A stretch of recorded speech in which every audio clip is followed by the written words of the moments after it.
Hey there. Tonight, we're not venturing to Olympus to watch the gods throw lightning.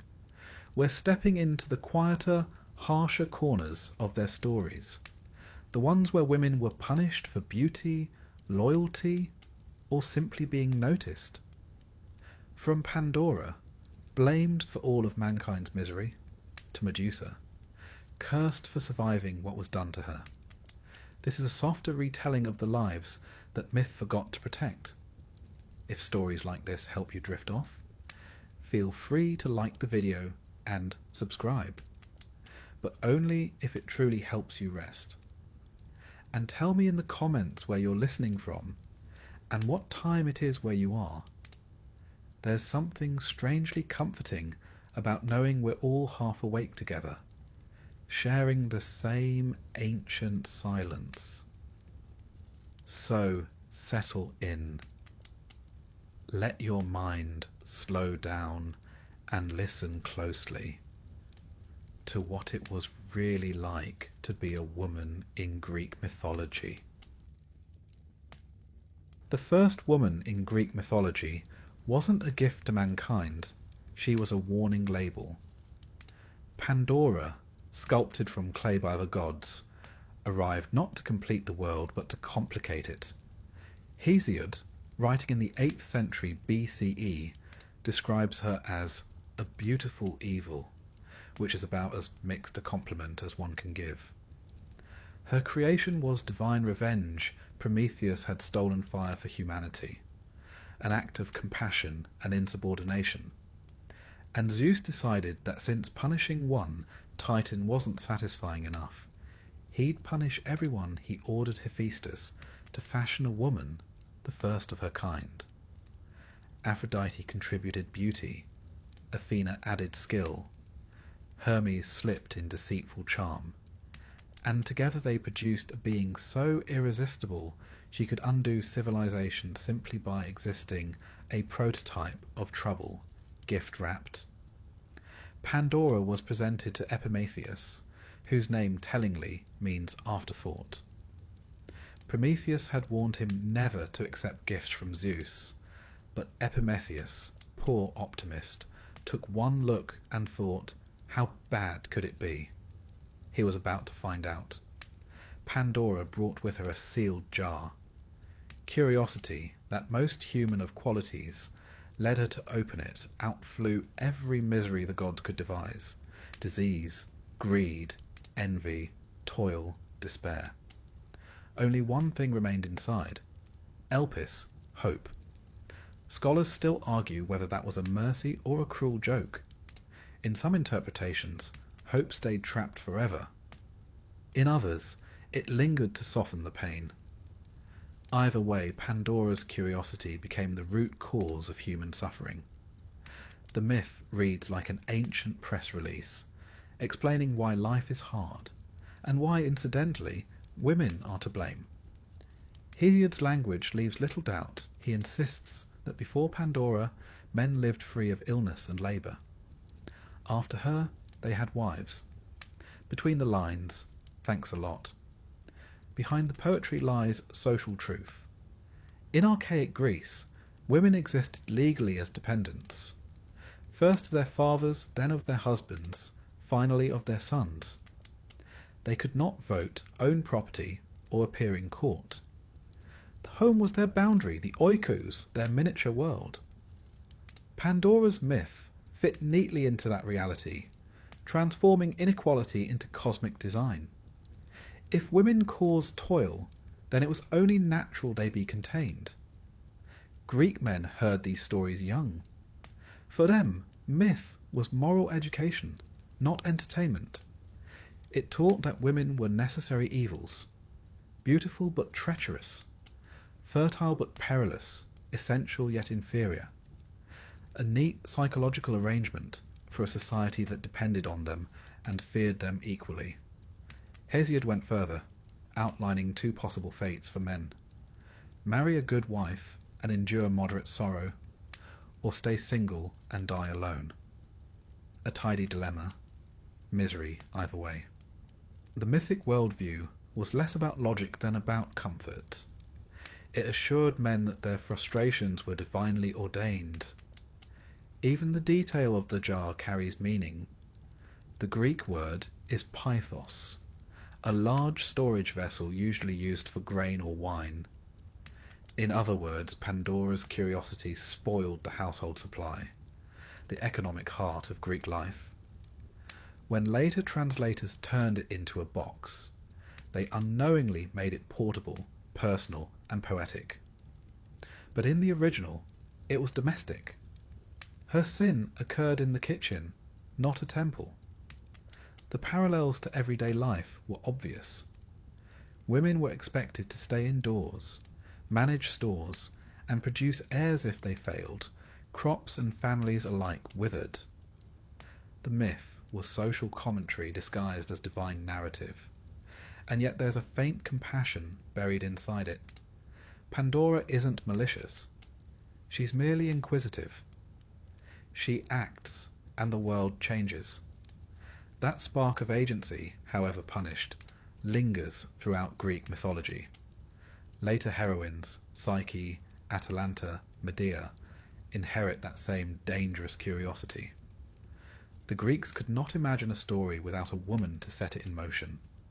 Still, each attempt at autonomy carried a cost. To open a jar, to speak truth, to outshine a god, all ended the same way. Blame, exile, or transformation into something non-human, a tree, a spider, a constellation. Immortality through suffering. Outside the myths, Athenian society ran on the same principle. Marriage was a transaction between men. The bride was the dowry that sealed it. Girls married at 14, often to men twice their age. Their names were rarely recorded.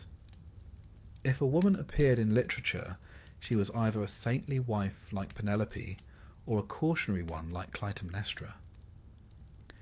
There was very little middle ground. Pandora's story justified it all. If the first woman had unleashed chaos, then keeping her descendants under lock and key seemed prudent policy. Religion reinforced the idea.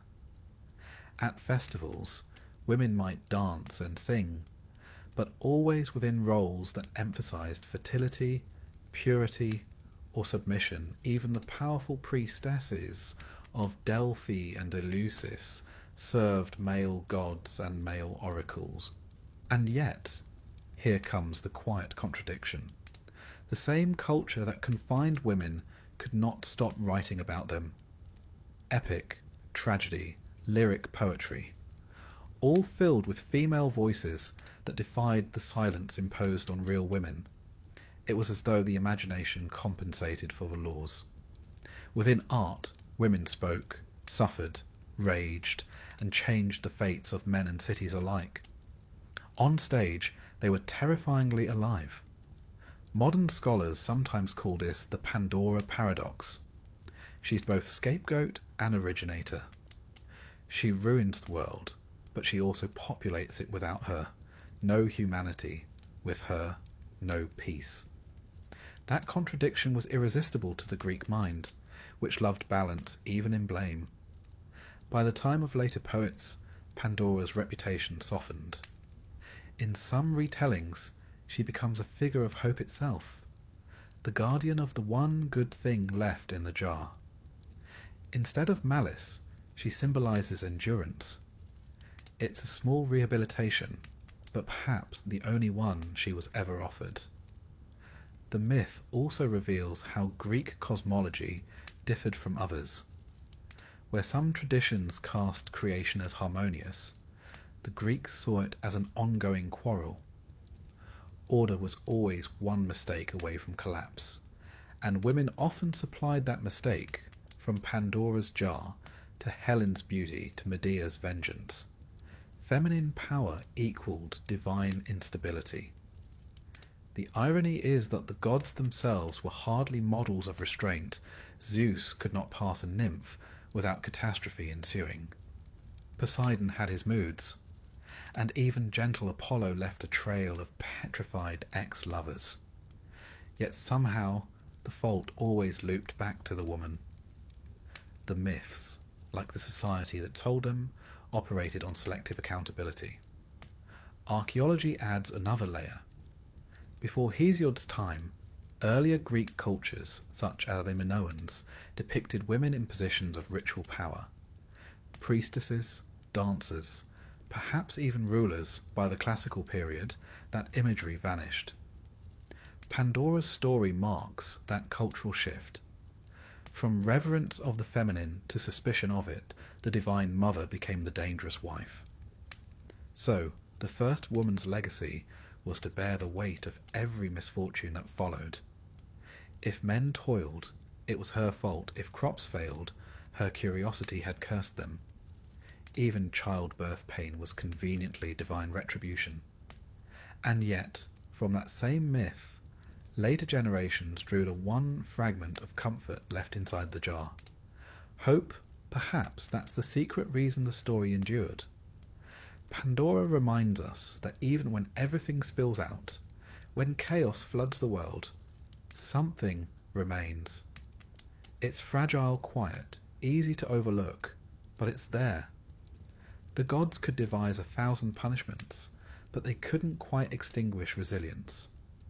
That tiny, stubborn hope would survive every tragedy the Greeks could imagine, passed down through heroines and mortals alike. For all the blame piled upon her, Pandora remained the first to show that even in the face of divine injustice, curiosity, and the trouble it brings, can also be the start of understanding. In Greek mythology, marriage was never about romance. It was about property, power, and the delicate art of endurance. The poets called it sacred, but in practice it resembled a long contract with uneven clauses. The gods themselves set the example, and what an example it was. Hera, queen of Olympus and goddess of marriage, presided over every mortal wedding. Though she could hardly recommend the institution herself, her own marriage to Zeus began, as many Greek unions did, with trickery. The stories vary, but one of the oldest tells that Zeus transformed into a small, trembling cuckoo bird, and landed on Hera's lap, moved to pity. She drew it to her breast, and in that moment the bird became a god again, triumphant and uninvited. She married him soon after, perhaps out of shock, perhaps because even a goddess couldn't simply refuse the king of heaven from the start. Their relationship was a spectacle. Zeus, restless and omnipotent, pursued every mortal or nymph that caught his eye. Hera responded not by leaving. Divorce was unthinkable for divine royalty, but by ensuring everyone else regretted it. Io, one of Zeus's lovers, was turned into a cow and tormented by a biting fly. Semele, tricked into asking to see Zeus in his full glory, was burned alive. Callisto was transformed into a bear and flung into the stars. For Hera, revenge became ritual. To later storytellers, she was jealous and cruel. To the Greeks themselves, she was simply behaving as a wife was expected to, guarding the marriage bond at all costs. In their world, a woman's virtue was measured not by happiness, but by loyalty. Better to rage within the marriage than to abandon it. Even the goddess of marriage had to live within her own laws. In the mortal world, those laws were strict. Athenian women married young, often around 14, to men twice their age. The wedding was arranged between fathers. The bride's opinion was incidental. The word for marriage, gamos, shared its root with zygos, the yoke of an ox. Two creatures bound together, one steering the other. On the wedding night, the bride was escorted by torchlight to her husband's home, veiled and silent, while songs were sung outside comparing her to Persephone descending to the underworld. The symbolism was clear enough, which brings us neatly to that very myth. Persephone, daughter of Demeter, was picking flowers one day when the earth split open and Hades rode out in his chariot of black iron. Without a word, he seized her and disappeared below. The meadow closed behind them, and silence fell upon the world. Demeter searched for her daughter endlessly. She neglected the harvest, and famine spread across the earth until even the gods began to starve. Zeus, ever the pragmatist, intervened. Not because he cared, but because hungry mortals stopped making sacrifices. Eventually, he negotiated a compromise. Persephone would spend half the year with her mother and half with her husband. When she returned, Demeter rejoiced and crops grew again. When she descended, winter came. On the surface, it's a myth about the seasons, life and death, fertility and decay. But under it lies something colder, the story of a forced marriage sanctified by divine bureaucracy. Persephone's voice barely exists in the narrative. Her feelings don't shape the outcome. Zeus and Hades make the decisions for her. The abduction became the mythic prototype of Greek marriage, an act of taking rather than choosing. In many ancient wedding songs, brides were compared to Persephone, led away from her mother's arms. What sounds poetic now was, for Greek women, a rehearsal of fate. Marriage was separation. From home, from youth, from autonomy. Once married, a woman could not represent herself legally. Her world shrank to the house and its hearth, where she oversaw servants and raised heirs who would belong to her husband's family, not her own. Hera's and Persephone's stories were, in that sense, education.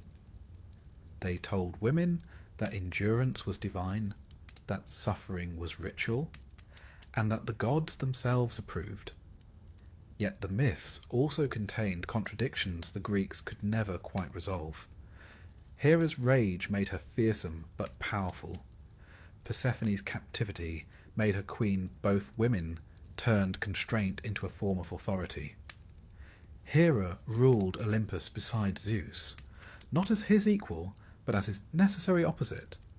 His legitimacy required her sanction. Persephone ruled the underworld, seated beside Hades as an emblem of life within death. Each goddess held sway in spaces men feared, the storm and the grave. There's a certain grim elegance in that. Greek culture often turned pain into structure, chaos into order. The mythic marriages were miserable, but they made sense of the world's cycles.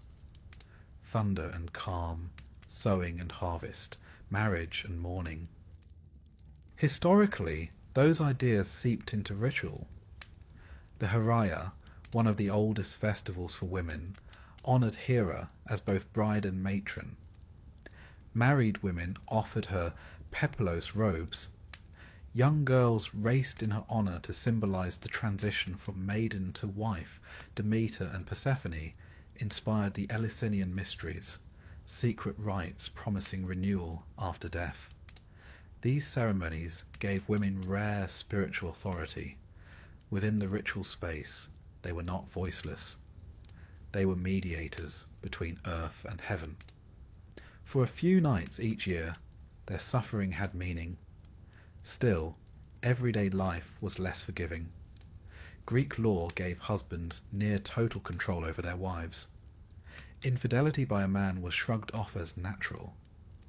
Infidelity by a woman could result in exile or execution.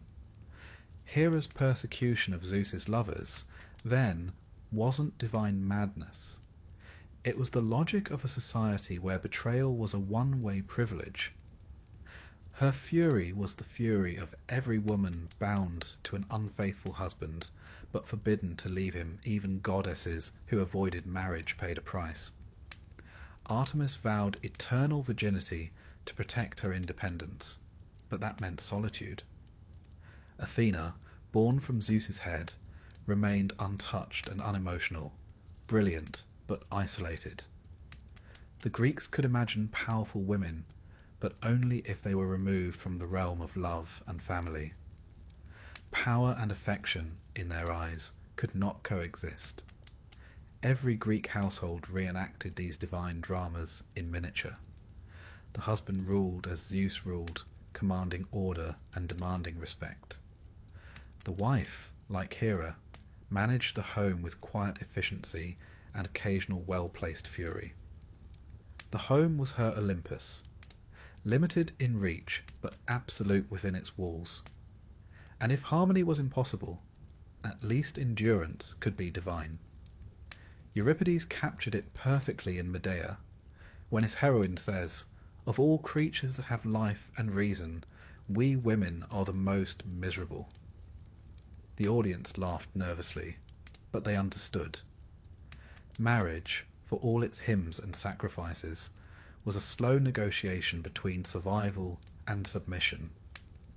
It's tempting to read these myths as pure tragedy, but the Greeks didn't think that way. They saw balance in everything, even misery. Hera's jealousy kept Zeus in check. Persephone's absence made the world fertile. Their suffering maintained cosmic order. It was, in its grim way, productive. And perhaps that's the point. In Greek thought, women's endurance was not weakness. It was structure. They held the fragile seams of the universe together, while the men, mortal or divine, threw lightning bolts and started wars. Hera kept Olympus functioning. Persephone kept the seasons turning. Without them, chaos. So when a Greek bride walked beneath her veil, leaving her mother's house, she wasn't just entering marriage. She was stepping into a myth already written for her. Half Hera, half Persephone, expected to endure the storms and keep the hearth burning. The myths told her this was divine order. But hidden between their lines, another truth hums quietly. That even gods built their power on the patience of women. In Greek mythology, saying no was rarely an option for women, mortal or divine. The gods were not accustomed to rejection. They were used to praise, obedience, and the occasional sacrifice of livestock, but not the word no. And when they heard it, they took it rather personally. The myths of Daphne and Syrinx are perfect examples of what happened when a woman's refusal collided with divine desire. Daphne's story begins, as many do, with an argument between gods. Apollo, the golden archer, had mocked Eros, the young god of love, for playing with weapons that were, in Apollo's words, fit only for war. Eros, ever sensitive to criticism, decided to teach him a lesson. He fired 2 arrows, one tipped with gold, to inflame love, the other with lead, to repel it. The golden one struck Apollo. The leaden one struck Daphne, a river nymph sworn to virginity. The result was chaos. Apollo burned with love, while Daphne was filled with aversion.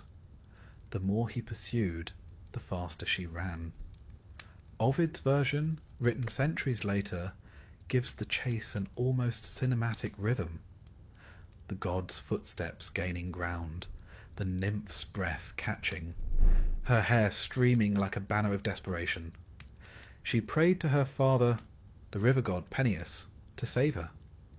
He answered in the only way possible, by transforming her into a laurel tree. Her limbs stiffened. Her hair became leaves. Her skin turned to bark. Apollo arrived too late. He could only embrace the tree, whispering to it promises that he would make her his sacred symbol from then on. Laurel crowned the victors of games and poets, forever bound to a woman who said no. It's an unsettling story, told with the beauty of poetry, but the logic of possession. Daphne's transformation is both punishment and escape. She survives, but only by ceasing to be human. The message is clear enough. Defiance carries a price, even when it's justified. The same pattern repeats in the tale of Syrinx, another nymph dedicated to chastity, this time pursued by Pan. the half-goat god of wild places. When she fled from him, she reached the edge of a river and called upon the water nymphs to hide her. They transformed her into a cluster of reeds. When Pan arrived, he sighed through the reeds and found that the wind produced a haunting melody. Delighted, he cut several and fashioned them into the syrinx, or panpipe, which bore her name forever. It's an oddly poetic ending. The pursuer rewarded, the pursued immortalized through loss. Syrinx's voice remains, but only as music created by the breath of her hunter. It's the gentlest tragedy imaginable, yet it hums with something cruel. The way women's suffering is turned into art, their silence into decoration, these stories, repeated for generations, weren't meant to horrify. They were moral instruction wrapped in beauty. They taught men that desire was natural and divine, and women that resistance was futile but noble if it ended quietly. The chase was a metaphor for courtship, exaggerated by gods and softened for mortals. But behind the metaphor, the pattern was disturbingly real. In classical Athens, a woman's refusal held little power. Marriage, as we saw earlier, was arranged by men. If a woman refused, she risked disgrace or punishment. Even in plays, the most rebellious heroines, Antigone, Medea, Electra, pay with exile or death. Refusal, in myth and in law, was rebellion against the natural order. Apollo's pursuit of Daphne also reflects a Greek fascination with the boundaries between human and divine, control and freedom. The god of reason, poetry, and medicine, symbols of civilization, is undone by irrational love. His failure suggests that even divine order crumbles in the face of desire. But the one who pays the cost of his enlightenment is Daphne. Her transformation becomes a symbol of poetic triumph for him, not survival for her. The laurel wreath that poets later wore was, in essence, a crown of consent denied. Historians of myth point out how these stories mirrored everyday life. In ancient Greek vase paintings, pursuits between gods and nymphs were common motifs. They weren't treated as crimes, but as rituals of attraction. A woman running was erotic. A woman standing still was submissive. The art reinforced what the myths proclaimed. Pursuit and possession were part of the natural order, sanctioned by Olympus itself. Yet within that same art, something else emerges, the beauty of resistance. Daphne's outstretched hands, frozen mid-transformation, are tragic but powerful. Syrinx's reeds, trembling with sound, carry her voice further than her body ever could. The artists might not have intended it, but in preserving their suffering, they also preserved their defiance. Greek religion was full of these contradictions. It worshipped feminine divinity, goddesses of wisdom, harvest and childbirth, yet treated mortal women as secondary beings. It celebrated female chastity while populating the heavens with predatory gods. The myths were a way of containing that tension, turning fear of female independence into stories that ended safely, with silence, transformation, or marriage. But there's something else beneath the surface. The Greeks understood that power and desire often destroy each other. The gods' endless chases are rarely triumphant. When they catch what they pursue, the result is ruin, for Io, Leda, Callisto, or countless others. Desire in myth is a force of chaos that the gods can't control, and women become its victims and symbols. Still, these stories persisted because they spoke to human truth. Rejection, longing, and loss are universal experiences, and the Greeks turned them into eternal shapes. Daphne becomes the tree, Syrinx the instrument, their bodies transformed into the materials of art and ritual. Even as their freedom vanished, their presence lingered. Laurel-crowned heroes, the panpipe sang through fields. Their defiance, though punished, shaped culture itself. In the mortal world, women found small ways to echo that defiance. Some participated in secret festivals of Artemis, the virgin goddess who punished those who violated her sanctuaries. Others invoked Hecate, goddess of boundaries and crossroads, protector of those who moved unseen. Within the domestic confines of Greece, mythology gave women a private vocabulary of rebellion, symbols and stories that whispered solidarity across generations. Daphne's story, after all, is not about defeat alone. Her transformation, though tragic, halts the god in his tracks. She forces Apollo to reckon with his own arrogance. In Ovid's telling, he mourns her loss. And for the first time, the immortal feels something like regret. The laurel he claims as his symbol also becomes his reminder. The sound of leaves rustling in the wind is her refusal, eternally repeated. Pan's music carries a similar irony. The sound he loves most, the gentle sigh of the reeds, is born of a woman's escape. The beauty he creates depends on the loss he caused. That's the paradox that runs through all Greek mythology. Creation born of destruction, art rising from pain. For the Greeks, such paradoxes were comfortable. They explained the world through opposites: love and hate, order and chaos, life and death.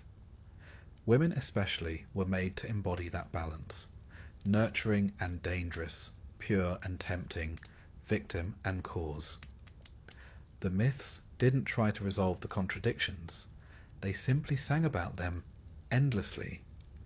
If there's any comfort in these tales, it's that the women remembered, Daphne, Syrinx, Io, and others, all found a form of permanence. They became part of nature itself, trees, rivers, constellations. The gods could chase them, but they could not erase them. Their stories remind us that resistance, even when it fails, leaves a mark. And perhaps that's the quiet message buried inside these myths, that saying no, even to a god, matters. That refusal, even when punished, becomes its own kind of immortality. So when we see laurel leaves swaying in the breeze, or hear the sigh of pipes across a valley, perhaps we're hearing them still, the women who said no, and were transformed but never truly silenced. In Greek mythology, being beautiful was less a blessing than an invitation for disaster. To be clever was risky. To be both was fatal. The ancient poets had an uncanny habit of turning gifted women into warnings. Stories told not for admiration but for obedience. If Hera and Persephone showed how women were controlled through marriage, then Medusa and Arachne show what happened when they stood out. At all, Medusa's tale begins long before she became the snake-haired monster of legend. In the earliest versions, she was simply a beautiful mortal, a priestess in the temple of Athena. Her hair, the poets say, was her crowning glory, so radiant that it tempted gods themselves. Poseidon, lord of the sea, noticed her one day and pursued her into Athena's temple. What happened inside varies depending on who's telling it, but all versions end the same way. Athena discovers them and punishes Medusa, not Poseidon. It's the oldest story in the world, isn't it? The man commits the act, the woman bears the consequence. Athena, goddess of wisdom and strategic war, turns her priestess into a gorgon, a creature with serpents for hair and a gaze that turns men to stone. In some later versions, this punishment is framed as protection. Athena gives Medusa a way to defend herself from further harm. But the earliest poets are less generous. To them, Medusa's transformation is divine retribution, a beauty that crossed its boundary and had to be destroyed. From then on, Medusa lives in exile, isolated at the edge of the world. Her face becomes a symbol of terror, carved onto shields and temples to ward off evil. She's the monster beneath civilization, the face men fear and women recognize. When Perseus finally kills her, with Athena's help of course, he does so by looking into a mirror, not directly. The hero's victory depends on refusing to meet her eyes. It's hard not to read symbolism into that. The male hero can only conquer the female threat by refusing to see her as human. What's strange, though, is how much sympathy, later, Greeks began to feel for her. By the classical period, artists started depicting Medusa not as hideous, but sorrowful, wide-eyed, beautiful, tragic. Even in death, she gave life.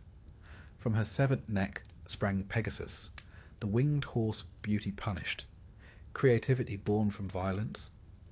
The Greek imagination could never resist that combination. Arachne's story follows a similar pattern, only this time the fatal gift is not beauty, but skill. A mortal woman from Lydia. She was an unrivaled weaver, so talented that people claimed Athena herself must have taught her.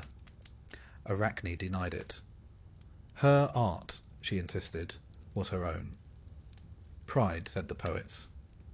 Confidence, said anyone who's ever been accused of arrogance for being good at something, Athena descended to test her, disguised as an old woman, and warned her to show humility. Arachne refused. She challenged the goddess to a contest. Both set up their looms, and the sound of weaving filled the hall. The rhythm of thread against thread. Like the heartbeat of creation itself, Athena's tapestry showed the gods in all their glory, thrones and thunderbolts and divine order. Arachne's depicted the same gods committing every sin imaginable. Zeus disguising himself to seduce women, Poseidon's conquests, Apollo's deceptions. The message was unmistakable. Arachne's work was flawless, perfect in fact, too perfect. Athena could find no fault in the weaving, so she tore it apart in rage. Arachne, humiliated, tried to hang herself. The goddess, half regretful, transformed her into a spider so she could weave forever. Like Medusa, Arachne becomes immortal, not through triumph, but through punishment. Her skill is recast as servitude.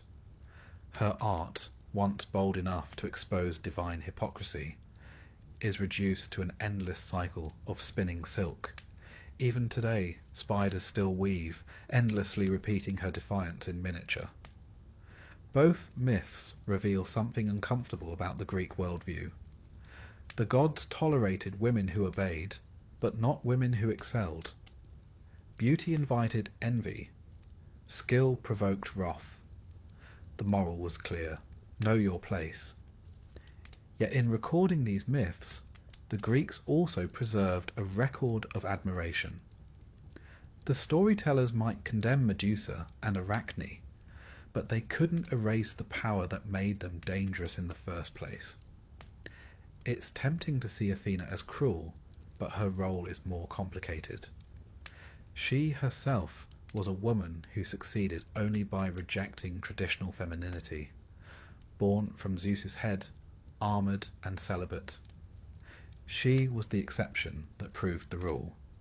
Intelligence and independence were acceptable only if stripped of softness, motherhood, or desire. Arachne, by contrast, embodied all that Athena had abandoned: creativity, confidence, artistry. The goddess couldn't destroy her without destroying something of herself. The myth also reflects a historical reality. In ancient Greece, women were skilled artisans. weaving, dyeing, spinning. But their labour was confined to the household. Their art was valuable, yet invisible. To claim it publicly, as Arachne did, was unthinkable. The loom was both their tool and their prison. When Arachne dared to display her work as equal to divine craft, she crossed from private virtue to public audacity. And in Greek thought, public audacity was a man's right alone.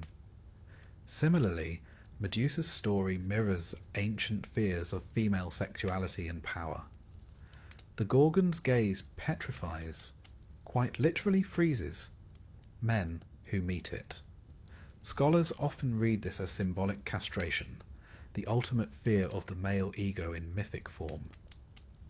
The Greeks adorned their armour and temples with her image precisely because she embodied what they feared.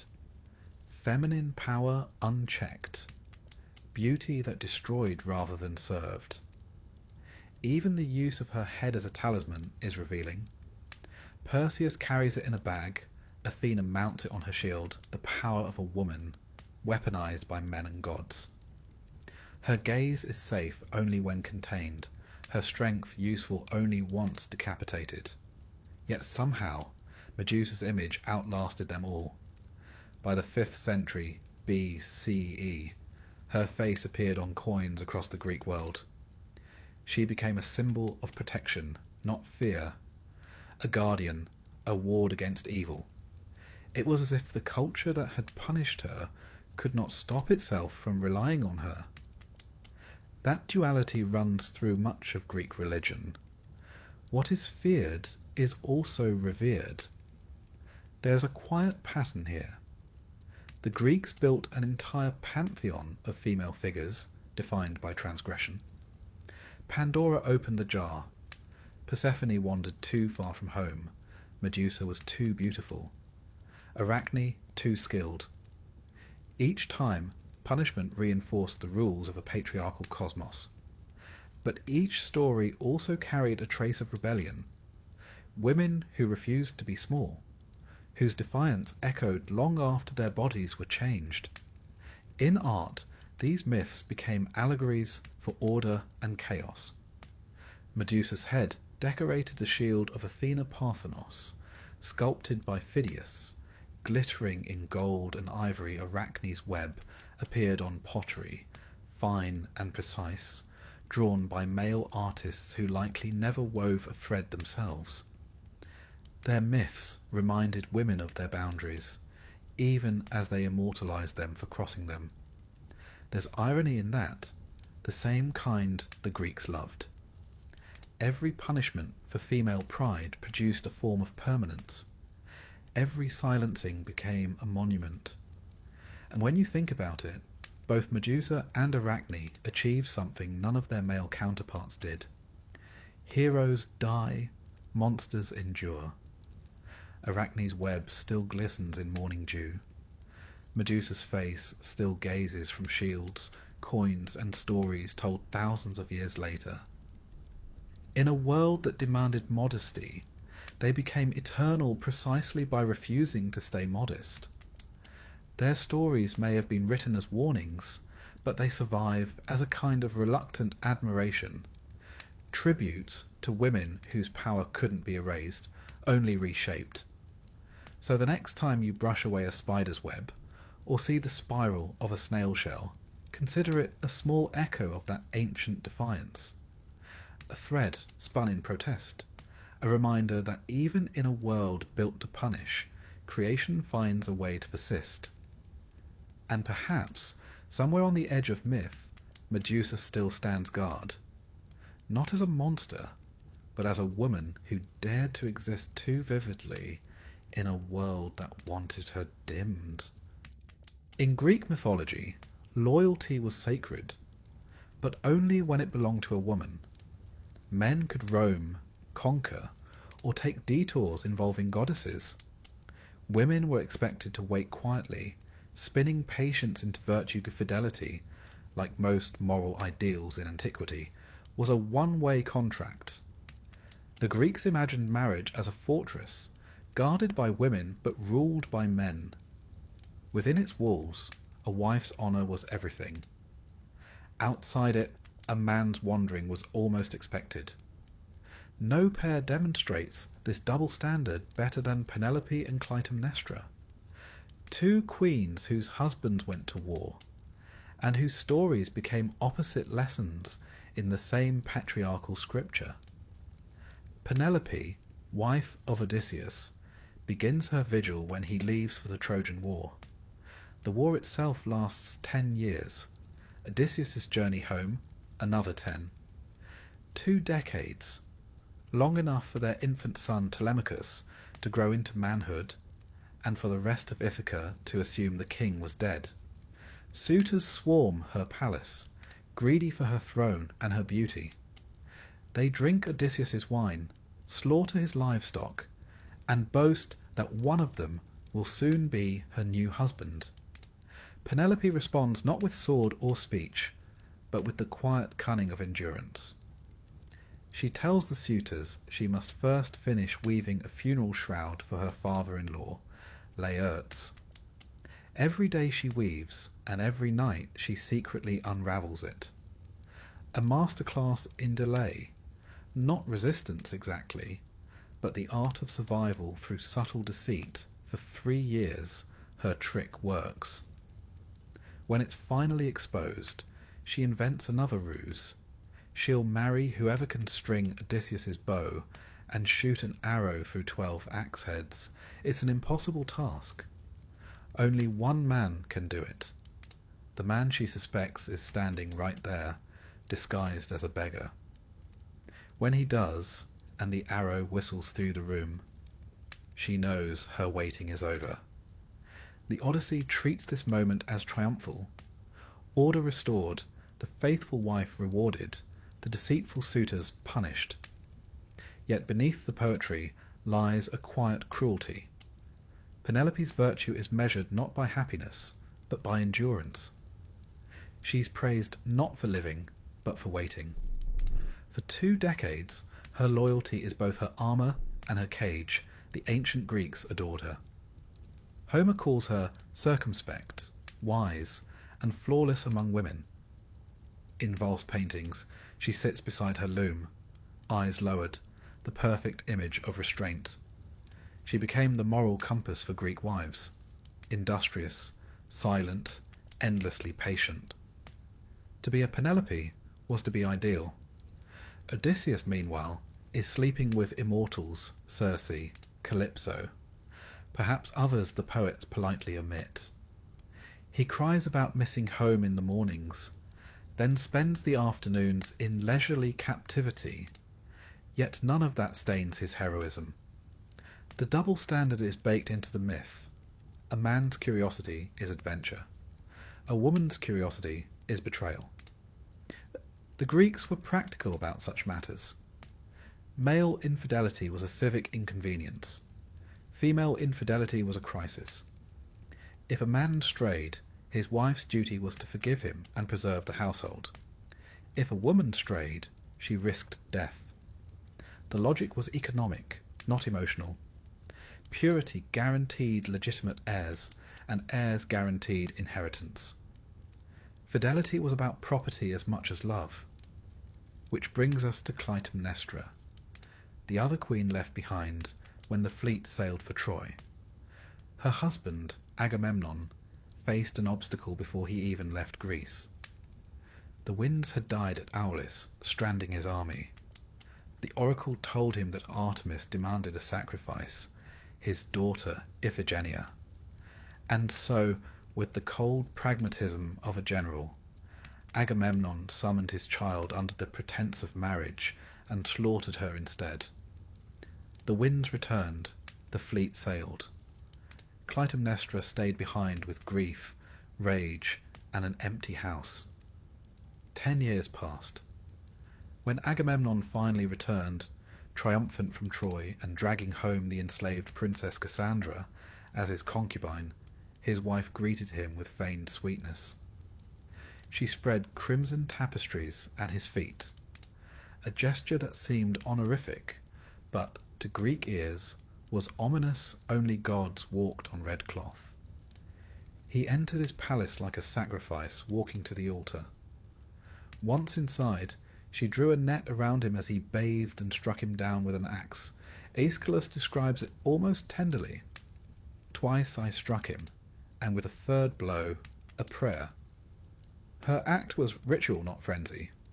She killed him for Iphigenia, for Cassandra, for every silent woman bound by obedience to the Greek imagination. This was unthinkable. Not because of murder, the gods did that often, but because of who committed it. A wife killing her husband inverted the natural order.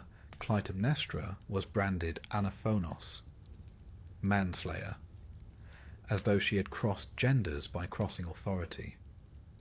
Her punishment was inevitable.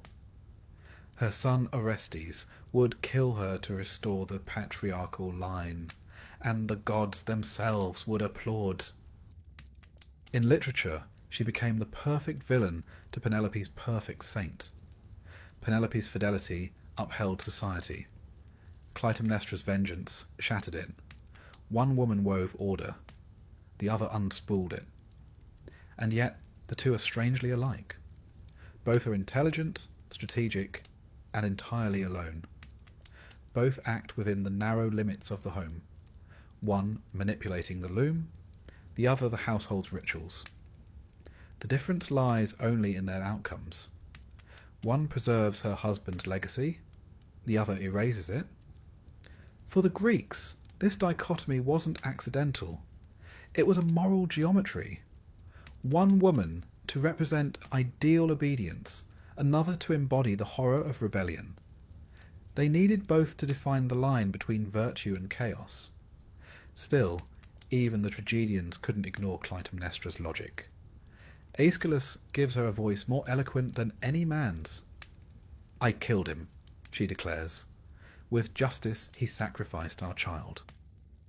Her speech is measured, rational, almost legal.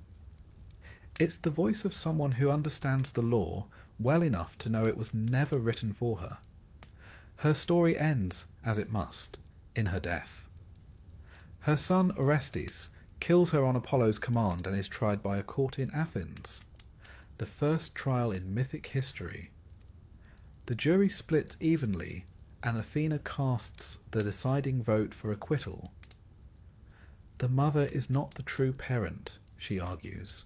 The father is the seed, the mother the soil. It's one of the earliest philosophical defences of patriarchy ever recorded. A divine verdict enshrining the hierarchy of blood and gender. And so, Clytemnestra's rebellion ends in the founding of law itself. Her death marks the beginning of the Greek legal system.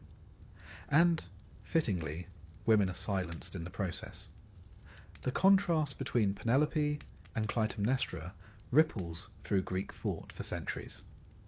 One is remembered for loyalty so perfect it borders on denial. The other for vengeance so complete it borders on justice. Together, they form a mythology of female response. Two ways to live within impossible constraints. It's worth noting that both stories are domestic dramas, not epics of war or conquest. The action takes place inside homes, around hearths, at looms, in baths. Greek men ruled cities and seas. Greek women ruled silence and memory. Myth made that rule eternal. But art has a way of softening its own morals. Later poets and painters began to sympathise with both women. Penelope's patience became less about duty and more about intellect. Her weaving a game of strategy. Her waiting an act of quiet control. Clytemnestra, meanwhile, evolved into a tragic figure. Not wicked, but weary. By the Hellenistic era, playwrights portrayed her as the embodiment of grief turned to justice. Even her name, derived from Kletos Menesteros, renowned suitor, reminds us that she was forever bound to the men who defined her. In the end, the two queens mirror each other perfectly. Penelope sustains the world through stillness. Clytemnestra remakes it through chaos. Both expose the double standard at the heart of Greek morality, that women were praised for endurance, but punished for action.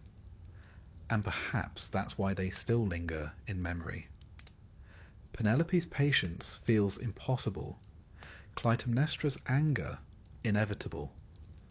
Between them lies the entire spectrum of what it meant to be a woman in Greek myth. Waiting, suffering, and daring, all under the watchful eye of gods who never had to wait for anything at all. In Greek mythology, royal daughters rarely got the endings promised to them. Princesses were beautiful, obedient, and, most importantly, expendable. Their worth lay not in their happiness, but in their usefulness. A father could trade them, sacrifice them, or chain them to a rock, and still be praised for his virtue. To be a princess in myth was to live at the intersection of glory and cruelty, the place where men's ambitions met the gods' demands. The Greeks never pretended this was fair, they simply called it fate. Take Iphigenia, for instance, the daughter of King Agamemnon and Queen Clytemnestra. Her father was leader of the Greek armies sailing to Troy, but before the ships could leave the bay at Aulis, the winds died. The army was trapped, restless and mutinous. The seer Calchas declared that Artemis, goddess of the hunt, was angry. The only way to appease her was to sacrifice Iphigenia. The reason: Agamemnon had once offended Artemis by boasting of his hunting skill or killing one of her sacred deer. Details that hardly matter when a god's pride is involved. The moral calculus was simple: one daughter for 10,000 soldiers. Agamemnon hesitated, then obeyed. He lured Iphigenia to Aulis with the promise of marriage to Achilles, a royal match fit for a princess. But when she arrived, there was no wedding. There was an altar. The poets tell us that she walked to it calmly, perhaps believing the lie until the last moment. Some say Artemis took pity and replaced her with a deer at the final instant, whisking the girl away to serve as her priestess in Tauris. Others say the knife fell. Whichever version one believes, the result is the same. Iphigenia disappears so that history can begin. The ships sail, the war starts, the men earn their glory. Her story becomes the preface to the Iliad, the quiet sacrifice buried beneath the epic's heroism. In tragedy, her ghost haunts the narrative. Her death, or rescue, drives everything that follows. It fuels Clytemnestra's vengeance, Agamemnon's downfall, Orestes' madness. Iphigenia herself becomes a concept rather than a person. The innocent life that must be lost so that civilization can move forward. For the Greeks, this logic felt natural. Sacrifice was a civic duty, an exchange between mortals and gods. Yet when a young girl stood on the altar, the poets couldn't help but see something human break through the ritual. Euripides gives Iphigenia a voice, and she uses it to forgive her father. "I give my life for Greece," she says. The line is noble, almost patriotic, but one can sense the bitterness beneath it. Her submission makes the audience uneasy, because it is not faith they are witnessing, but resignation. Andromeda's story is no gentler. She, too, is a princess, daughter of King Cepheus and Queen Cassiopeia of Ethiopia. Her mother, in a moment of vanity, boasts that Andromeda is more beautiful than the Nereids, the sea nymphs beloved of Poseidon. The god, deeply offended on their behalf, sends a sea monster to ravage the coast. When Cepheus consults the oracle, he's told that only the sacrifice of his daughter will save the kingdom. And so, Andromeda is chained naked to a rock by the sea, awaiting death. Her parents watch from the cliffs, sobbing into their robes. The people gather, powerless.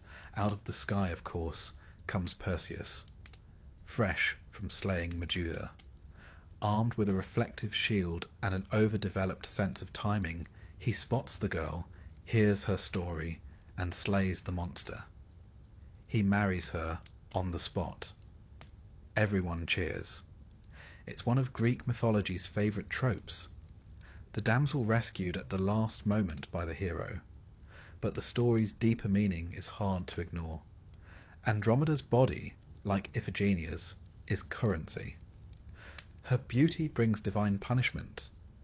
Her sacrifice brings salvation. Her marriage seals the bargain. Even her rescue is another transaction. Perseus saves her not because she asked him to, but because she was there to be claimed. In Greek art, Andromeda's rescue became a popular scene.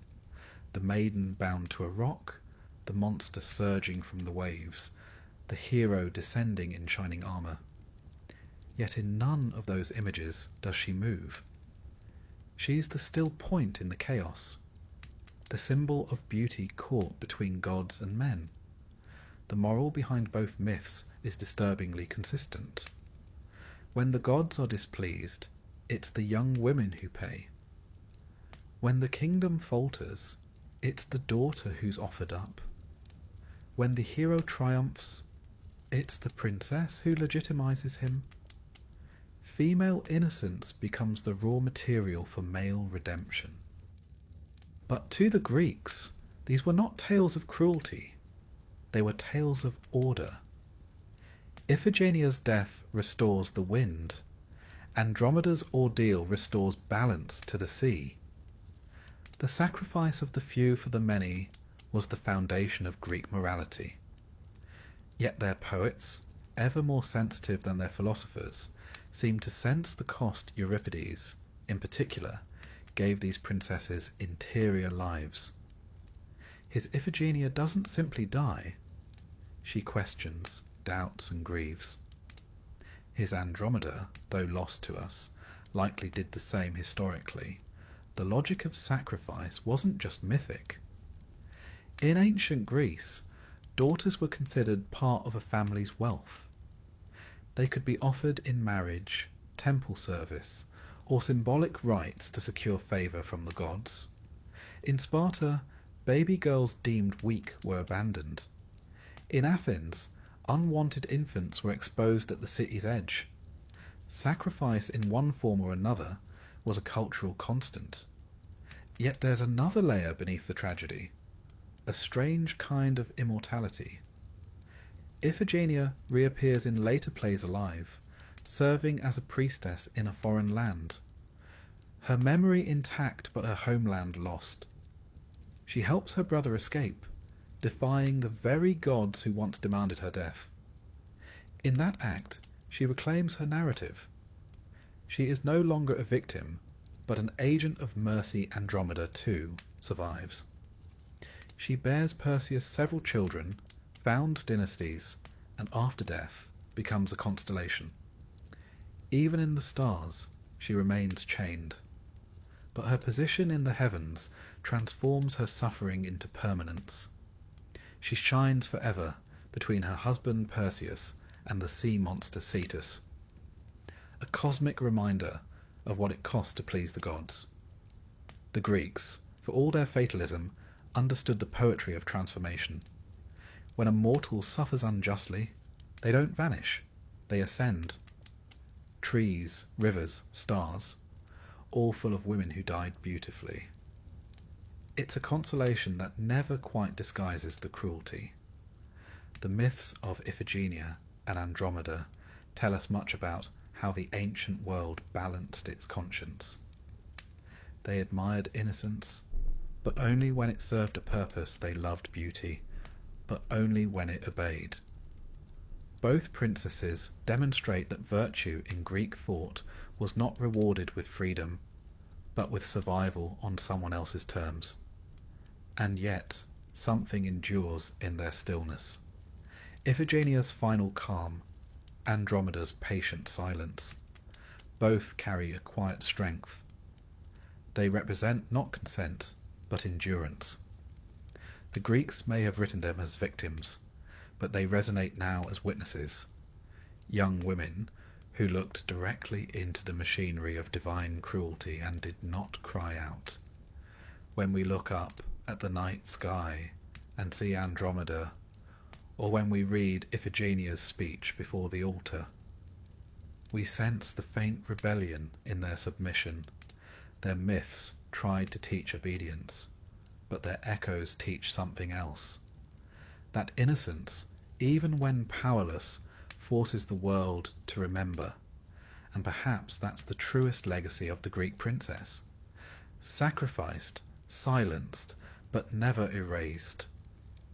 The winds still blow from Aulis, and the sea still stirs beneath the stars. Somewhere in those movements, the voices of Iphigenia and Andromeda linger, soft, steady, and unforgotten. In Greek mythology, when a woman wept too long, or mourned too fiercely, she stopped being a woman at all. She became a monster. The ancients, who feared female sorrow as much as female anger, turned grief into something grotesque. And so the stories of Lamia, Echidna, and others like them were born. Women who lost too much, felt too deeply, and were punished for it by being made eternal reminders of what happens when pain refuses to stay quiet. Lamia's story begins as a tragedy, though you might not guess it from how she's usually remembered. Later storytellers painted her as a ghoul, half-serpent, child-devouring, haunting the night. But before the monster, there was a mother. Lamia was once a Libyan queen, favoured by Zeus for her beauty and wit.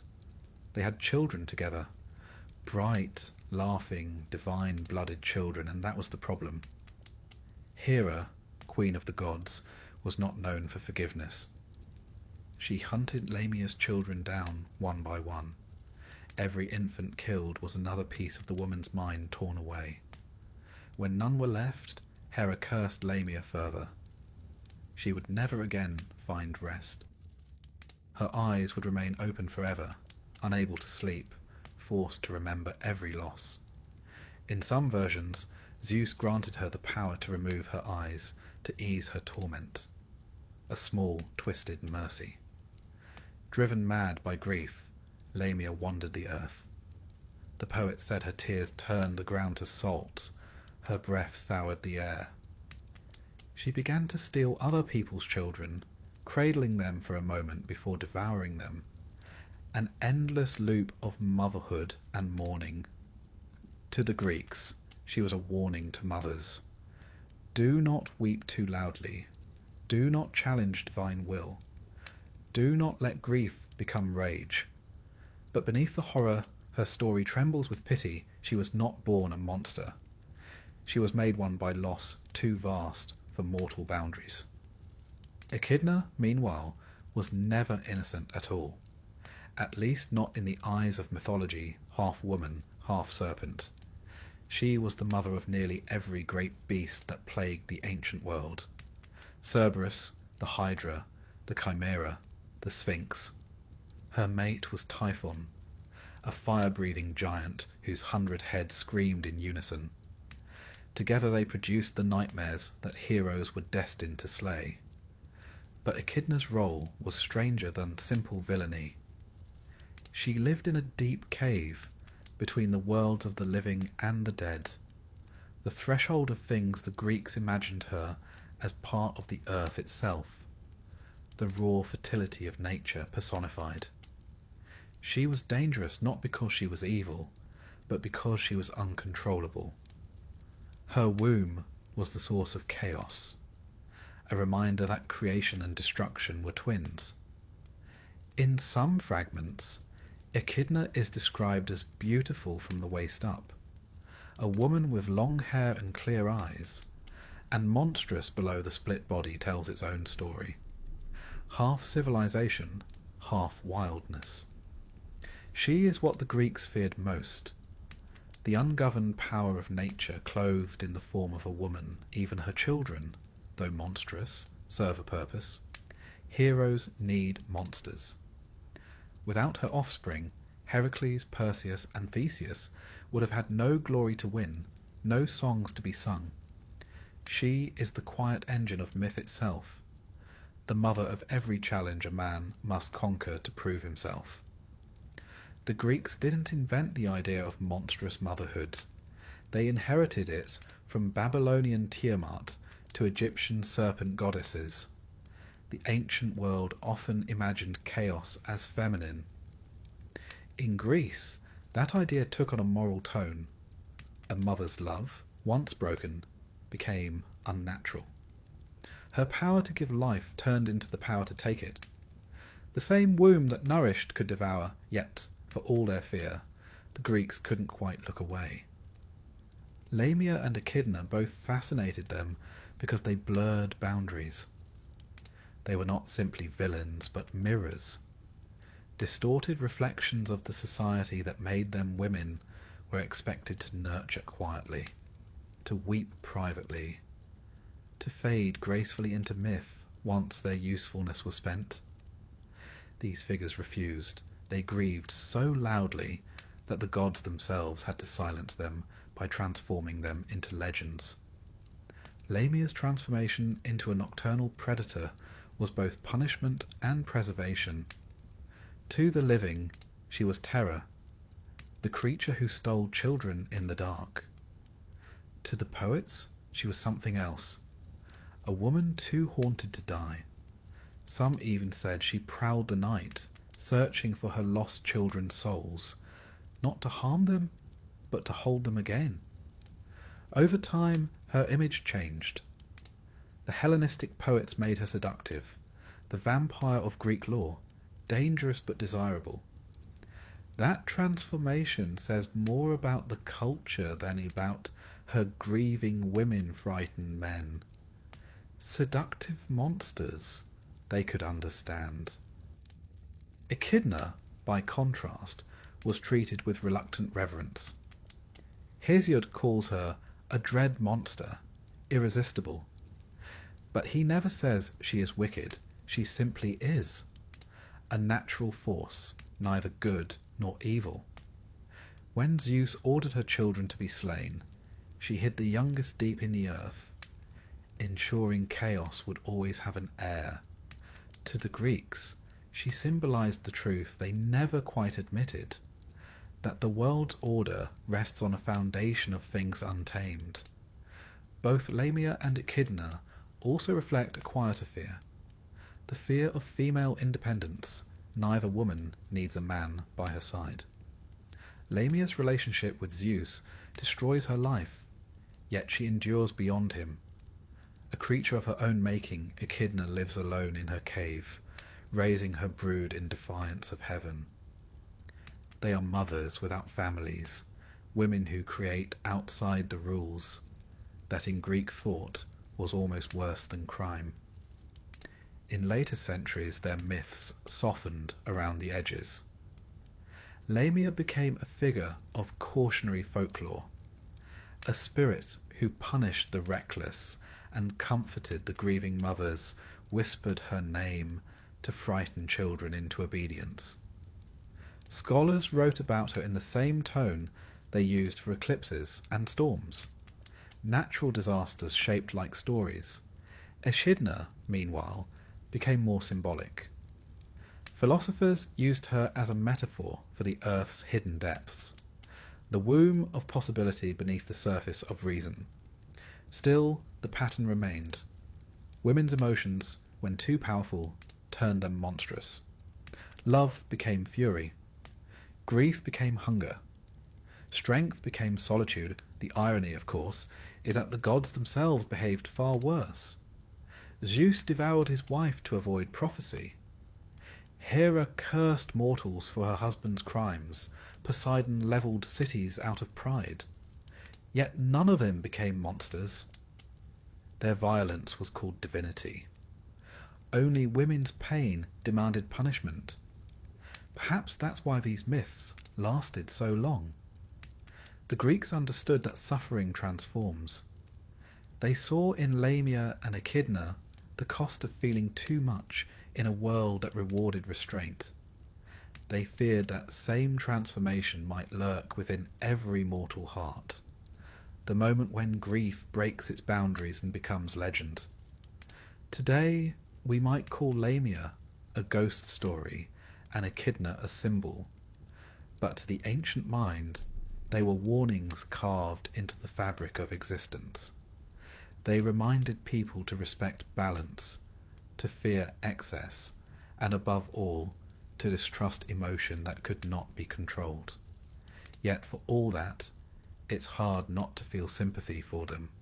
Lamia's endless wandering feels less like punishment and more like endurance.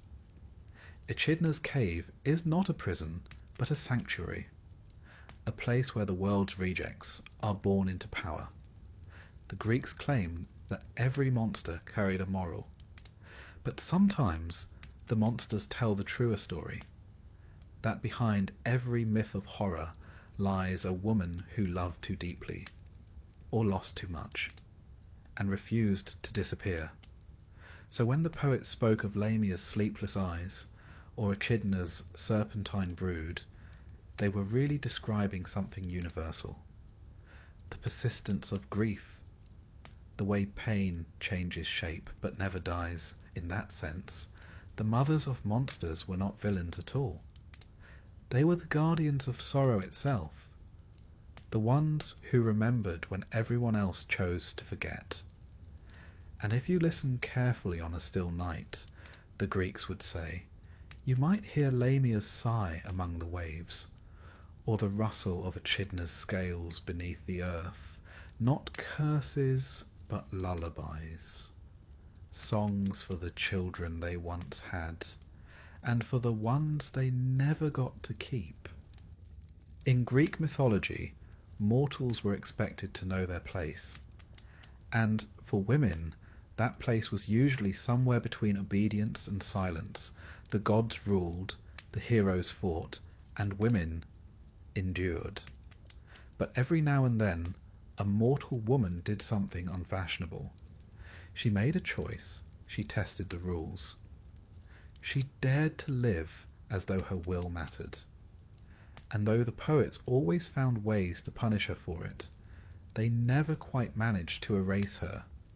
Two of these defiant women, Psyche and Atalanta, stand out. They are among the few in Greek myth who shape their own fates, even if the gods twist those fates into cautionary tales. Their stories are not about rebellion for rebellion's sake, but about the simple, radical act of being free. Psyche's name means soul, fitting, since her story is one of longing, curiosity, and transformation. She wasn't a goddess or a queen, just a mortal princess so beautiful that people stopped worshipping Aphrodite in favour of her. It was, as you might imagine, a career-ending mistake. Aphrodite, furious at being upstaged, sent her son Eros, better known to us as Cupid, to make Psyche fall in love with something monstrous. But Eros, upon seeing her, accidentally pricked himself with his own arrow, and fell in love instead. The gods, it seemed, were as vulnerable to irony as to vanity. Eros spirited Psyche away to a hidden palace, where invisible servants waited on her, and a mysterious lover visited only in the dark. He warned her never to look upon his face. For a time she was content, but her sisters, visiting from afar, filled her head with suspicion. "He's a monster," they whispered. "He'll devour you." So one night Psyche lit a lamp and saw not a beast, but the most beautiful god she had ever beheld. Then, of course, a drop of oil fell from the lamp, waking him. Betrayed, he fled. The palace vanished, leaving Psyche alone in the cold. Her choice to seek the truth shattered the world that had been built around her, a metaphor so neat that even Freud would have blushed. Psyche's journey to win Eros back became a series of trials set by Aphrodite herself. She had to sort a mountain of mixed grains before sunset, fetch golden wool from murderous rams, and descend into the underworld to collect a box of divine beauty. Each task was impossible. Each one she survived through wit, kindness, and the occasional help of sympathetic gods. When she finally returned from the underworld, curiosity struck again. She opened the box, and found not beauty, but a death-like sleep. Eros, now forgiving, rescued her. Zeus himself took pity and granted her immortality. She became a goddess, her name forever bound to the soul's journey through suffering to understanding. It's a romantic story on the surface. The first fairy tale, some call it. But beneath the poetry lies something more subversive. Psyche is punished for curiosity, just as Pandora was. Yet unlike Pandora, she survives it. She's the rare Greek woman who acts, fails, and learns without being destroyed. The gods test her, but she transforms. In a culture where obedience was the ideal, her curiosity becomes not a sin, but a form of awakening. The myth is, in its quiet way, revolutionary. It imagines love as something earned, not imposed, a partnership tested by knowledge. Psyche's final union with Eros is not a reward for submission, but for persistence. She looked at what she wasn't meant to see, endured what she wasn't meant to bear, and came out stronger. Atalanta's story is sharper, less tender. Where Psyche wins love through trial, Atalanta wins freedom through defiance. She was a princess, abandoned at birth because her father wanted sons. A bear suckled her in the wilderness until hunters found and raised her. When she grew up, she refused to live as anyone's daughter or wife. She hunted with Artemis, ran swifter than any man, and declared that she would only marry whoever could outrun her. Those who failed would die. The suitors came anyway, men with more pride than sense. Each raced her, and each fell behind. The losers met their fate, as agreed. Atalanta became a legend, a woman who moved through the world like wind through the trees, beholden to no one. But inevitably, the gods interfered. Aphrodite, always alert to romantic imbalance, decided such independence couldn't last. She gave one suitor, Hippomenes, 3 golden apples. During the race, he dropped them one by one, distracting Atalanta with their glitter. Each time she paused to pick one up, he gained ground. In the end, he won. Atalanta married him, though her heart never quite seemed in it. The poets disagree on what came next. Some say they were happy, others that they were cursed. One version claims that, overcome by passion in a sacred temple, they offended the gods and were turned into lions. It's an oddly fitting end. 2 wild creatures, forever yoked, still powerful but no longer free. If Psyche's story is about curiosity punished, Atalanta's is about independence contained.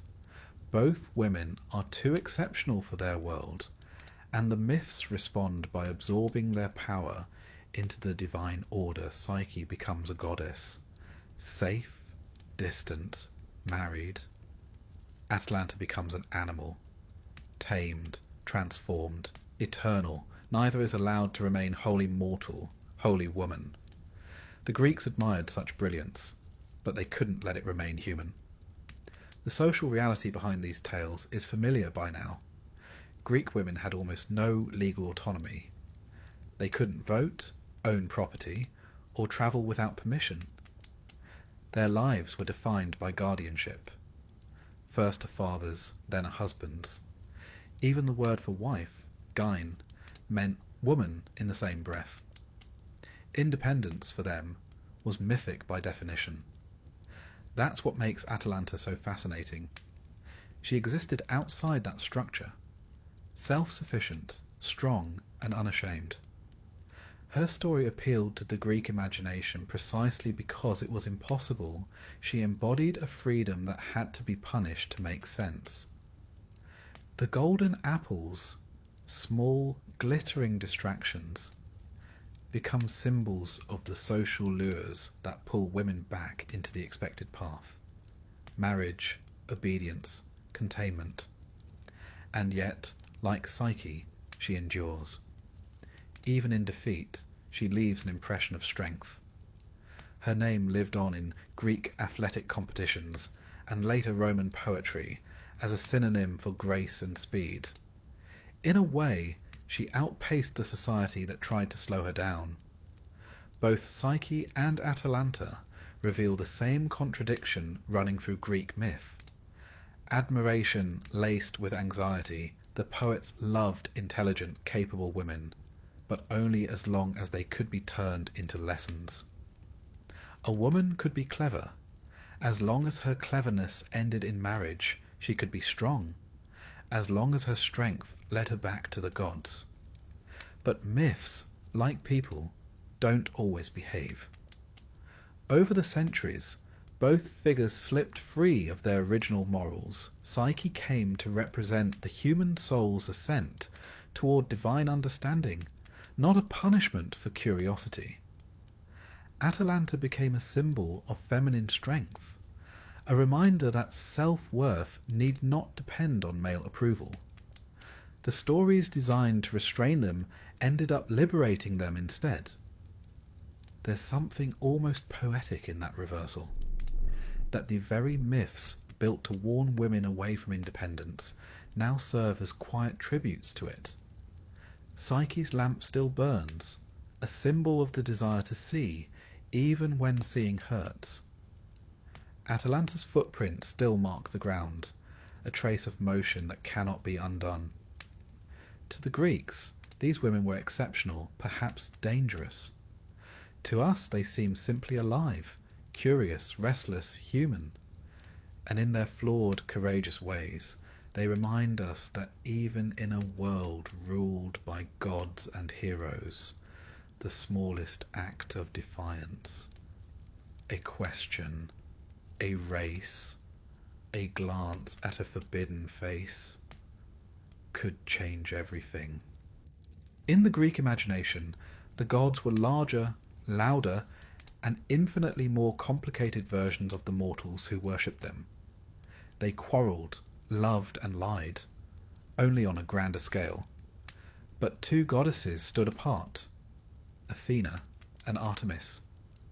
Both powerful, both revered, and both curiously detached from the world's usual entanglements of love and marriage.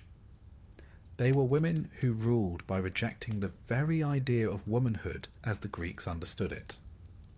It's one of the oldest contradictions in mythology, that the only way for a woman to hold power was to step entirely outside the realm of desire to lead. She had to be untouchable. To be wise, she had to be sexless. Athena and Artemis embodied this paradox perfectly.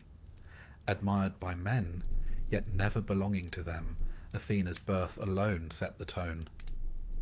She didn't emerge from a mother at all, but from the forehead of Zeus himself, fully grown, armoured, and shouting a battle cry that echoed through Olympus. It's an image that feels less like a birth than an idea taking shape. She was the ultimate creation of patriarchy. A woman made by a man, owing her existence to no female body. In one stroke, Zeus produced both daughter and heir, bypassing the maternal altogether. The Greeks adored her. She was the goddess of wisdom, strategy, and just war. The thinking soldiers' deity cities dedicated themselves to her, most famously Athens, which claimed her as its guardian. She was rational where Ares was violent, disciplined where Poseidon was impulsive.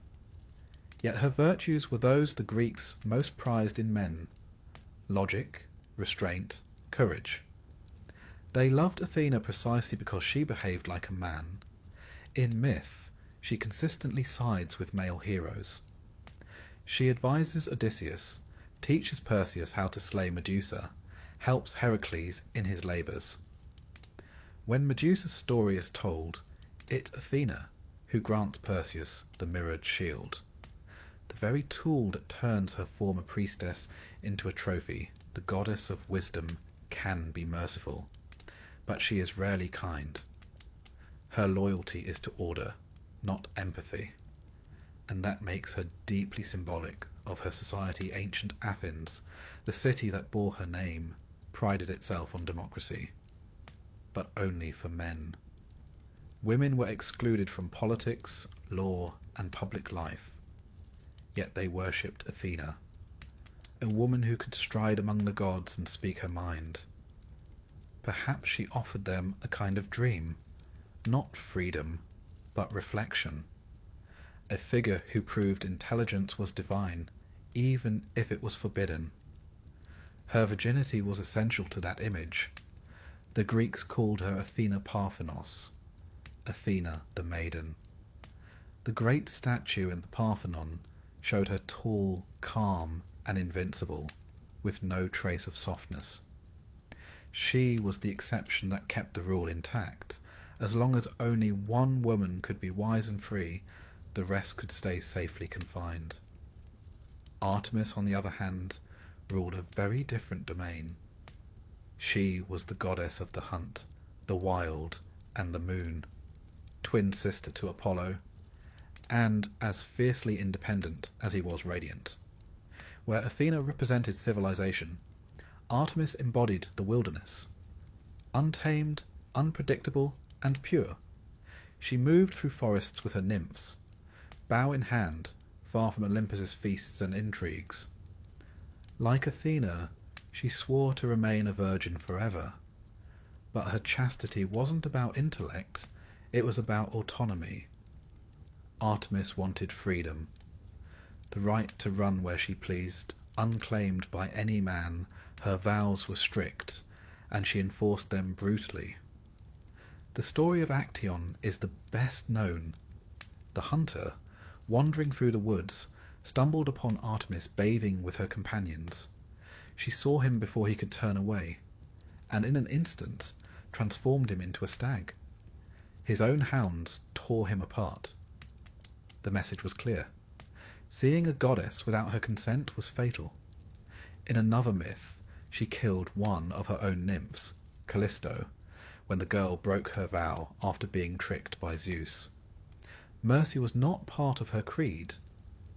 To the Greeks, Artemis represented a kind of paradoxical ideal. A woman powerful precisely because she rejected womanhood's traditional functions. She did not marry, did not bear children, did not compromise. Yet she was also goddess of childbirth, protecting mothers and infants. The duality is striking. The virgin who guards fertility, the untouched protector of the womb, she was both outside life and its guardian. In this, Artemis and Athena were mirrors of one another. Athena ruled the intellect. Artemis ruled the body. One turned emotion into strategy, the other turned nature into solitude. Both refused the roles assigned to mortal women, but in doing so, they reinforced them. For every mortal woman, they set impossible examples. Power without love, freedom without tenderness, authority bought by isolation. The cults that worshipped them reflected this tension. In Athens, girls participated in the Arctea, a festival for Artemis where they dressed as bears. Symbols of the wild feminine spirit, tamed through ritual. The ceremony marked their passage from childhood to marriageability. In honouring Artemis's virginity, they prepared for their own domestication likewise. Women praying to Athena before childbirth were invoking a goddess who would never experience it herself. The Greeks adored their contradictions. The divine was always both comfort and irony. The poets understood, too, that these goddesses represented an escape. one impossible for mortals but irresistible in imagination. Where Hera raged and Aphrodite schemed, Athena and Artemis remained unbent. They needed no man's love, no divine favour. In a world where women were possessions, they were owners of themselves. That made them divine, and also a little frightening. Even their tempers reflected this unease. Athena could curse the reckless, as she did Arachne. Artemis could slaughter mortals who offended her purity. Their anger was always righteous, yet their punishments were extreme. It was as if the myths whispered that independence, however admirable, was dangerous when wielded by women over time. Later cultures softened them. The Romans turned Athena into Minerva, a goddess of the arts and wisdom rather than war. Artemis became Diana, still a huntress but gentler, more maternal. Her arrows aimed at protection rather than vengeance, but the core paradox remained. Women's strength reimagined as chastity, their wisdom as detachment. And yet, within that restraint, something quietly powerful endures Athena's calm intelligence, Artemis's wild grace. They became templates for female autonomy centuries before such a thing could exist in real life. Their myths gave shape to an idea that Greek society itself could never allow, that a woman could define herself without reference to anyone else. Perhaps that's why they still fascinate us. In a pantheon of lovers and liars, Athena and Artemis stand apart, untouchable. They represent a kind of freedom that comes at a cost, a solitude as luminous as it is lonely. The Greeks saw in them both admiration and warning. Be pure, be strong, but never forget your place. Yet they never forgot them either. The temples of Athena crowned the city's highest hill. The moon of Artemis still ruled the night sky. Every torch lit to them was, knowingly or not, a prayer for self-possession, for the strength to think, to choose, to walk unafraid into the woods or the world, and not belong to anyone. Greek mythology, for all its beauty, was never a moral guidebook.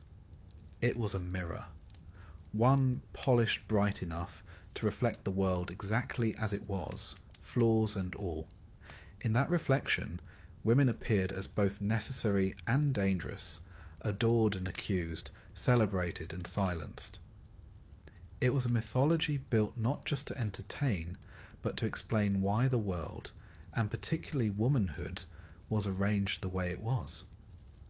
From the beginning, the Greeks cast womanhood as a cosmic complication.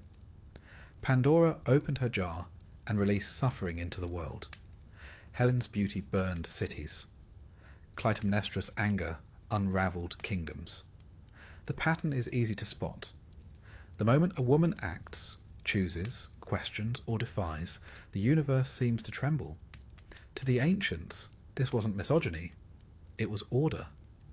The world made sense only when its hierarchy remained intact. Gods above men, men above women, reason above desire. The myths weren't invented to justify cruelty, they simply reflected it. A young Greek girl, sitting by a hearth, might hear the story of Persephone, and learn that disobedience leads to abduction. A young man, studying Homer, would hear of Penelope and learn that ideal womanhood means waiting quietly for a man to return. These tales slipped gently into education, religion, and everyday life, shaping what Greeks thought nature itself intended. In Athens, often praised as the cradle of democracy, women had no political voice. They could not own property, vote, or appear in court without a male guardian. Even their presence in public was restricted to festivals or funerals. The ideal Athenian woman was invisible, modest, obedient, silent. The myths reinforced that silence, cloaking it in divine approval. Hera's jealousy warned against emotional excess. Athena's discipline praised logic without empathy. Aphrodite's chaos cautioned against unrestrained beauty. Each goddess was an exaggerated virtue or vice. Examples, not individuals. And yet, paradoxically, these same myths immortalized the very women they feared: Pandora's curiosity, Medusa's defiance, Clytemnestra's rage, all condemned in their time, became the details that kept their stories alive. No one remembers the names of the faceless heroes who obeyed quietly. We remember the women who broke things. The ancient philosophers, for their part, were no more merciful. Aristotle described women as the incomplete male, colder in temperament, weaker in intellect, ruled by emotion rather than reason. Hesiod had already laid the groundwork centuries earlier, calling woman the beautiful evil, the necessary burden men must bear to continue their lineage. Even tragedy, that high art of empathy, often used female suffering as moral spectacle. Medea, Antigone, Electra, all punished for thinking, loving, or mourning too deeply. But beneath the cruelty runs something more complex. The Greeks understood that chaos was necessary for balance. Every orderly city needed its wild edges. Every rational god his unpredictable counterpart. Women filled that symbolic role. The human embodiment of nature, mystery, and emotion. The poets may have feared them, but they could not write a world without them. Take Athena, goddess of wisdom, born from Zeus's head. She is thought, logic, and discipline, the idealized masculine version of a woman. She proved that intellect can be divine, but only when stripped of desire. Artemis, the eternal huntress, embodies freedom, but at the price of isolation. The Greeks admired these goddesses precisely because they were exceptions, and exceptions confirm the rule. The mortal women of myth, however, reveal the cost of this admiration. Penelope's patience is heroic only because she has no other choice. Psyche's curiosity leads her through hell and back, but it begins as punishment. Even beauty, as in the case of Helen or Andromeda, is treated as a liability. To attract attention, divine or mortal, is to invite suffering. The myths made beauty and obedience into double-edged virtues. A woman's grace might elevate her family's honor, but it could also destroy entire kingdoms. Her silence kept peace at home, but her voice could spark a tragedy. The Greeks lived within those contradictions and seemed to find them comforting. Proof, perhaps, that the gods were as fickle and flawed as humans themselves. Still, the stories endure because they never settle for simplicity. Even when the women lose, their shadows remain. Medusa's severed head becomes a weapon against evil. Arachne's punishment ensures her art lives forever. Pandora's jar holds not only pain but also hope. Every supposed curse carries its own strange gift. The Greeks, perhaps unconsciously, created the first literary women too powerful to vanish completely. And those echoes have carried far. When the Roman poets reimagined the myths, they softened the edges but kept the hierarchies. Medieval Christianity reinterpreted them, merging Pandora with Eve, the first disobedient woman, forever blamed for curiosity. Renaissance painters adored the goddesses for their beauty, not their autonomy. And even today, echoes of their punishment stories remain in subtler ways. The temptress, the scorned woman, the mad wife. The costumes have changed, but the archetypes haven't. Yet there's something oddly triumphant in that endurance. Each retelling bends the myth a little more toward justice. Modern readers find power where the ancients saw danger. Medusa becomes not a monster, but a symbol of violated innocence reclaiming her strength. Pandora becomes the embodiment of curiosity and human spirit. Even Hera, long mocked for jealousy, is being reimagined as a goddess of resilience. A woman trying to maintain dignity in a world designed to humiliate her. The reinterpretation of these myths says as much about us as the originals did about them. Where the Greeks feared women's autonomy, we crave it. Where they prized silence, we seek voice. Their myths warned of chaos if women were free. Ours warn of stagnation if they are not.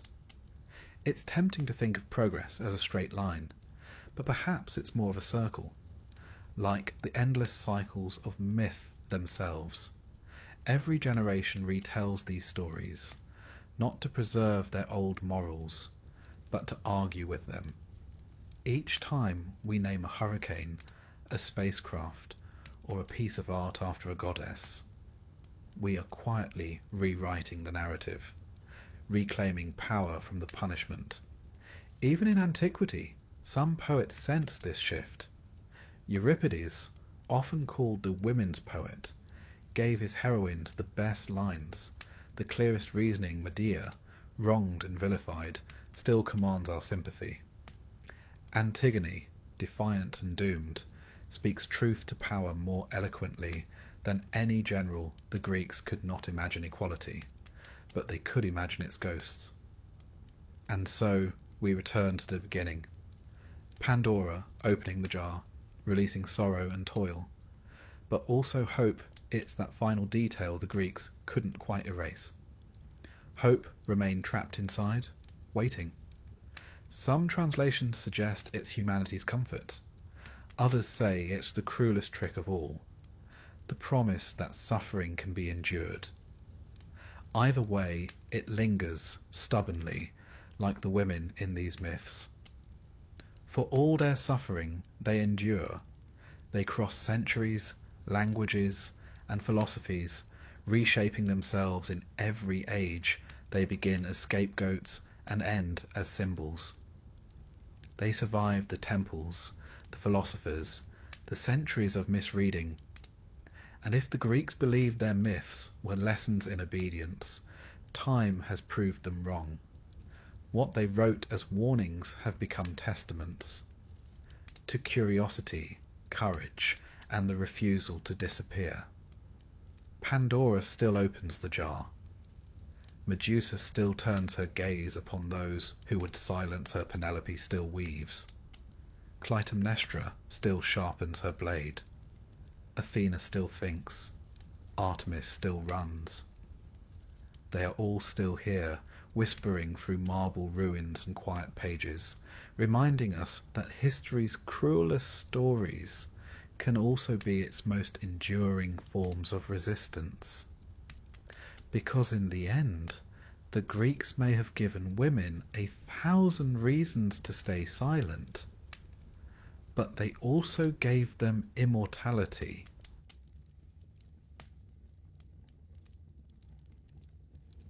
Long before the name Medusa began to send a chill down the spine of listeners, there was a world in which monsters, gods, and mortals all mingled in stories passed from one Greek hearth to the next.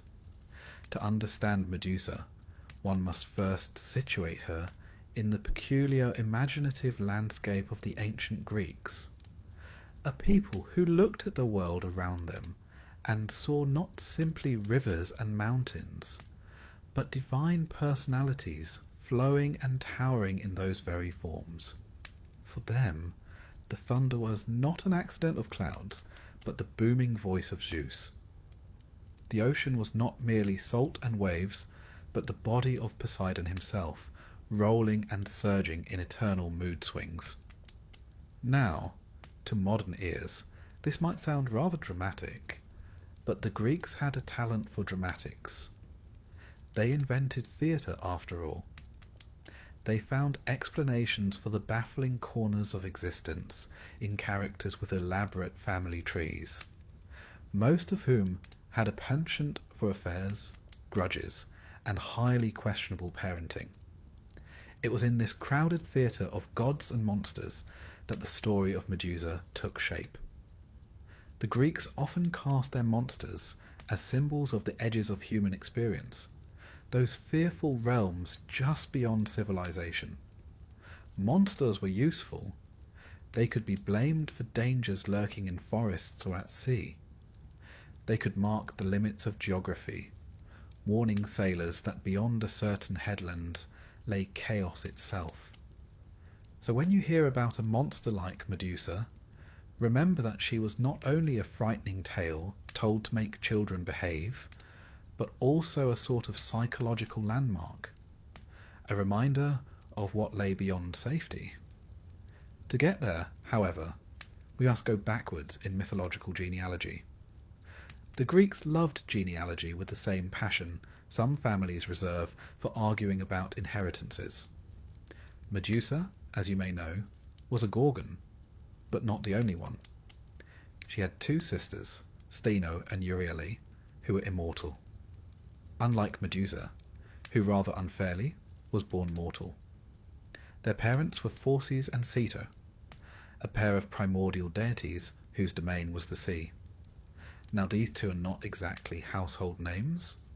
They don't often appear in popular retellings, and if you were to invite them to dinner, you'd probably regret it, since Ceto's portfolio included sea monsters of every variety.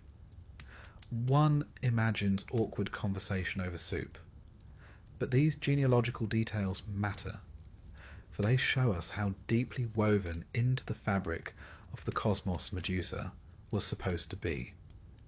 She was not an isolated invention, but part of a lineage of beings representing the primal, terrifying face of nature. To the Greeks, the sea was as much a source of dread as it was of livelihood, and it is hardly surprising that the monsters born of Phorcys and Ceto should carry that aura of danger. What's interesting is that in the earliest Greek art and literature, the Gorgons were not the sort of creatures to inspire Gothic horror novels, but rather something far stranger. They were depicted with wide, grinning mouths, boars' tusks, protruding tongues, and sometimes even wings. If you've ever stumbled across one of those Gorgoneon masks, the stylized Gorgon heads carved on temples or shields, you might find them almost comical, with their bulging eyes and stuck-out tongues. They were meant to ward off evil, functioning as protective emblems. Rather like hanging up a beware of dog sign, only in this case the dog happens to petrify trespassers with a glance. Medusa's uniqueness among her sisters is that she alone was mortal. This narrative choice allowed for her eventual defeat at the hands of a hero.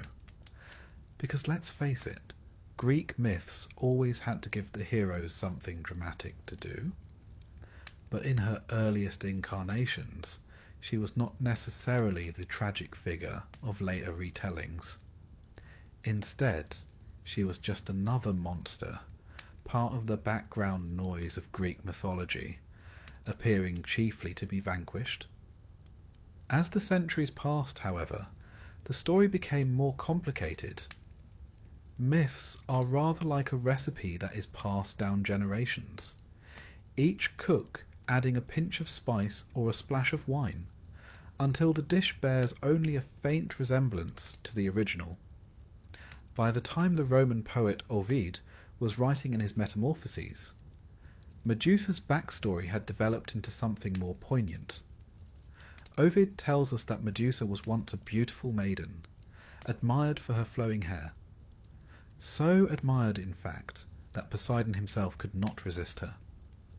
Unfortunately, he chose to pursue her in the temple of Athena, an act which not only violated Medusa, but also desecrated the sacred space. Athena, not known for her soft-heartedness, punished Medusa rather than Poseidon, which does feel like the mythological equivalent of sending the wrong child to bed without supper. The cultural context here is important. To the Greeks, the violation of a temple was a serious offence, and in their moral logic, the defilement of a sacred place demanded retribution. It mattered less who did the deed and more that the space was dishonoured. Thus, Athena transformed Medusa into the monster we know. Hair of serpents, eyes whose gaze turned men to stone, a face so dreadful that none could look upon it and live. Now, if you pause here and imagine yourself an ancient Greek, you might understand the resonance of this transformation. Snakes, for example, were creatures of both fascination and fear. They shed their skins and thus symbolized renewal, but they also lurked unseen in grass, ready to strike. In mythology, snakes were often linked to Chthonic or underworld forces. To give Medusa a crown of writhing serpents was to mark her as belonging to the liminal space between life and death, beauty and horror, mortal and monstrous. One might also note with a faint smile that the Greeks seem to have a rather loose definition of fair punishment. Athena, rather than confronting her uncle Poseidon, the god of earthquakes, horses, and rather questionable decision-making, decided that the mortal woman would bear the brunt of the consequences. It is perhaps a reflection of the patriarchal structure of Greek society itself, in which women often bore punishment for circumstances well beyond their control. At this stage of the story, Medusa's fate seems sealed. She is no longer the admired maiden, but the feared creature. And yet, interestingly enough, the Greeks did not always treat her image with dread.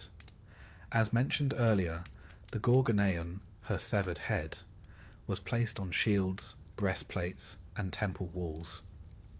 Even Athena, the very goddess who cursed her, bore her likeness on her aegis, that famous protective cloak. In a way, Medusa became a paradox, loathed and feared, yet also invoked for safety and protection. It is as though the very horror she represented could be flipped inside out and transformed into a power against evil. Before we arrive at Perseus, the golden boy destined to lop off Medusa's head, it's worth reflecting on how these myths functioned in everyday Greek life. For us, the story is a work of literature, something to be read in a quiet evening. For them, it was closer to a cultural operating system, guiding their rituals, their fears, their understanding of why the world was the way it was. The figure of Medusa, embodying both beauty and terror, punishment and protection, is a reminder of how comfortable the Greeks were with contradictions. They were not especially bothered by whether a story was morally fair or neatly logical. Myths were not sermons. They were mirrors of the untidy complexity of human life. And so, before Medusa becomes the victim of Perseus's heroics, before her head is swung about like an all-purpose divine weapon, we find her here, standing at the threshold between mortal beauty and monstrous terror. She is the creature of the edge, the guardian of the beyond. To some, a cautionary tale. To others, a symbol of resilience. To all, a face that could never quite be forgotten. If you imagine yourself in ancient Greece, perhaps reclining upon a couch with a cup of wine that may or may not have been watered down according to custom, you would likely hear stories told not in neat chapters, but in a kind of living, evolving web of tales. The myths did not exist as single definitive versions, the way we now expect from novels or films. Instead, each storyteller bent and shaped them according to audience, mood, or even political climate. So it is with Medusa, whose origins are stitched together from the fragments of poets, dramatists, and the wandering bards of a time when memory, not paper, carried knowledge. Her beginnings, however, are consistently linked to a family that might politely be described as eccentric. The Greeks were terribly fond of assigning parentage, even to their monsters. Nothing simply sprang into being without a proper genealogy. And so we return to Medusa's parents, Phorcys and Ceto. Phorcys, you see, was a primordial sea god, older than the Olympians, with the sort of unsettling presence one imagines when gazing into a deep trench where the light fails. His consort, Ceto, was a goddess equally maritime, but less in the way of serene waves and more in the way of squids, sea beasts, and creatures that made sailors regret ever leaving port. Together they populated the mythological seascape with offspring that make one rather grateful they belong firmly to the realm of imagination. Ladon, the 100-headed serpent, for instance, or Echidna, the so-called mother of monsters, who paired up with Typhon and gave us such memorable creations as Cerberus, the 3-headed hound, the Hydra with its many heads, and the Chimera, a sort of lion-goat-serpent ensemble that suggests the gods were sometimes careless with the cosmic glue. Amidst this menagerie, the Gorgons stand out as particularly fearsome. Stheno, Euryale, and Medusa, the trio whose very name meant grim or dreadful. In early Greek art, they were shown with grotesque, wide grins, tusks protruding, and often with wings sprouting from their backs. Archaeologists have uncovered Gorgonean masks dating back to the 6th century BCE, placed on temples and shields as protective emblems. These images were less about telling Medusa's story and more about harnessing the raw fright she represented. Rather like hanging up a rather ugly gargoyle above your door, the idea was that ugliness itself could scare away misfortune. But within this family of horrors, Medusa was different. The myths consistently emphasized that she alone was mortal, which, if nothing else, was dramatically convenient for later poets who needed a monster that could, at last, be slain. The sisters Stheno and Euryale were invincible, but Medusa was vulnerable. To the Greek mind, this made her both tragic and useful, a being who could represent danger, yet not be so permanent that no hero could claim a victory. One should also note how these stories reflect geography as much as imagination. The Gorgons were said to dwell at the edge of the world, in places far removed from ordinary Greek life. Some sources placed them near the ocean at the westernmost edge, others in the far north. This edge of the map motif was common in myth. When one sailed beyond familiar waters, where stars grew unfamiliar and currents grew treacherous, it was helpful, psychologically, if not practically, to imagine that monsters dwelled there. After all, how better to discourage young sailors from wandering too far than to tell them a trio of snake-haired sisters were waiting to petrify them? Still, if we step away from the mythology and look at the archaeological record, one sees how potent Medusa's image became in daily life. The Gorgoneon, as it was called, was carved into temple pediments at places like Corfu, glaring out at worshippers and, one supposes, at any passing malevolent spirits. Coins from Sicily carried her face, suggesting that cities adopted her as a kind of civic guardian. To wear or display Medusa was to announce both defiance and protection. It is rather like the modern use of a skull emblem. simultaneously a warning and a declaration of strength. There is also something deeply symbolic in the fact that Medusa alone was not eternal. The Greeks had a knack for embodying human anxieties in their stories, and mortality was the most universal of all. While her sisters represented the unending, almost cosmic terrors of the universe, Medusa represented the fleeting, vulnerable condition of mankind. Yes, she was dangerous, but she could die, just as all mortals must. In that sense, her story bridges the gap between divine myth and human experience. And here we find the beginnings of sympathy for Medusa. Though later centuries would cast her as a tragic figure cursed by Athena, even in the earliest layers of myth, one senses that she is an anomaly, a monster who, unlike her immortal kin, carries the burden of eventual defeat. In literature, she appears almost always in the context of someone else's tale, Perseus's tale, Athena's, even Ovid's broader narrative in the Metamorphoses. Rarely does she stand centre stage as her own protagonist. It is a curious fate. She is both unforgettable and yet constantly overshadowed. The Greeks, of course, were fond of such layered contradictions. Consider that the same culture who painted her as a grotesque also carved her likeness lovingly into shields and temples. They feared her, yet they needed her. She was the embodiment of terror, but also the charm against it. And perhaps therein lies the true fascination of her myth.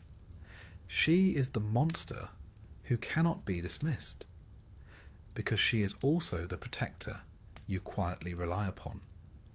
If you close your eyes and picture the temples of the archaic period, their pediments rising in bright paint against a Mediterranean sky, you might see her face staring out with that toothy grin.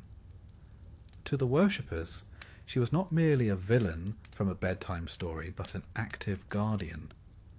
In that gaze, carved in stone, there was both menace and safety. The paradox of Medusa was literally built into the architecture of their sacred spaces. Of course, when myths live as long as hers have, they acquire layers upon layers of interpretation. Some later writers, looking back, tried to soften the image of the Gorgons. Others hardened it. Some even suggested alternate parentage or differing numbers of sisters. But the core remained. 3 dreadful beings born of the sea, living at the edges of the world, with one, Medusa, fated to fall. One could spend a lifetime cataloguing the small details of these myths, and scholars often have. Was Medusa winged, as early vase paintings show? Did her sisters shriek so loudly that it shook the very ground? Did her face petrify instantly, or only after one met her eyes directly? These questions may sound like idle curiosities, and in a sense they are. Yet they reveal how deeply the Greeks obsessed over consistency in storytelling, while simultaneously allowing contradictions to coexist. And so, before Perseus ever sets out, before Athena sharpens her sense of vengeance, Medusa stands with her sisters as a sentinel of fear, a figure sculpted from the Greeks' fascination with the sea, with mortality, and with the idea that even monsters might serve protective ends. She is mortal, yes, but no less formidable for it. She is not yet the tragic figure cursed for her beauty, nor the severed head brandished as a weapon. She is still simply Medusa, daughter of Phorcys and Ceto, sister to immortal terrors, dwelling at the periphery of the known world. And as the firelight flickered on the walls of an ancient Greek home, and a storyteller's voice rose and fell, One suspects that listeners drifted off to sleep with her image hovering at the edge of their dreams. A monster, yes, but also a mirror of the very fears that haunted the edges of human thought. To move further into the story of Medusa, we must now turn to her most curious distinction, that unlike her sisters, she was mortal. It may sound like a small detail, but in the mythological world of the Greeks, such distinctions mattered greatly. Immortality, after all, was the defining trait of the gods and their monstrous offspring. To be mortal among immortals was to be a walking contradiction. And yet, this was Medusa's lot. Imagine, if you will, being part of a family where everyone but you was immune to age, injury, or death. Rather like being the only one in your household without a decent raincoat on a drizzly day. You are bound to feel singled out. For the poets and storytellers, this odd condition created narrative tension. A monster that could be killed was in truth a monster worth writing about, because it allowed for a story of triumph. But before her eventual downfall at the hands of Perseus, the traditions insist on one thing: Medusa had been beautiful. Not merely pleasant to look at, but dazzling. A woman whose hair was said to be her crowning glory. Now, one might cynically observe that in Greek mythology, such beauty was rarely a blessing. More often, it was a liability. From Helen of Troy, whose beauty supposedly launched 1,000 ships, to Narcissus, whose good looks led him to drown staring at his reflection, the Greeks had a habit of turning beauty into trouble. Medusa's beauty caught the eye of Poseidon. The god of the sea was not exactly a model of restraint. His portfolio included earthquakes, storms, horses, and rather regrettably, a long list of unwanted pursuits of mortals. And so the story goes that he sought out Medusa and, depending on the version you hear, seduced her or forced himself upon her. The setting of this act is crucial: the temple of Athena. Athena, goddess of wisdom, war strategy, and crafts, was famously protective of her temples. To defile one of them was considered an unthinkable crime. Yet, in the way of myths, the blame did not fall upon Poseidon, despite his rather obvious role in the affair. Instead, it fell squarely upon Medusa. The logic is warped, but it reflects the deeply patriarchal society in which these stories were told.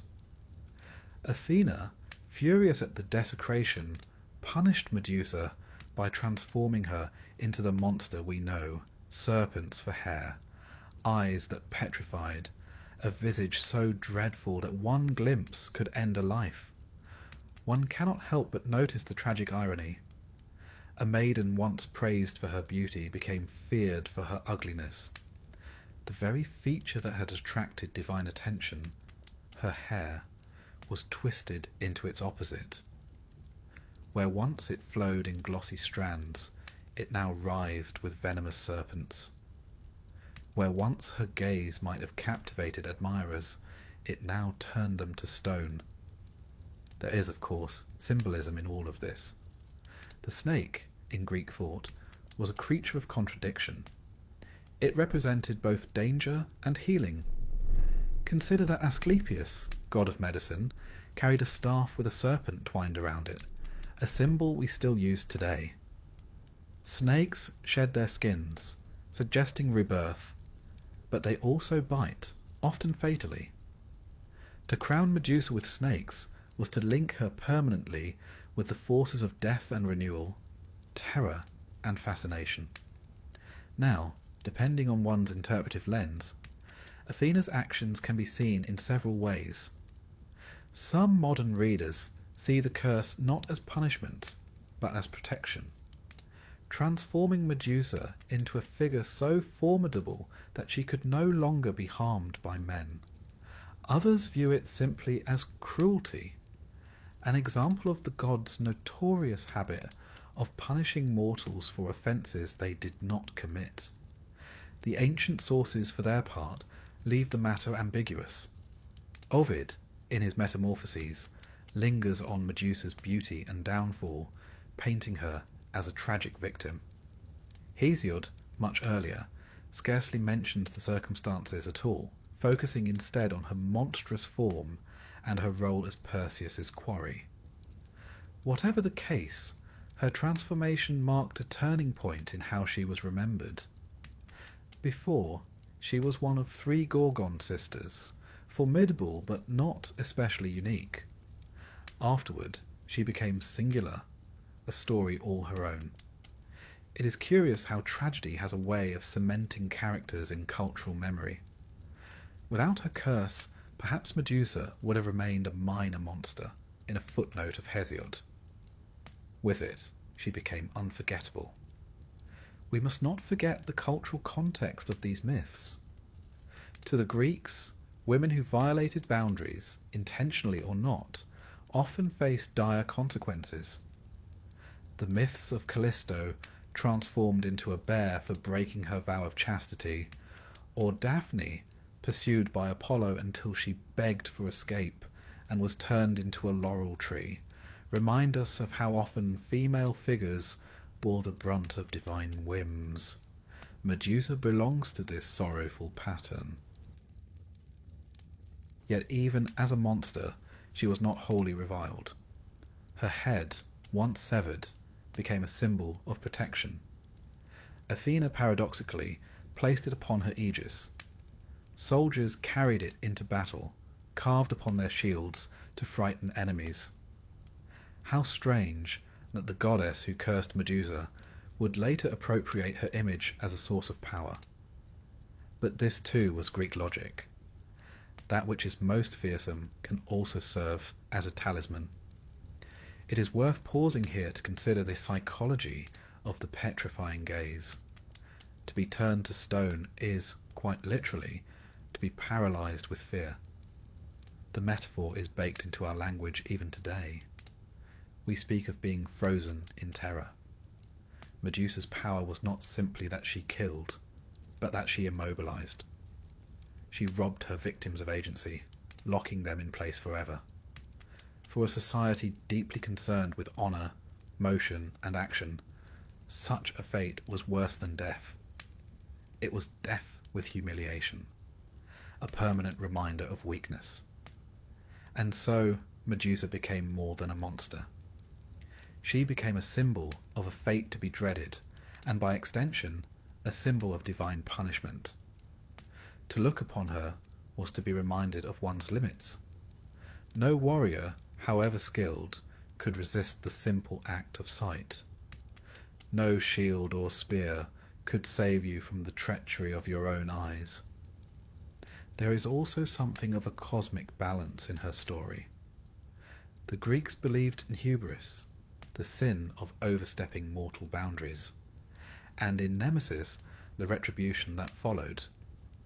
Medusa, once admired for her beauty, became a warning of how swiftly fortune could turn. To go from celebrated maiden to monstrous exile was to embody the precariousness of human life, a lesson the Greeks never tired of telling. Yet despite her terrifying form, she retains a trace of humanity.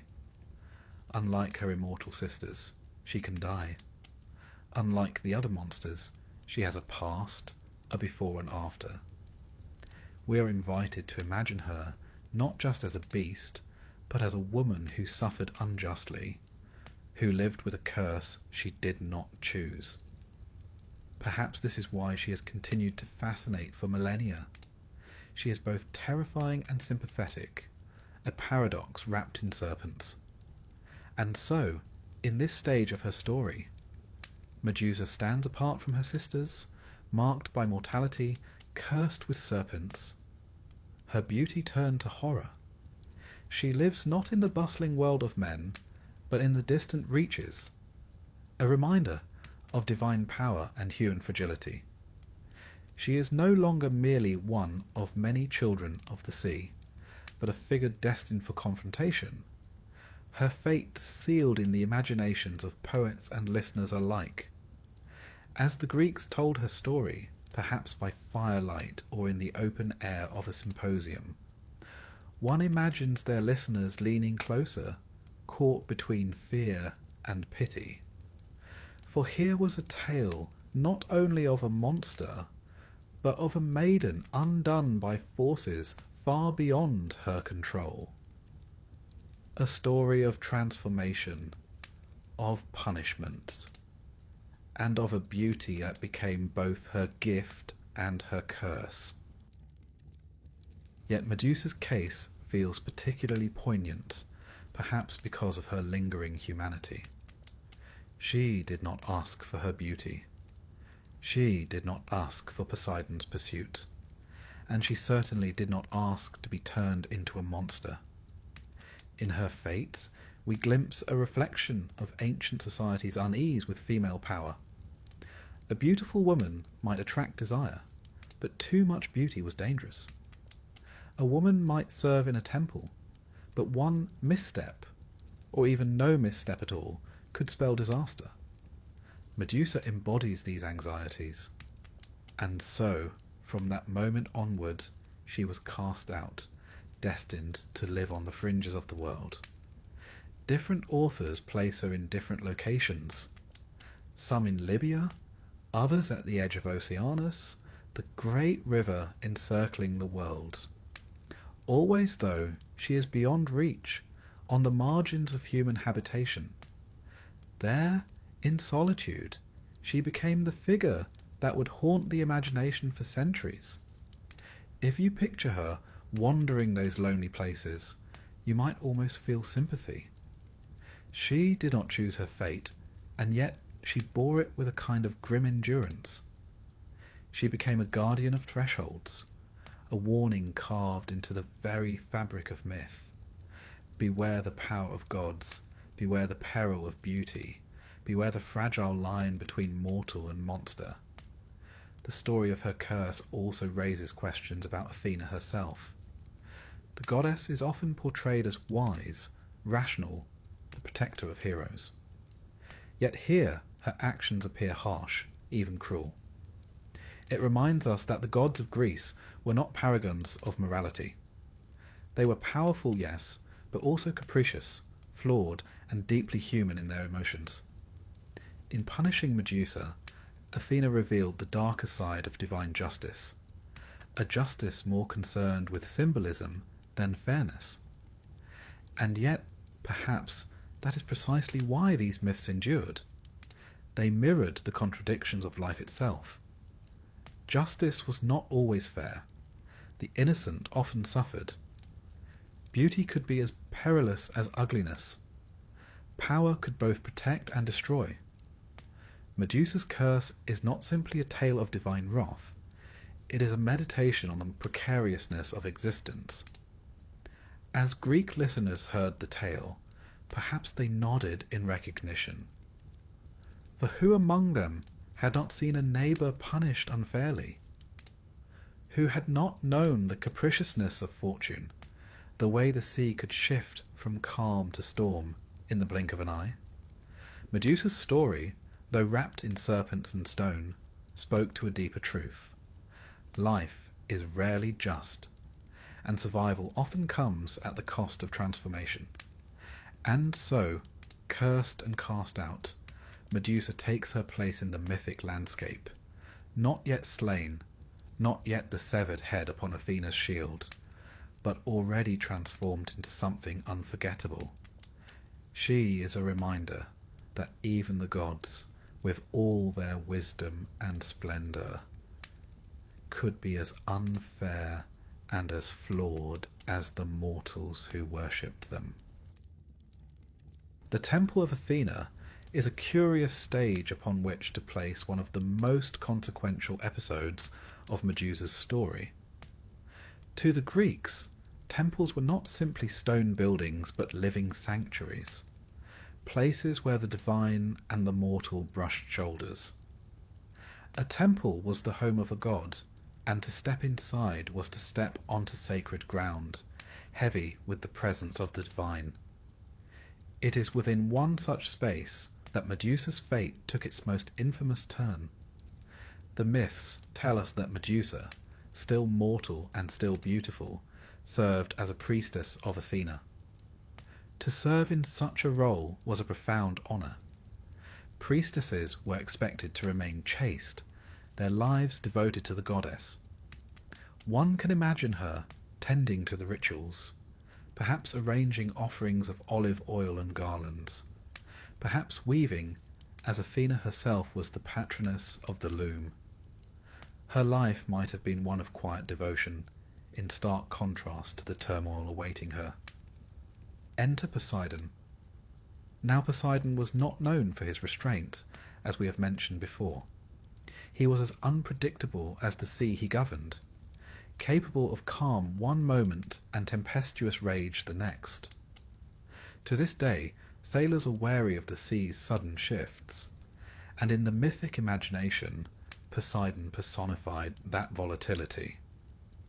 He desired Medusa, and desire in mythology seldom ended well for mortals.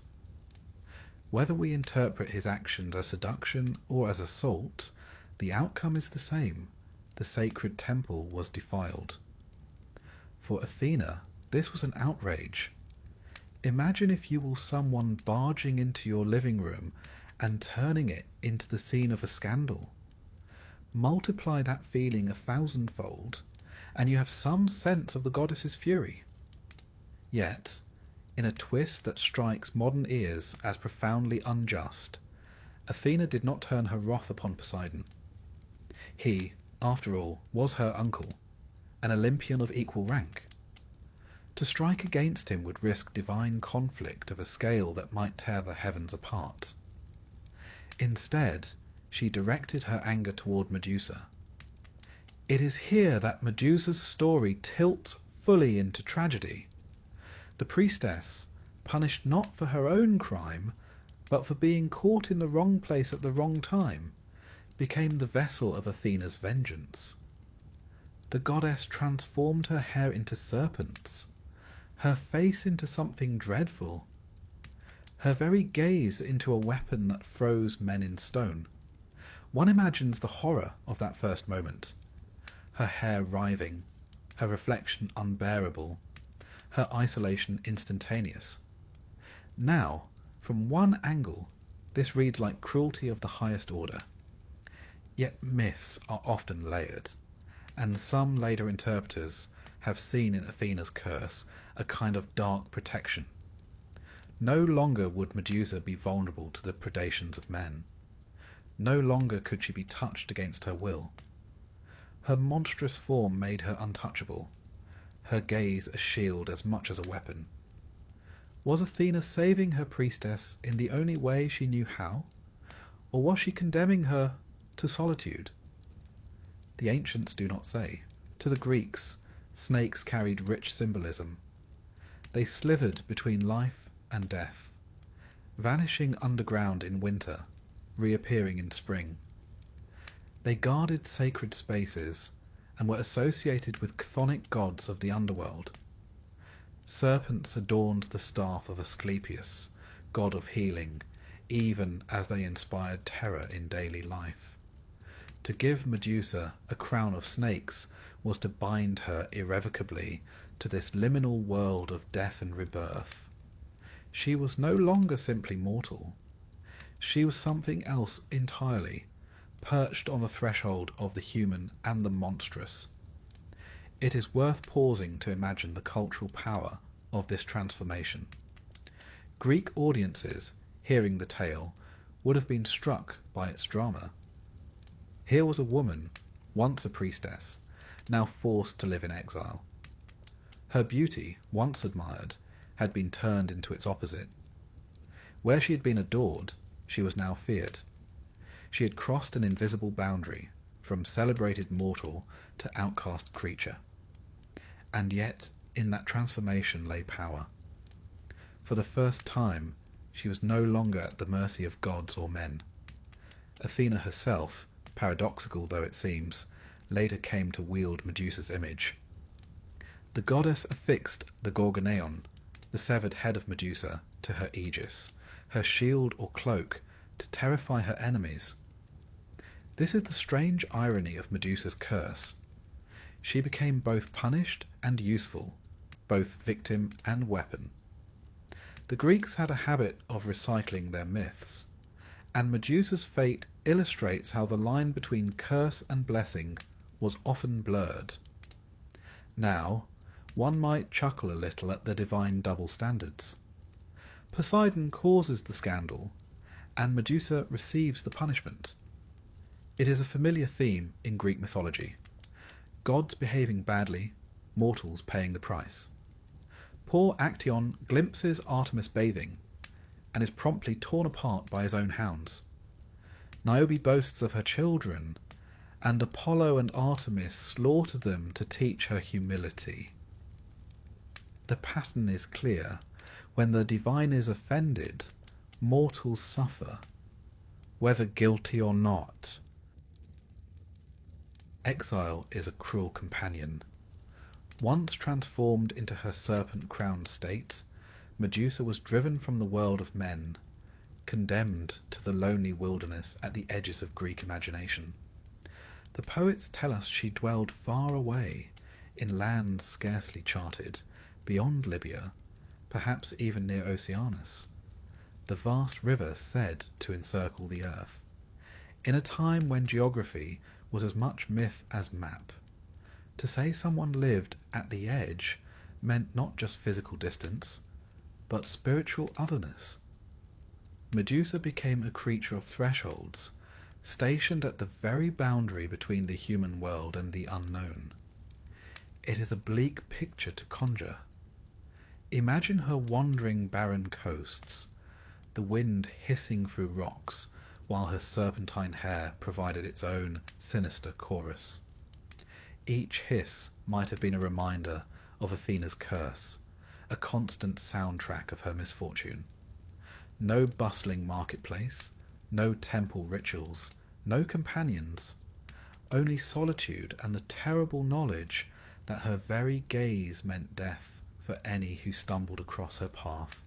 Even the bravest traveller, should they chance upon her lair, would have had mere moments before turning to stone. And so, with every new statue, her loneliness grew, for her companions were frozen reminders of encounters that ended too quickly. Here lies a fascinating paradox. She was cursed for being violated in a sacred space, punished for beauty, and then rendered so terrifying that she could never again be approached.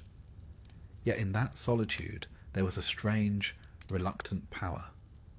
No man could harm her. No god dared to try again. For the first time, perhaps, Medusa was safe, but safety purchased at the cost of complete isolation. The Greeks were fascinated with monsters who lived at the margins of the world. The Gorgons, of whom Medusa was the youngest, were described in Hesiod's Theogony as dwelling near the night world, close to the Hesperides, the nymphs who tended the golden apples. Steno and Euryale, Medusa's sisters, were immortal, while she alone was mortal. This detail is crucial. Her mortality meant her story had a definite conclusion, unlike her sisters who would persist eternally. It also suggests that the Greeks used her figure as a moral lesson. Monsters who cannot die are the stuff of eternal fear, but Medusa's mortality meant she could eventually be conquered, her power contained. One might imagine her sisters as her only company in those barren lands. Later poets made much of their grief when she was slain, their wails echoing through the night. For now, though, it is uncertain whether they dwelled together or apart. Some accounts suggest a tight-knit trio, bound in sisterhood against the world. Others portray Medusa as solitary, her curse too heavy even for her kin to share. In either telling, Hers was a life that could not return to what it had been. Let us turn for a moment to the Greek view of monsters more broadly. To them, monstrosity often marked boundaries between life and death, between the civilized and the wild, between Greece and the barbarian lands beyond. Medusa embodied all three. She was alive, yes, but with the death gaze that instantly ended others. She dwelled outside the Greek world, in places uncharted, and she was both human and not human, familiar yet profoundly alien. In this sense, she symbolized everything uncertain, everything uncontrollable. Her serpentine crown only deepens the symbolism.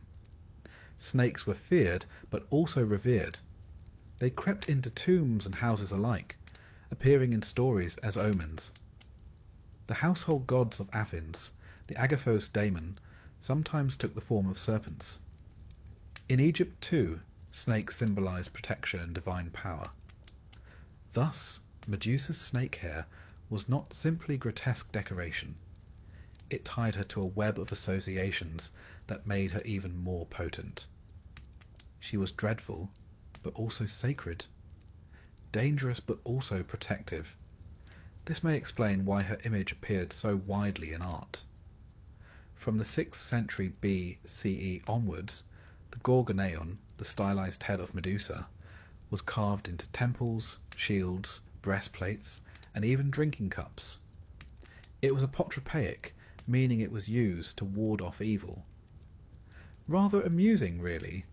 While the myth says Medusa herself was shunned and feared, her likeness was everywhere, pressed into service as a sort of supernatural burglar alarm. Imagine being so terrifying that people put your face on their door knockers for safety. An honour of sorts, though I suspect Medusa herself would have been less than flattered. Still, life in exile would have been slow, each day marked by the monotony of survival. The Greeks rarely described what Medusa did in her solitude, but one can imagine her haunting rocky caves, watching the horizon, waiting for the occasional unfortunate sailor or wandering hero to stumble her way. Each encounter must have ended the same. Another figure, frozen mid-motion. A grim statue to add to her growing collection. Did she grow used to it, or did it torment her? Did she speak to them, as though to companions who never replied? We cannot know, though the thought is haunting. Her mortality also gave her life urgency. She may have known, even then, that a hero would one day come for her. After all, Greek mythology is replete with such patterns.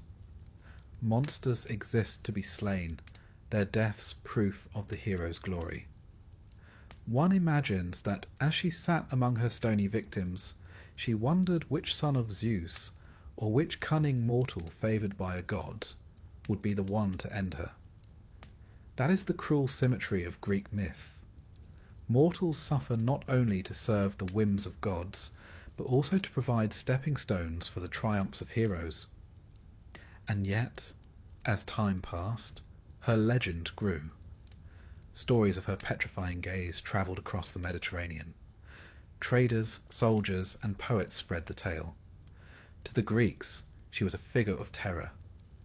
To others, she might have seemed almost divine, a guardian of hidden lands. Even her name carried power. In Greek, Medusa derives from the word medein, meaning to guard or to protect. So even in her curse, even in her exile, she was more than a victim. She was a symbol of guardianship, albeit in fearsome form. The Romans, centuries later, would embrace this symbolism fully. Medusa's head appeared on mosaics, coins, and armour. Even the Emperor Alexander Severus displayed her image as a talisman. Her isolation had become her fame, her suffering transformed into cultural power. There is an irony here as sharp as any in Greek tragedy. The woman cast out for desecration became a universal emblem of protection. But to return to the lonely figure herself, imagine the silence of those nights. Stars wheeling above, waves crashing against distant rocks, and Medusa alone, cursed by a goddess, abandoned by humanity, haunted by serpents that whispered ceaselessly around her head. There is something profoundly sad in it, yet also strangely noble. She endured. For years, perhaps decades, she endured. And though her fate was written, her endurance itself is worthy of remembrance. It is also here, in this chapter of her tale, that we can reflect upon how myths function as mirrors of human anxiety. The Greeks feared exile, feared dishonour, feared the loneliness of being cut off from the polis, the community. Medusa embodied all these fears. She was the outcast, the unapproachable, the ultimate foreigner. Yet she also represented a kind of liberation. Cut free from society, she answered to no man, no law. Hers was the dangerous freedom of the wilderness. This tension between curse and liberation, victimhood and power, is what makes Medusa endlessly compelling. She is not a one-note monster, snarling and slain in a single breath. She is layered, a priestess wronged, a woman punished, a creature feared, a guardian revered. In her exile, all these layers converged, and so, as she lingered at the world's edge, her legend grew. Her image multiplied, and her name etched itself into the cultural memory of Greece and beyond. She was no longer merely Medusa the woman. She was Medusa the idea, eternal, haunting, both feared and strangely admired. Every story that begins with a monster in exile, sooner or later, attracts a hero. Greek mythology has a particular fondness for such encounters. A dreadful creature is placed at the far reaches of the world, and eventually some plucky mortal, usually with divine parentage or sponsorship, is sent to tidy up the matter. It is almost as if the universe of Greek myth worked like a cosmic filing cabinet. Monsters were paperwork, and heroes were dispatched to keep everything neatly in order. And in the case of Medusa, the man who opened her file was Perseus. Now, Perseus was no ordinary adventurer. He was, rather conveniently, the son of Zeus himself. His mother Danae had been locked away in a bronze chamber by her father Acrisius, king of Argos. Acrisius had heard a prophecy that his grandson would one day kill him, an occupational hazard for Greek kings, who might have done better to avoid having daughters at all, given how often these prophecies came true. Zeus, in one of his less subtle disguises, transformed into a shower of golden rain and impregnated Danae despite the bronze prison. The result was Perseus, a child already marked for greatness. From his earliest days, Perseus lived under a cloud of danger. Acrisius, unwilling to kill his daughter and grandson outright, perhaps out of fear of divine retribution, placed them in a wooden chest and cast them adrift at sea. They washed ashore on the island of Seriphos, where they were taken in by a kindly fisherman named Dictys. The boy grew into manhood there, protected by his mother and guided by fortune. But fortune in Greek myth has a way of calling in its debts. The king of Seriphos, Polydectes, eventually developed an unseemly desire for Danae. Perseus, being the dutiful son, opposed the match, which annoyed Polydectes considerably. Seeking to rid himself of this troublesome young man, the king announced a banquet at which every guest must bring a horse as a gift. Perseus, who had no horse, boasted rashly that he could bring something better, the head of Medusa. It was the sort of bold statement that sounds impressive at the time, but tends to cause regret in the morning. Polydectes, seizing the opportunity, sent Perseus on his way. Now, this was not a suicide mission precisely, though it would have been for anyone else. The gods had their eye on Perseus. Athena, who seemed to have complicated feelings about Medusa, half disgust, half fascination, favoured the young man. Hermes, ever the trickster, lent his help as well. Between them, Perseus was outfitted like a hero from a divine catalogue. From Athena, he received a polished bronze shield, bright enough to serve as a mirror. From Hermes, he gained a sharp, curved sword. The nymphs of the north, meanwhile, offered him a magic bag, the kibisis, to safely contain Medusa's head. And finally, the god Hades provided the Helm of Darkness, a cap that rendered the wearer invisible. One might say Perseus was not so much heroic as generously accessorized. Even with such equipment, Perseus still faced the daunting task of finding Medusa, who lived at the edge of the world.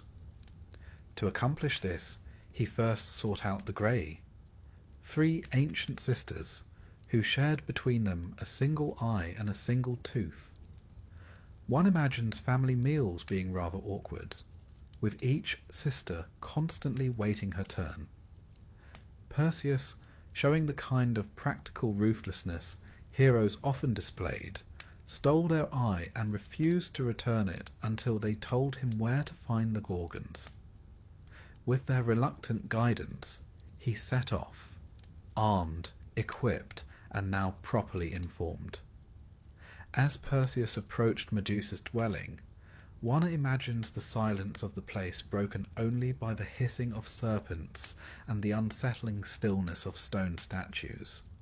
These petrified figures were once men, hunters, adventurers, perhaps the occasional hapless wanderer, frozen mid-motion, arms raised, mouths open, forever caught in that instant of terror. To walk among them must have been eerie indeed, like entering a gallery where every sculpture screamed of its final moments. It was a fitting guard for Medusa, who lingered inside, perhaps weary, perhaps resigned, perhaps simply unaware that her fate was about to change. The shield was Perseus's salvation. He dared not look directly at her, for to do so was to risk instant transformation into stone. Instead, he used the reflection in Athena's polished bronze to guide his movements. One might picture him creeping slowly, carefully, a warrior advancing not by sight but by shimmer. And there, at last, he saw her. Not in beauty as she once was, but in terror as she had become. Her hair writhed with serpents. Her face was both human and inhuman. Her presence dreadful enough to chill even a demigod's heart. As she slept, Perseus struck. With a single stroke of Hermes' sword, he severed her head. The myths are strangely quiet about whether she cried out, whether she stirred at the last moment, whether her serpents hissed in alarm. What they do tell us is that from her blood sprang Pegasus, the winged horse, and Chrysaor, a warrior born fully armed. These children, fathered by Poseidon, emerged at the moment of her death. A peculiar birth, grotesque yet strangely beautiful. To kill Medusa was not simply to end her life. It was to unleash new beings into the world. Perseus quickly tucked the head into the kibisis, knowing that even in death, her gaze retained its petrifying power. This detail is worth dwelling upon. Most monsters, once slain, lose their potency. But Medusa's head was so powerful that it remained dangerous even after separation from her body. It was a grim testament to the magnitude of Athena's curse. At this point, Perseus had accomplished his task, but the story does not end so neatly. Heroes rarely complete their quests without complications. Medusa's immortal sisters, Stheno and Euryale, awoke and howled in grief. They pursued Perseus furiously, but with the helm of darkness he vanished from their sight. One imagines their anguish echoing across the barren landscape, their cries both rage and mourning. For though they were monsters, they were also sisters, and the loss of Medusa struck them deeply. In their lament, we hear perhaps the only voices in myth that truly grieve for her. And so Perseus departed, carrying in his bag the head of a woman, once priestess, once victim, now reduced to a trophy. It is easy, from the modern perspective, to feel uneasy about this. Was Perseus a hero, or merely the instrument of further injustice? The ancients, of course, celebrated him as both cunning and brave. To slay a monster without even looking at her was no small feat. Yet if we pause and consider Medusa's story, hers was a life twisted by others, by Poseidon, by Athena, and now by Perseus. She was, in a sense, a pawn in the great game of gods and heroes. But the Greeks did not see her so simply. They saw in her death the release of Pegasus, a symbol of inspiration who would later serve heroes and even inspire poets. They saw in her head a weapon of divine justice, a tool Athena herself would adopt. To them, Medusa was not merely tragic. She was transformative. Her end gave rise to new beginnings. Her curse became a source of power for others. One might smile, if grimly, at the irony. Medusa, exiled and despised, was suddenly more useful in death than she had ever been in life. Athena, who once cursed her, would now proudly display her image. Heroes, kings, and emperors would wield her likeness for centuries. The woman punished for desecration became, in the end, a universal emblem of protection. It is, as ever, the cruel poetry of myth. And so, with her head in a bag and her body left behind, the chapter of Medusa's exile closes. But her influence was far from finished. For Perseus would return with his prize, and the world, gods and men alike, would learn just how potent the severed head of a Gorgon could be. Perseus did not simply take Medusa's head, present it to Polydectes, and call it a day.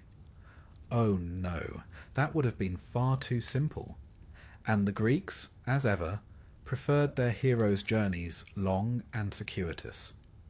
The slaying of Medusa, dramatic though it was, marked only the midpoint of Perseus's adventures.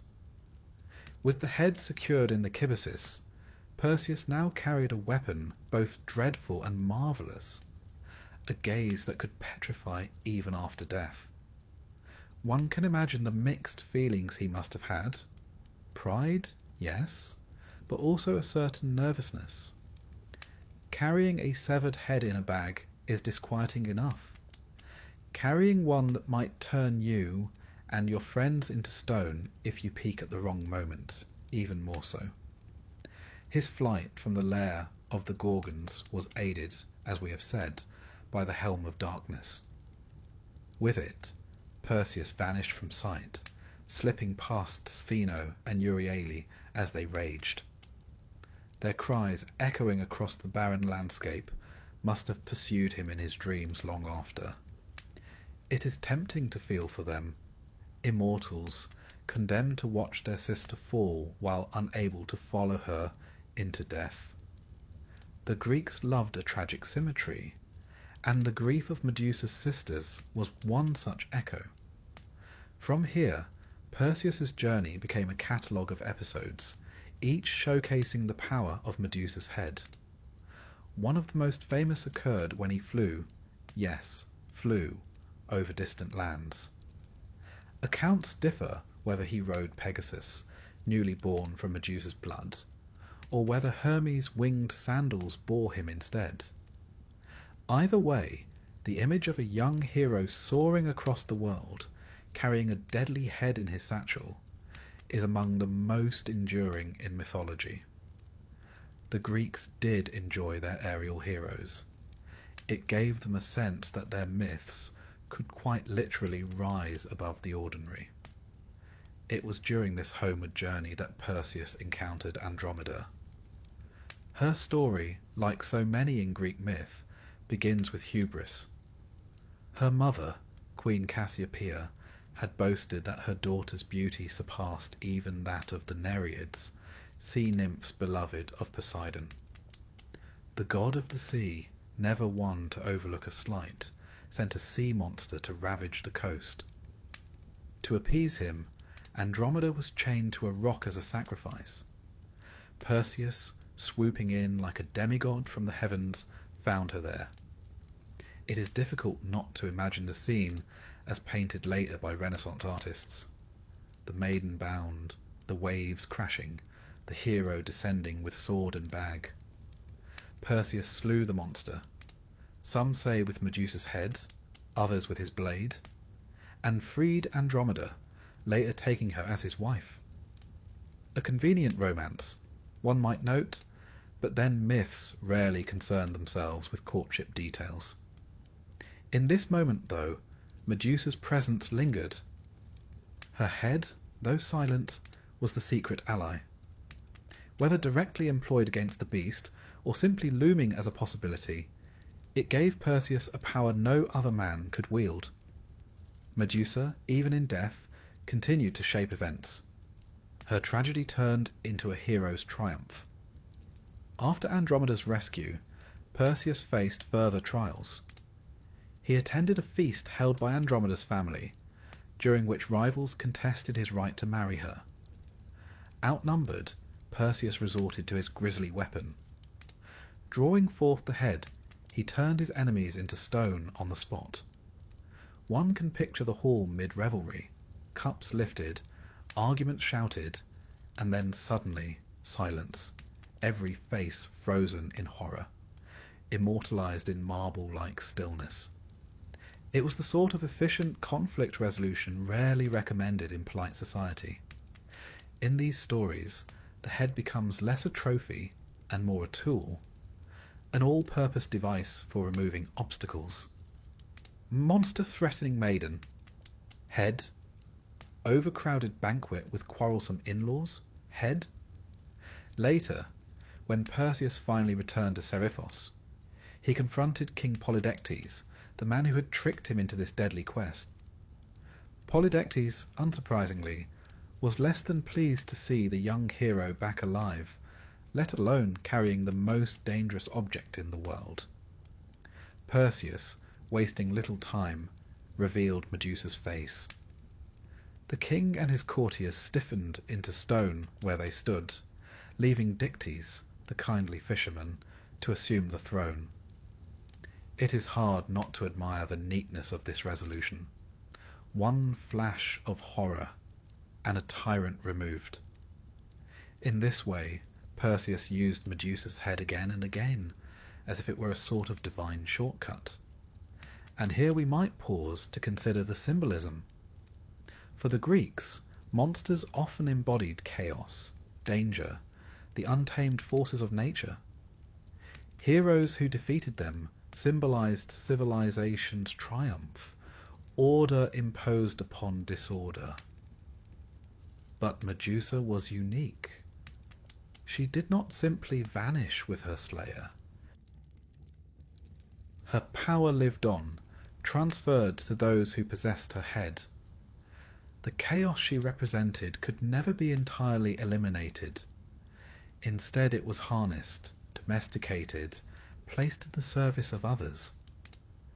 Athena herself would later adopt the Gorgonean as her emblem, sewing it into her aegis as a protective emblem. In this, Medusa became not only a monster slain, but a perpetual guardian. The ancients seemed oddly comfortable with this contradiction. To them, Medusa was both terrifying and protective. Her visage warded off evil, even as it embodied terror itself. In temples across Greece, her image stared down at visitors, tongue lolling, fangs bared, snakes writhing. Children must have peered up at those grimacing faces, half frightened, half reassured. That duality, fear as protection, remains one of the most fascinating elements of her story. Meanwhile, Perseus's life, bolstered by the possession of such a weapon, became a cascade of victories. He secured Andromeda, toppled Polydectes, restored honour to his mother, and eventually returned the divine gifts he had borrowed. The head, however, he presented to Athena. Here, the cycle closed in a bitter irony. The goddess who had cursed Medusa now claimed her head as a trophy. With it affixed to her aegis, Athena marched into battle, her enemies quailing at the sight. One might almost hear Medusa sigh, if heads could sigh, at the final indignity of serving forever as a symbol for the deity who had punished her so cruelly. And yet, there is another way to read it. Athena, in keeping the head, immortalized Medusa. Far from being forgotten, she became a permanent emblem of divine power. Her likeness spread across the Mediterranean, etched into coins, carved into stone, painted on pottery. The outcast priestess, condemned to solitude, became the most recognizable face of apotropaic magic. What greater irony could myth provide? One might chuckle, though softly, at the practicality of it all. The gods were not sentimental. They did not wring their hands over fairness or justice. Instead, they repurposed what was useful. Medusa had once been a problem, now she was an asset. Athena did not waste assets. She transformed her victim into her emblem, her disgrace into her shield. In a sense, Athena completed what she began. She turned Medusa into something untouchable, something that would forever guard, even if unwillingly. And thus Perseus, though remembered for his heroism, became little more than the courier of Medusa's power. His role was important, yes, but temporary. Medusa, for all her tragedy, endured in the cultural imagination far longer than her slayer. When we speak of Perseus, we recall his killing of Medusa. When we speak of Medusa, we do not primarily recall her death, but her power, her image, her gaze. Even in defeat, she eclipsed her conqueror. And so chapter 7 closes with this uneasy truth, that Medusa's story did not end with the swing of a sword. It continued in every shield, every temple, every coin that bore her face. Her head, severed though it was, lived on longer than any mortal life, and her story, tragic though it remained, became one of the most enduring in all of Greek mythology. The tale now drifts to one of the most famous and oft retold episodes in all of Greek mythology, the moment when Perseus confronted the dread Medusa. One must picture it not as a hurried, frantic duel, as later painters like to imagine, with dramatic brushstrokes and tumbling drapery, but as a careful, divinely orchestrated encounter, every step guided by the whims of the gods. Ancient storytelling rarely left such matters to chance. If a mortal was to face down a monster capable of turning him into an attractive garden ornament with a single glance, then divine equipment was really the least the gods could provide. Perseus, we recall, had already been plucked from obscurity by Zeus and Danae's unusual family situation, and had grown into a young man who seemed destined for something greater than a fisherman's life on Seriphos. Polydectes, the island's king with more ambition than common sense, challenged Perseus to fetch the head of Medusa. This was not so much a polite request as a death sentence dressed in mythic form. Yet, as in all Greek tales, the impossible errand was precisely the one that heroes were sent upon. Now, before Perseus could even think about approaching Medusa, he required tools, and here the gods demonstrated a certain generosity. Hermes, the fleet-footed messenger, lent him winged sandals, though one wonders whether they came with any sort of warranty. Athena, ever the strategist, provided him with a polished shield, not merely shiny but reflective to the point of acting as a divine mirror. Hades' helm of darkness, a kind of invisibility cap that would have made any modern spy envious, was also added to the ensemble. Finally, Perseus was given a keen, curved blade, sometimes said to be adamantine, harder than any earthly metal. The equipment list, one must admit, reads like the inventory of a particularly well-stocked video game character. Equipped thus, Perseus set out. But locating Medusa was no simple task, for she did not live conveniently near any well-marked road.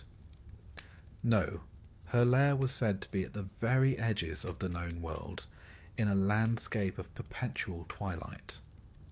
Some ancient geographers placed her home in Libya, others on the shores of the great ocean, while later Roman authors preferred more fanciful locations.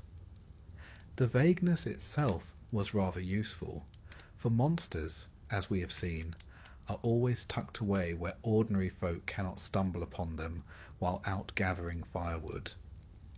To find the Gorgons, Perseus first had to visit the Graeae, those strange sisters who shared one eye and one tooth among the three of them. One imagines family dinners being somewhat complicated affairs. With characteristic trickery, Perseus seized their eye and refused to return it until they revealed the way to Medusa's dwelling. It is perhaps one of the earliest recorded examples of effective hostage negotiation, albeit with ophthalmological overtones. Once he had the directions, he politely gave back the eye, which, one presumes, was not terribly hygienic after being passed around like a pebble. Thus guided, Perseus made his way to the lair where the Gorgons dwelt. Here it is worth pausing to consider what the Greeks thought about such monstrous abodes. They were not neat caverns or tidy grottos, but eerie landscapes where petrified men and beasts stood frozen, silent reminders of Medusa's gaze. To walk among them would have been like strolling through a macabre sculpture garden, every figure a warning. Later, poets emphasized this uncanny stillness, the hush of a place where life had literally been stopped mid-motion. At last, Perseus approached, but remember, to look directly upon Medusa was instant doom. This is where Athena's polished shield became the true hero of the tale. Perseus, keeping his eyes fixed on the reflection rather than the actual figure, crept forward. The strategy may seem obvious in hindsight, yet in the context of myth it carried deeper meaning. Wisdom and caution triumphing over rash bravery. One cannot help but think that many a young Greek listening to the tale was being taught, quite gently, that cunning and prudence were just as valuable as muscle. As Perseus drew near, Medusa herself was asleep. Here the myth becomes strangely tender. The monstrous figure, who had once been a beautiful maiden, lay in slumber. One wonders whether the storytellers inserted this detail to soften the horror or to underline the tragic vulnerability of even the most feared creature. There is little evidence she had done anything recently to warrant execution. Her mere existence was enough to justify the heroic deed. Greek myths, it seems, were not always fair in their distribution of justice. With steady hand, guided by Athena herself, Perseus struck. His curved blade sliced cleanly, and in that instant, the legend tells us, Medusa's head was severed from her body. Yet her story didn't end there, for from the blood of her neck sprang two remarkable offspring, the winged horse Pegasus and the giant Chrysa, often depicted with a golden sword. This curious birth puzzled ancient commentators. How could such noble beings emerge from a monster's death? Some saw it as symbolic, a reminder that even from violence and tragedy, beauty and power might arise. Others simply accepted it as one of those mythic quirks. Greeks, after all, were accustomed to gods springing from the severed remains of other gods. The scene of Medusa's beheading became one of the most frequently illustrated episodes in Greek art. Vase painters delighted in showing Perseus with his shield angled, sword poised, while the Gorgon's serpentine locks writhed. Interestingly, early depictions of Medusa were grotesque, with tusks and bulging eyes, but by the classical period artists increasingly portrayed her with a sorrowful, almost beautiful face. Perhaps over time, sympathy for the cursed maiden crept into the collective imagination. Having secured the grisly trophy, Perseus wasted no time in making his escape, for Medusa's sisters, Stheno and Euryale, were very much awake and furious. Donning the cap of invisibility, Perseus vanished from their sight, while his winged sandals whisked him away. It is a neat conclusion, though one cannot help but feel for the immortal sisters doomed to grieve eternally, unable to avenge their sibling's death. The Greeks were often comfortable with leaving loose threads dangling in their myths, preferring poetic injustice to tidy resolution. Now, what of Medusa's head itself? Here the myth grows stranger still. Severed though it was, the head retained its petrifying power. Perseus carried it with him, using it as both shield and weapon. This, too, had symbolic depth. The very thing that had made Medusa feared became a tool of triumph once harnessed by a hero. In the ancient world, such logic resonated. Danger, when mastered, becomes strength. Let us not forget, however, that behind the heroic triumph lay a woman's tragedy. Modern interpreters, particularly in the last century, have re-examined Medusa's tale, reading in it themes of violation, victimhood, and the silencing of women's voices. To the ancients, she was a monster slain by a champion. To us, she may also be a symbol of injustice. The duality makes the myth all the more enduring, for it speaks differently to each generation. Even in antiquity, the tale of Perseus and Medusa held powerful resonance. Temples bore images of the Gorgoneon, the Gorgon's head, as a protective emblem warding off evil. Soldiers carried shields emblazoned with her face, not unlike how Perseus had borne the real thing. In this way, the monster slain at the edge of the world lived on, not as a forgotten corpse, but as an enduring presence across Greek society. One imagines the ancient listener, perhaps reclining on a couch at a symposium, hearing this tale with a mixture of awe and reassurance. Monsters might lurk in the shadows of the world, but with divine aid and a steady heart, they could be defeated. It was a comforting thought, especially in a culture where storms could sink ships, plagues could devastate cities, and war was never far away. The myth promised that even the most terrible adversary could be overcome. And so, the beheading of Medusa stands as a turning point. It is not merely the end of her life, but the beginning of her afterlife as a symbol, an artifact, and a source of power. Perseus would go on to many further adventures, but none would resonate so deeply as this moment of poised blade and mirrored shield. The monster's death was the hero's making, and yet the monster herself, paradoxically, would never die in memory. As we drift gently onward through the story, we can almost see the flicker of torchlight on the cavern walls, hear the faint hiss of serpents silenced, and feel the hush of that twilight land where statues stood unmoving.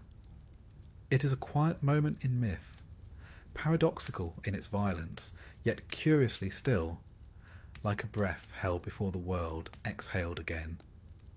And perhaps, just perhaps, in the long arc of history, Medusa's gaze still lingers, not to terrify, but to remind us of the uneasy boundary between beauty and terror, justice and cruelty, mortality and myth.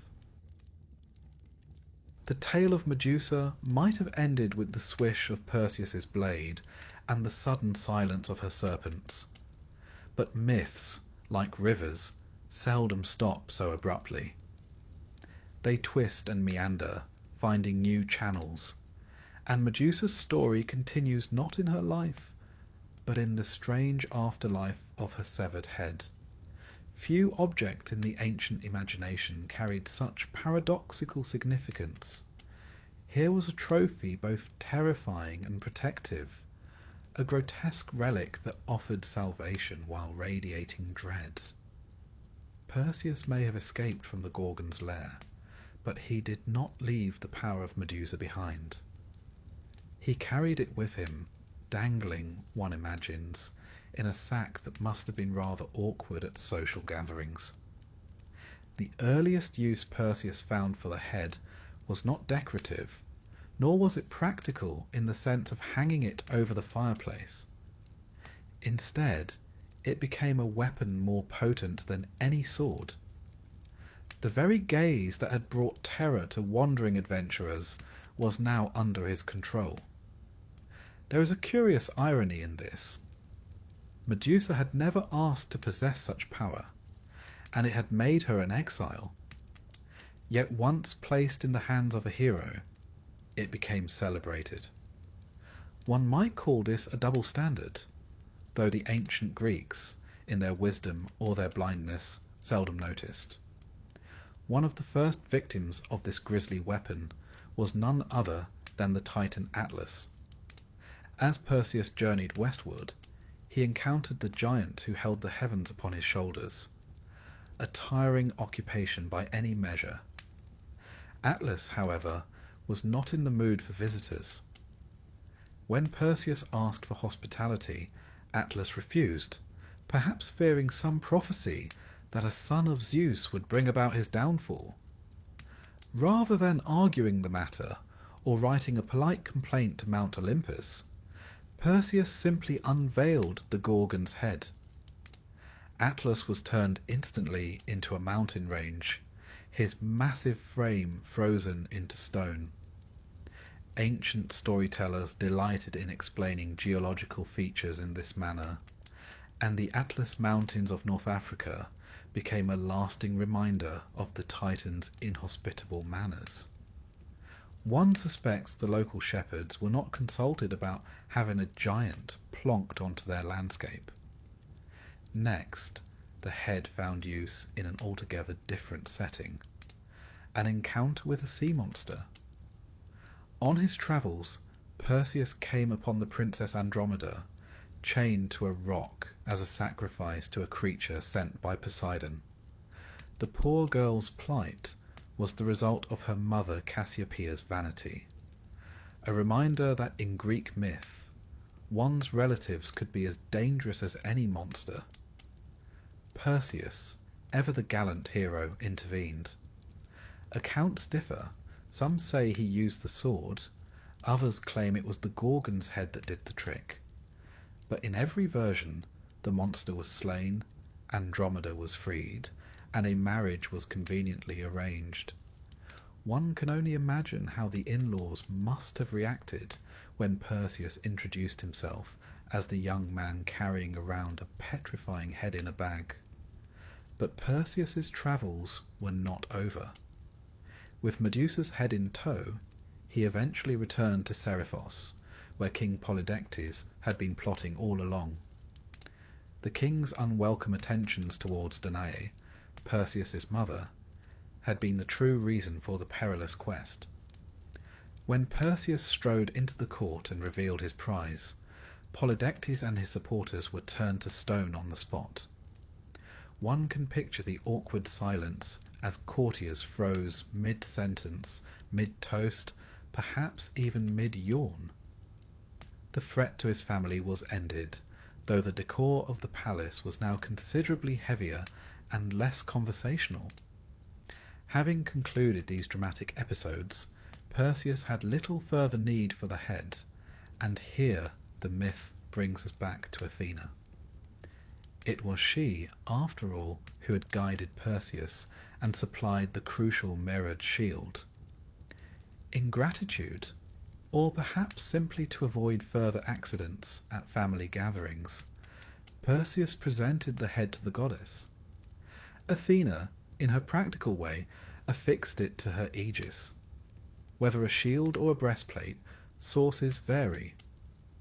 There it remained, a terrifying emblem, flashing forth in battle to scatter enemies. One must admire Athena's resourcefulness.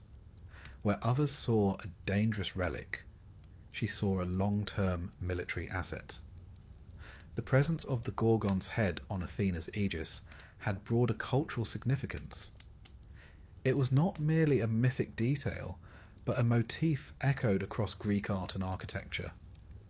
The Gorgoneion, a stylized depiction of Medusa's face, began to appear on temple pediments, pottery, coins, and even doorways. To the Greeks, it served as an apotropaic symbol, a charm to ward off evil.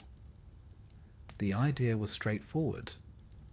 What could be more effective at scaring away harm than a face so dreadful it could turn men to stone?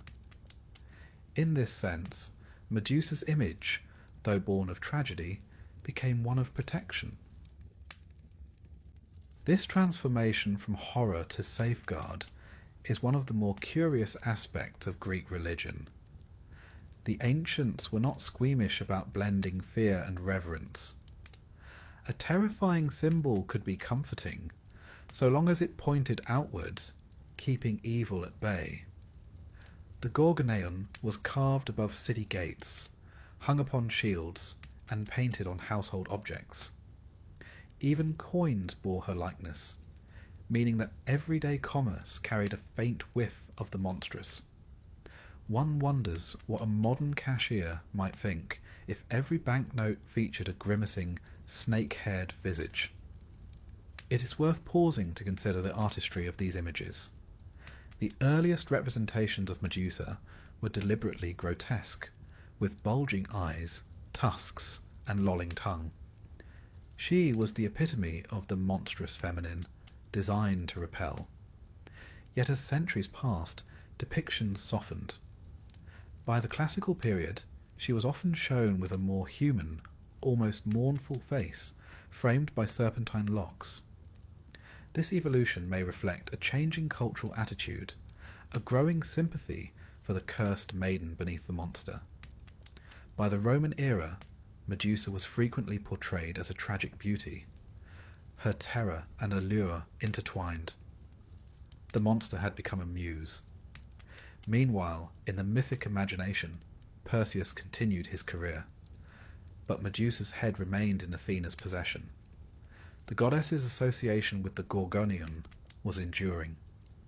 Statues of Athena Parthenos in the great temple of the Acropolis bore it proudly upon the aegis, a symbol of divine wisdom combined with unyielding power. When Athenians marched into battle, they did so under the protection of that petrifying stare. In this way Medusa, unwilling participant though she was, became a guardian of the very city that had once cursed her. History, or myth at least, has a sense of irony. For the Greeks, Medusa's afterlife was not confined to Athena's shield. Her presence lingered in cult practice and in the imaginative geography of the world. Writers described springs that gushed from the earth where her blood had fallen. One such spring, Hippocrene, was said to have been created when Pegasus struck the ground with his hoof. Poets drank from its waters, gaining inspiration. Thus, from Medusa's death arose not only monsters and weapons, but also fountains of creativity. Even the Muses, those gentle inspirers of song and story, owed a debt to the severed head. It is almost as though the Greeks were saying, from horror comes art, from silence comes poetry. Medusa's story also seeped into funerary contexts. Her face appeared on sarcophagi, perhaps to guard the dead from evil on their journey to the underworld. The idea that she might protect rather than merely petrify was deeply ingrained. Indeed, one could argue that the Gorgon became less a figure of mythic terror and more a household deity of sorts, woven into the fabric of daily life. And yet, beneath all these uses and reinterpretations, the tragedy of Medusa lingered. Ancient authors did not dwell upon her sorrow, but later generations did. The Romans, particularly Ovid in his Metamorphoses, gave her a voice of sorts, telling how she had once been a beautiful maiden wronged by Poseidon and punished by Athena. This version emphasized her victimhood, her transformation not as a crime, but as a cruel fate. From then on, the sympathetic Medusa began to haunt literature and art, offering not just fear but pity.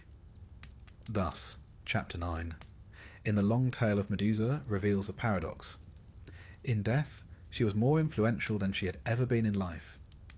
Her head toppled kings, tamed monsters, adorned gods, protected cities, inspired poets, and guarded the dead.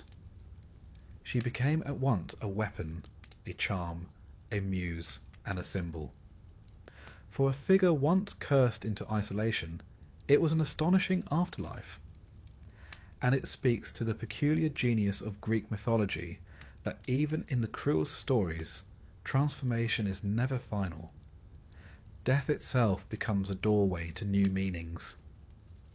As the ancient listener dozed by the fire, lulled by these tales, they might have felt a curious comfort.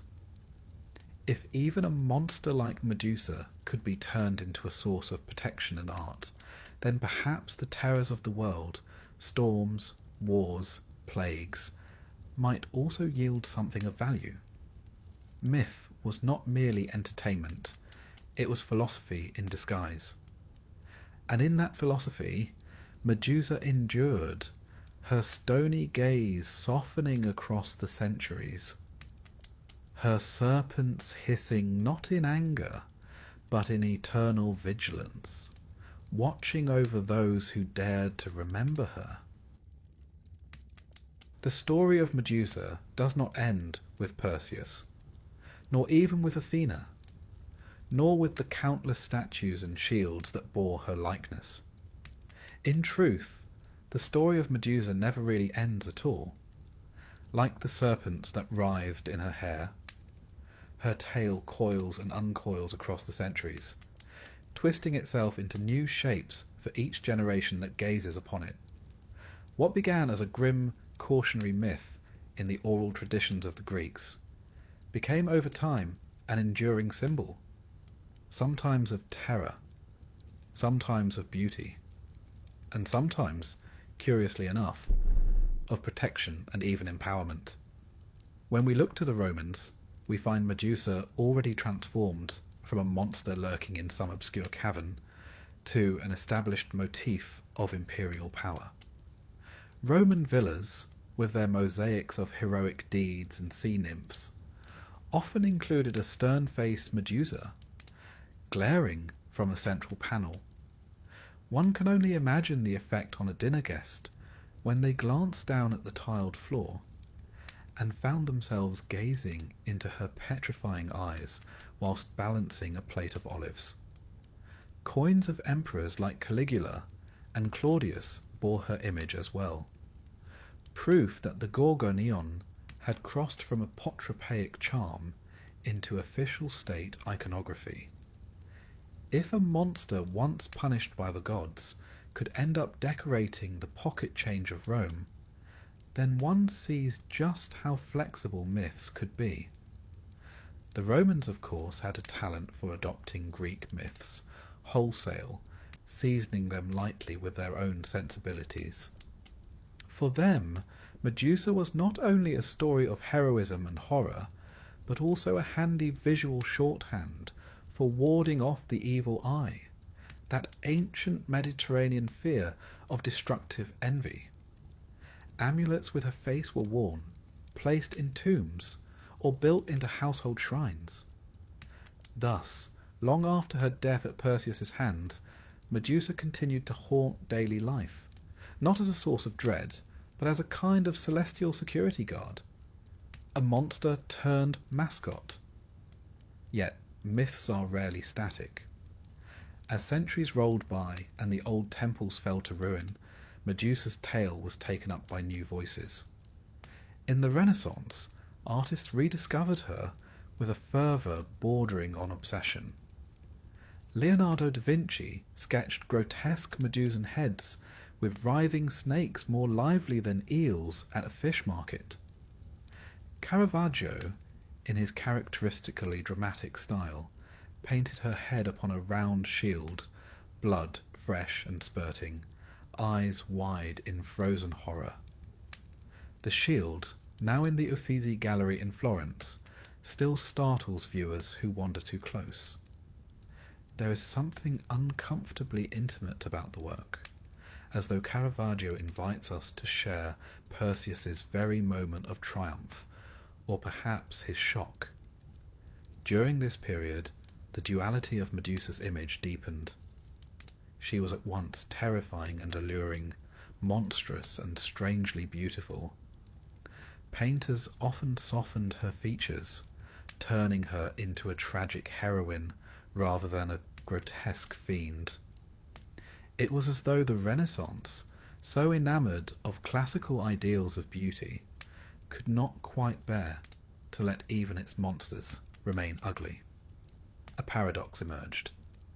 The more one tried to paint Medusa as monstrous, the more she slipped back into her former role as a woman wronged, her beauty twisted into terror by divine punishment. By the Enlightenment and Romantic periods, Medusa had become a figure of fascination for poets and philosophers. Percy Bysshe Shelley, in his poem On the Medusa of Leonardo da Vinci, saw in her a strange combination of horror and pathos, beauty entwined with fear.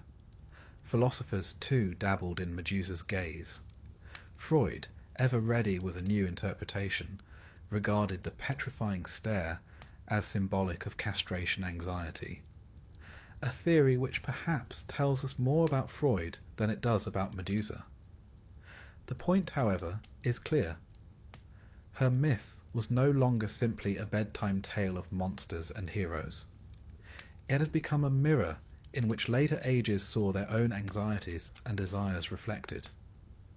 In the modern era, Medusa's transformation has been even more dramatic. She has become, in many circles, a symbol of feminine rage and resilience. 20th century feminist writers re-examined her story, noting how she was punished not for her sins, but for being victimized. Poseidon's assault and Athena's curse painted her less as a villain than as a scapegoat. Her petrifying gaze, rather than a monstrous weapon, could be seen as a metaphor for power reclaimed, a woman's ability to strike back against those who wronged her. The monster became an icon. Indeed, in 2018, a bronze statue was unveiled in New York, depicting Medusa holding Perseus's severed head, a reversal of the classical tale that left little doubt about whose side the artist was on. Medusa has also slithered into popular culture with surprising enthusiasm. From high fantasy novels to Hollywood blockbusters, she remains a staple monster, sometimes villain, sometimes anti-hero. In video games, she lurks as a boss battle, often hurling snakes or firing stone-inducing gazes at the hapless player. Fashion houses, too, have adopted her image. Versace's famous logo is none other than the head of Medusa, here reimagined as a glamorous emblem of allure and danger. One doubts that the ancient Greeks could have foreseen their snake-haired maiden gracing luxury handbags and perfume bottles. But myths, like snakes, shed their skins and emerge anew. And yet, for all these reinterpretations, certain elements endure. The serpents, the stare, the tragic backstory. These remain constant, anchoring her image even as meanings shift. She is still recognizable across millennia, whether glaring from a shield in an ancient battle, or from the glossy label of a modern boutique. In this lies her true immortality. Medusa was the only mortal of the Gorgons, destined to die, and yet, paradoxically, she has lived longer in human imagination than many gods and heroes combined. The endurance of her myth says something important about storytelling itself. The Greeks, with their talent for weaving the human and the divine into timeless narratives, created figures who outgrew their own contexts. Medusa was once a frightening tale to keep children from wandering too far into the night. Later she became a cautionary example of hubris and divine wrath. Later still she was reclaimed as a victim, a protector, an emblem of beauty and terror entwined. Each age has looked upon her face and seen something of its own soul staring back. In the end, perhaps that is the true power of Medusa's gaze. It does not merely petrify, it reflects. When the Greeks looked, they saw a monster to be slain. The Romans saw a charm against envy. Renaissance painters saw tragic beauty. Modern feminists see a symbol of empowerment. We, today, might see all of these things at once, our own thoughts mirrored in the timeless glass of myth. As the story drifts to a close, one can imagine Medusa herself, no longer writhing in isolation, no longer frozen in the instant of death, but reclining quietly at the edges of history, her snake settled at last. She has been many things: maiden, monster, mother of Pegasus, emblem of Athena, muse of poets, logo of fashion houses. She has terrified, she has inspired, she has protected. Her gaze has endured when so many other myths have faded. Perhaps that is the greatest irony of all. The monster slain in one moment of heroic glory has proved more immortal than the hero who killed her. And so, with the gentlest of ironies and the softest of smiles, we take leave of Medusa. The Greeks called her a monster. Later ages called her tragic. Some now call her a symbol of strength. Whatever name we choose, she remains unforgettable. Her story, winding across the centuries, whispers to us still, beware beauty, beware power, beware injustice, but also perhaps embrace transformation. For even in the darkest of myths, there is a strange, enduring light. Let us begin not with thunder or prophecy, but with a girl and her loom. She was called Arachne, a mortal with hands so deft they moved like wind through wool. Her tapestries shimmered with colour and precision, scenes so finely woven they seemed to breathe. People said she must have learned from Athena herself, which was the sort of praise one should never utter too loudly in ancient Greece. Arachne didn't deny it. In fact, she laughed. She said she was better. And that, you see, was a mistake. For the gods of Olympus were not distant, noble deities. They were near, always near. And they didn't particularly like being compared to mortals, let alone outdone by them. So Athena came down from the heavens, her pride pricked like a burr under the skin, and challenged the girl to a contest. 2 looms, 2 minds, one divine, one human. And Arachne's tapestry? It was exquisite, a panorama of the gods' misdeeds. Zeus seducing women in a dozen disguises, Poseidon ravishing Medusa in Athena's temple, Apollo chasing nymphs who wanted nothing to do with him.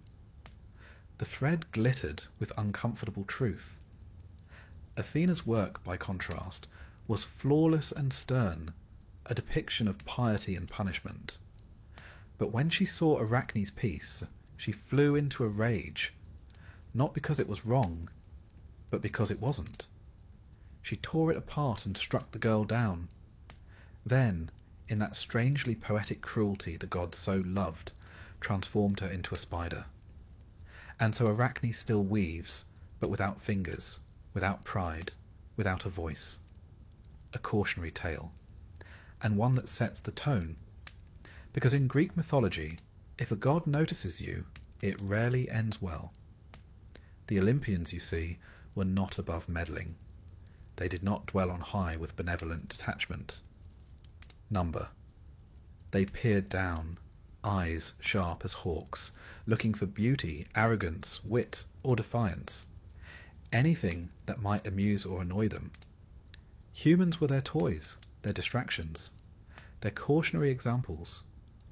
Take Semele, a mortal woman, beloved of Zeus. He whispered sweet nothings into her ear and promised her anything she wished. And in a moment of fatal honesty, she asked to see him as he truly was, in all his divine radiance. Zeus warned her. He begged her to reconsider, but an oath was an oath. And when he revealed his true form, the brightness alone consumed her, burned to ash. Their unborn child, Dionysus, was saved only because Zeus sewed him into his own thigh, like a strange botanical graft. He was born later, with a head full of vines and madness. Another mortal, Io, suffered a different fate. She caught Zeus's eye, an unfortunate habit of many young women in mythology. To conceal her from Hera, Zeus turned her into a cow. A lovely cow, to be fair, but still. Hera, never one to be fooled for long, demanded the cow as a gift, and assigned Argus, a giant with 100 eyes, to guard her. And so Io wandered, watched always, pursued by a gadfly Hera sent to torment her. She crossed continents, became a legend. Eventually she was restored to human form, but not before learning that divine attention was a form of punishment in itself. Even mortals who never sought glory often found themselves dragged into the gods' schemes. Cassandra was one such soul. She was given the gift of prophecy by Apollo in exchange for her love. But when she changed her mind, as people do, Apollo did not take rejection well. He cursed her. She would still speak true prophecies, but no one would ever believe her. She saw the fall of Troy. She saw her own death. She saw fire and ruin, and no one listened, not once. The Greeks had a word for this kind of tragic arrogance, hubris. It wasn't just pride, it was overstepping. Crossing invisible lines drawn by gods who did not like their creations to become too clever, too bold, or too beautiful. Mortals who rose too high were always brought low. Not always with death, but sometimes with something worse. Take Niobe, Queen of Thebes. She had many children, 12 in some stories, 14 in others, and she made the mistake of bragging that she was more deserving of worship than Leto, who had only 2.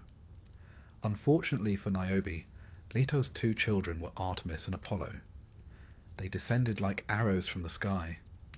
One by one, Niobe's children fell. She wept and screamed and begged. In the end, the gods turned her to stone, a weeping rock carved by grief. And somewhere in Anatolia, the stone still stands. Mortals could rarely win, and when they did, it often came with strings attached, like poor Phaethon, who demanded proof that the sun god Helios was his father. Helios, bound by paternal pride and perhaps a touch of guilt, allowed him to drive the chariot of the sun for a day. A teenage boy, at the reins of a flaming, sky-burning, day-dragging chariot. It did not go well. He lost control. The sun veered too close to the earth. Fields scorched, rivers boiled, the world began to unravel. Zeus, ever the cosmic janitor, hurled a lightning bolt and ended it. Phaethon fell like a star and crashed into the river Eridanus. Mortals grieved, the gods moved on. Even the great wars of mortals were often started by divine pettiness. The Trojan War, for instance, did not begin with ships or sieges. It began with a golden apple. Eris, goddess of discord, wasn't invited to a divine wedding. So she did what any resentful guest might. She tossed a golden apple into the feast, inscribed with the words, "To the fairest." Hera, Athena, and Aphrodite all reached for it. They demanded a judge. And they found one in Paris, a Trojan prince tending sheep, far from the noise of court. Each goddess offered him a gift. Hera offered power. Athena offered wisdom and victory in battle. Aphrodite offered the love of the most beautiful woman in the world. He chose beauty. He chose Aphrodite. And that woman, Helen, was already married to a Spartan king. When Paris took her to Troy, the world ignited. 1,000 ships launched. Heroes died, cities burned. All because of one mortal asked to judge a divine beauty pageant. It should be said, no good ever came of mortals trying to decide which god was better. The gods didn't want truth. They wanted flattery. But mortals could not avoid them. Not really. They prayed. They sacrificed. They lit fires and poured wine and whispered names before sleep. The temples were many, and the gods were everywhere, not always listening, but always present. And the relationship was not about love. It was about survival. To be a mortal was to walk carefully, to give thanks quickly, to take no credit, even for your own genius, to hope, above all, to be overlooked. Because to be noticed by the gods was to become a story. And in Greek mythology, stories rarely ended well. The gods did not weep for mortals, they used them. Sometimes they gave gifts, yes. A golden touch here, a prophecy there. But the gifts often turned sour. Midas wished for everything he touched to turn to gold. And soon he could touch nothing. Not bread, not water, not his daughter. He begged for the gift to be taken back. It was. But not before he learned that divine generosity always has a price. Some mortals tried to outwit fate, but fate was older than the gods. The Moirai, the fates, spun, measured, and cut the threads of life. Even Zeus could not undo what they wove. Oedipus tried, told he would kill his father and marry his mother. He fled the home he knew. And in doing so, he fulfilled the prophecy. The very effort to escape his doom brought it into being. That was the cruel beauty of Greek myth. No one was above fate, not kings, not queens, not heroes, and certainly not mortals. So why, one might wonder, did people keep believing in these gods? Why pray to deities who punished more than protected? Because the gods explained the world. The storms, the floods, the sudden illnesses, the way fortunes rose and fell. All of it could be seen in the stories. The gods gave shape to chaos. They made meaning from suffering. They were not just punishers. They were metaphors, archetypes, warnings in flesh. And for all their flaws, they were unforgettable. To be immortal in Greek mythology was to be temporary. A momentary flash of joy or error, a name in a line of verse, a thread in the great tapestry of fate. Sometimes brilliant, often blood-stained, always fragile. And somewhere above or beyond, the gods watched, amused, displeased, or merely curious. And you, little mortal, you simply did your best to survive the story. It's one thing to make a mistake and suffer for it, but imagine being doomed not because of what you did, but because of what your great-great-grandfather once said to a god, possibly while drunk, and possibly while losing at dice.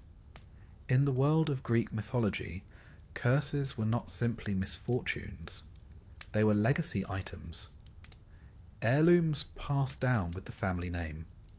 You could inherit your father's nose, your mother's eyes, and a divine malediction that would ruin your entire bloodline for generations. It made for a dramatic family tree, heavy on nobility, light on happy endings.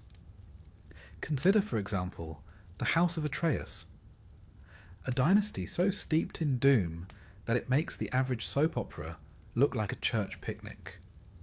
The trouble began, as it so often does, with a quarrel between brothers. Atreus and Thyestes, sons of Pelops, squabbled over the Mycenaean throne. There was betrayal, adultery, and then, inevitably, cannibalism. Atreus, having discovered that his brother had an affair with his wife, decided the appropriate response was to serve him a feast of his own children, artfully roasted. Now, you might assume the gods would intervene here. Smite someone.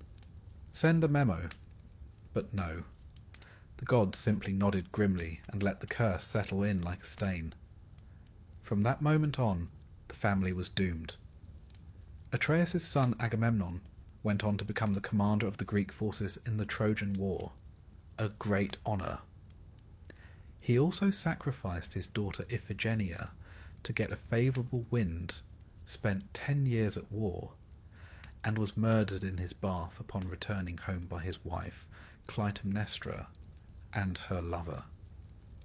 His surviving children then had to decide whether avenging their father was more important than not murdering their mother. A difficult position, even by mythological standards. Orestes, the son, chose vengeance. He killed Clytemnestra, and was promptly hounded across the land by the Furies, ancient goddesses of vengeance, with snakes for hair and a passion for justice that did not forgive matricide. Only with divine intervention and a trial at the Areopagus in Athens was Orestes finally acquitted. But even then, the stain lingered. The House of Atreus was the cautionary tale of cautionary tales. A bloodline cursed with betrayal, madness, and murder. Not because each generation was evil, but because the weight of divine wrath could not be shaken off like old dust. And it wasn't just royal families who suffered this fate. Take Oedipus, poor, unfortunate Oedipus, born to Laius and Jocasta, king and queen of Thebes. Laius, like many mythical men, made a mistake. He abducted a young man, violating hospitality and sacred law. The gods frowned upon this, and a curse was laid. The prophecy came, their child would kill his father and marry his mother. Naturally, they did what any responsible parents might do. They tried to have the baby killed. But the servant they tasked with the job couldn't quite bring himself to do it. He left the child to die on a hillside instead. A shepherd found him. The boy was raised in Corinth, unaware of his origins. Years later, Oedipus, now a young man, heard a whisper of prophecy himself, that he would kill his father and marry his mother. Horrified, he fled Corinth, trying to outrun destiny. But you can't outpace the fates. He met Laius on the road. There was an argument, as ancient fathers and sons are wont to have. A fight broke out. One man died. Later, Oedipus married Jocasta, queen of Thebes, and had children. The truth came slowly, horribly. Jocasta hanged herself. Oedipus blinded himself. And their children, Antigone and her siblings, would inherit not just a ruined throne, but a family history thick with sorrow. Greek tragedy, you see, doesn't bother with happy endings. It begins with the seed of ruin and watches it grow. This idea that a family line could be cursed wasn't just poetic fiction. The Greeks believed in something called miasma, a kind of spiritual pollution. It could be inherited. You could be born unclean because of the sins of your ancestors. Blood cries out for more blood, and until the cycle is broken, through sacrifice, exile, or divine mercy, it continues. We might see it as metaphor today. Generational trauma, the sins of the father. But for the Greeks, it was very literal. A spiritual rot that clung to a name, not unlike mildew on stone. You could change your clothes, your city, even your gods, but the curse remained. And so we find mortals who live in fear, not of what they might do, but what they are, who they are. Perseus, hero and slayer of Medusa, was himself born of questionable circumstance.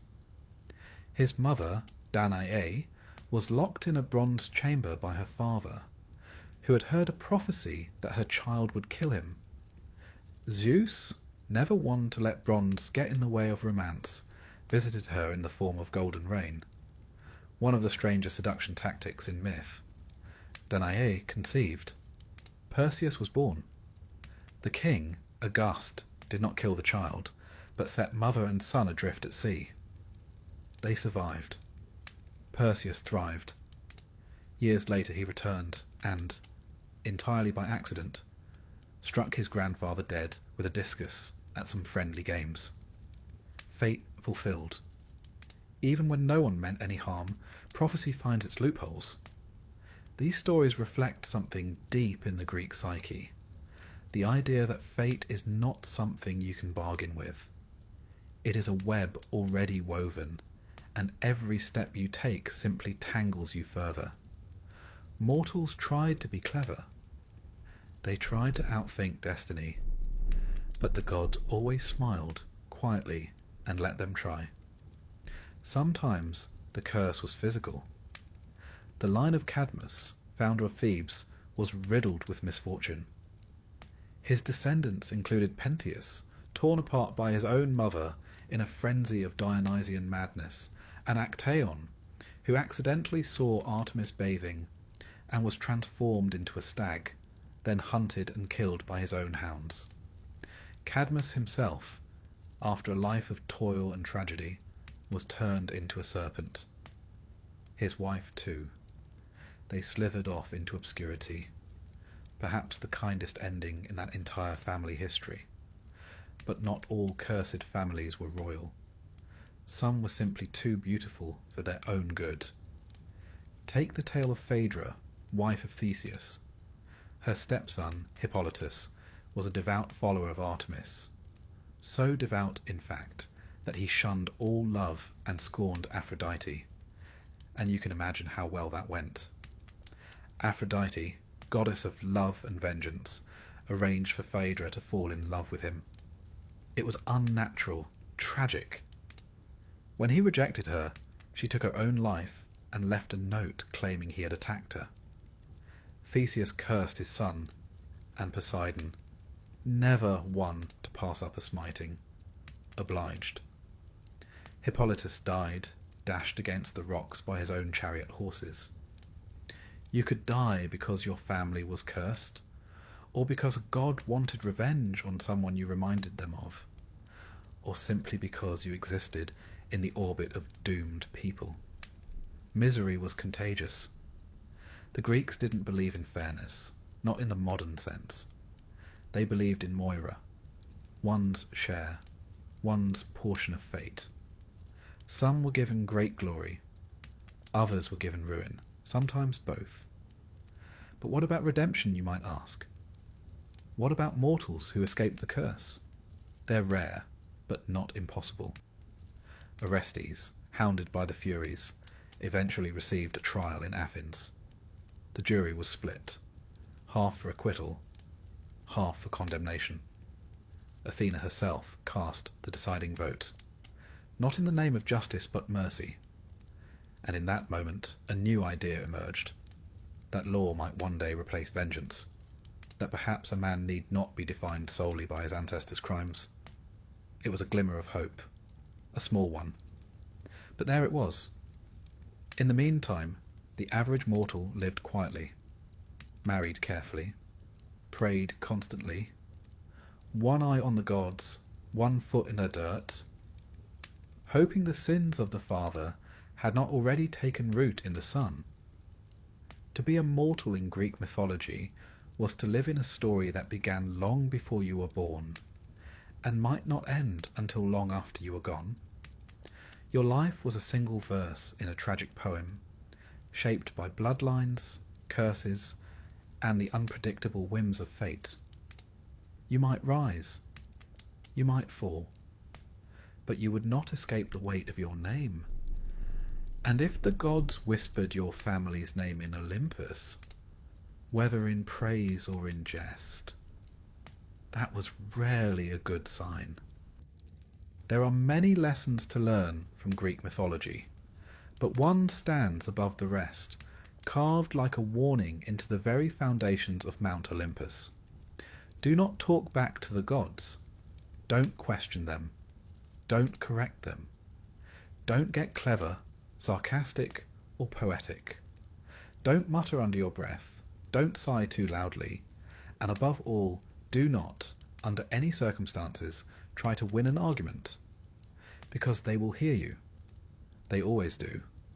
And while gods may be immortal, their egos are surprisingly brittle. Take the case of Pentheus, king of Thebes, young, proud, fond of order. He ruled with a sharp eye and a firm hand. And then Dionysus arrived. Now, Dionysus was not your typical Olympian. Born of a mortal mother, Semele, and carried in Zeus's thigh, he straddled the line between divine and human, wild and civilized, wine and wrath. His worship was strange, ecstatic, dancing in the woods, drinking, shouting, shedding inhibition like a snakeskin.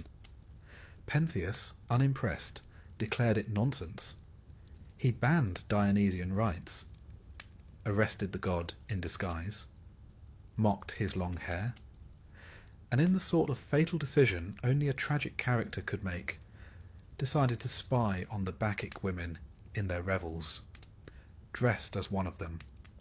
He crept into the forest in a flowing gown, perched in a tree for a better view, and there, in the moonlight, the women saw him. But they did not see a man. Dionysus clouded their minds. They saw a lion. They attacked. His own mother, Agave, was first to reach him. She tore him down. He died in pieces, smiling up at the stars. The gods are nothing if not theatrical. Pentheus's crime? He laughed. He doubted. He told the gods they were nonsense.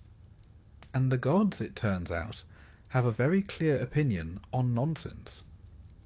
Another fellow who learned this the hard way was Capaneus, a warrior in the myth of the Seven against Thebes. He scaled the city walls, bold as brass, and declared aloud, in the middle of battle, that not even Zeus could stop him. Zeus did stop him, with a lightning bolt, instant death, crisped mid-sentence. There's a curious silence that follows stories like these, a kind of collective holding of breath, because the moral is never subtle. Speak out of turn, and you will be turned to ash, or stone, or mist, or a cautionary statue in some temple courtyard. Even those who told the truth, not lies, but inconvenient truths, were punished. Cassandra, Princess of Troy, was given the gift of prophecy by Apollo. But when she rejected his advances, or rather accepted the gift and then rejected him, he cursed her. She would still see the future, yes. She would see it clearly, brilliantly, unbearably, but no one would ever believe her.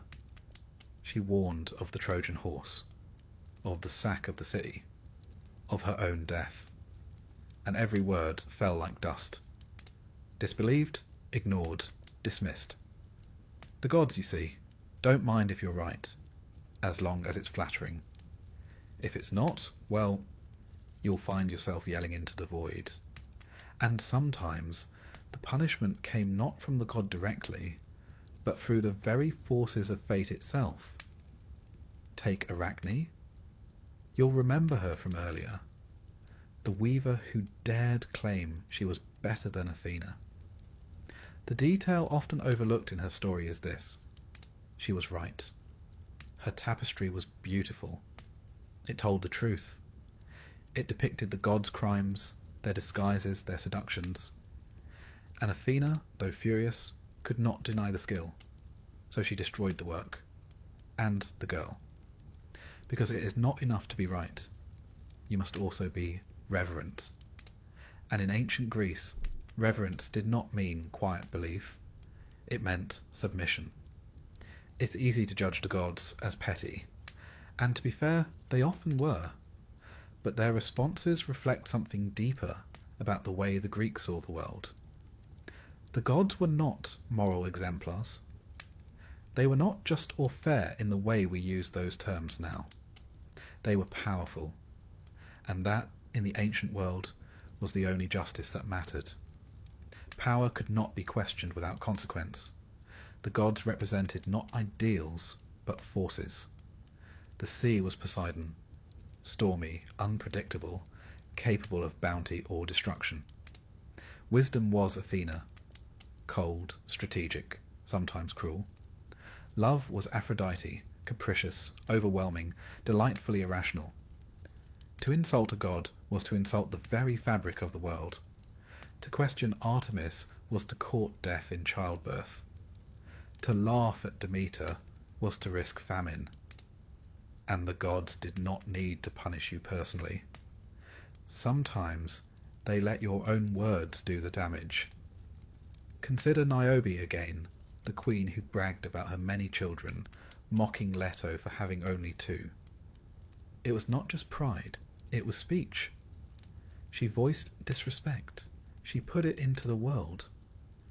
And so Leto's children, Apollo and Artemis, struck her family down, one by one.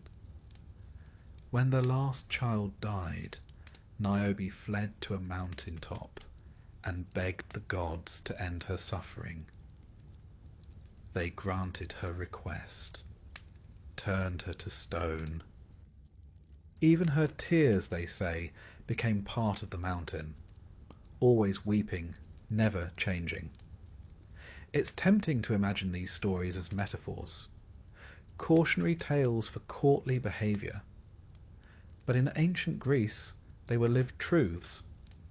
Not literal, perhaps, but deeply embedded in ritual and thought.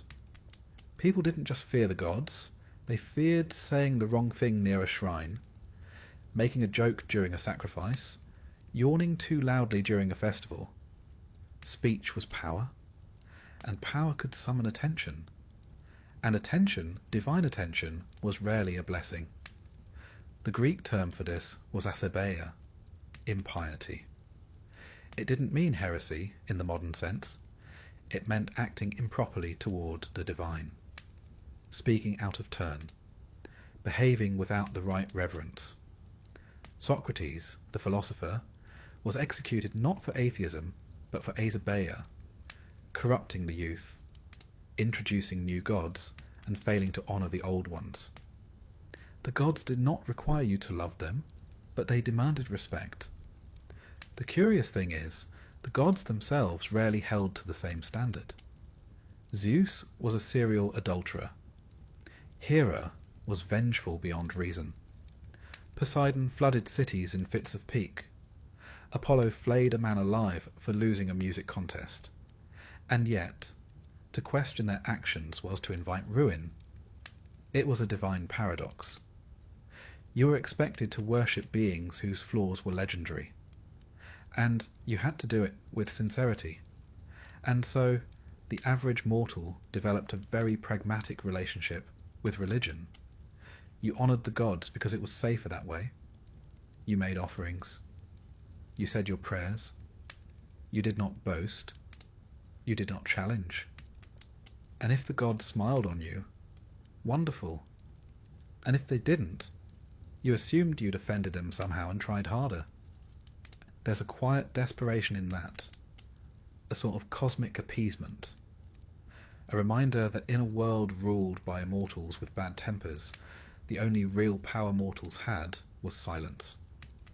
Which brings us to another kind of punishment, not dramatic, not fiery, not sudden, but slow, oblivion.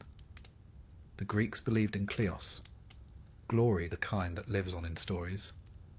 But if you defied the gods in some quiet, unseen way, you might not be struck down. You might simply be forgotten. No songs, no statues, no name carved into stone. To be remembered was its own kind of immortality. To be erased was the cruelest fate of all. That, perhaps, is why so many Greek mortals died dramatically. They weren't just unlucky, they were memorable. To live quietly was safe, but it meant no glory, no legacy. And so mortals danced along a razor's edge, seeking renown but fearing offence, wanting to be known but not cursed, wanting most of all to speak their truth without being struck by lightning. But the gods were always listening, even when they pretended not to be, especially then. And so, dear listener, if you ever find yourself wandering the paths of ancient Greece, under a fig tree or beside a bubbling spring, and you feel tempted to complain aloud about your lot in life, perhaps wait until you're well out of earshot, because one of them might be listening, and one of them might be bored, and mortals who talk back tend not to talk long. You're walking along a dusty road. There's a cool breeze, the scent of thyme and olive in the air, and the sound of distant goats. All is calm. All is ordinary.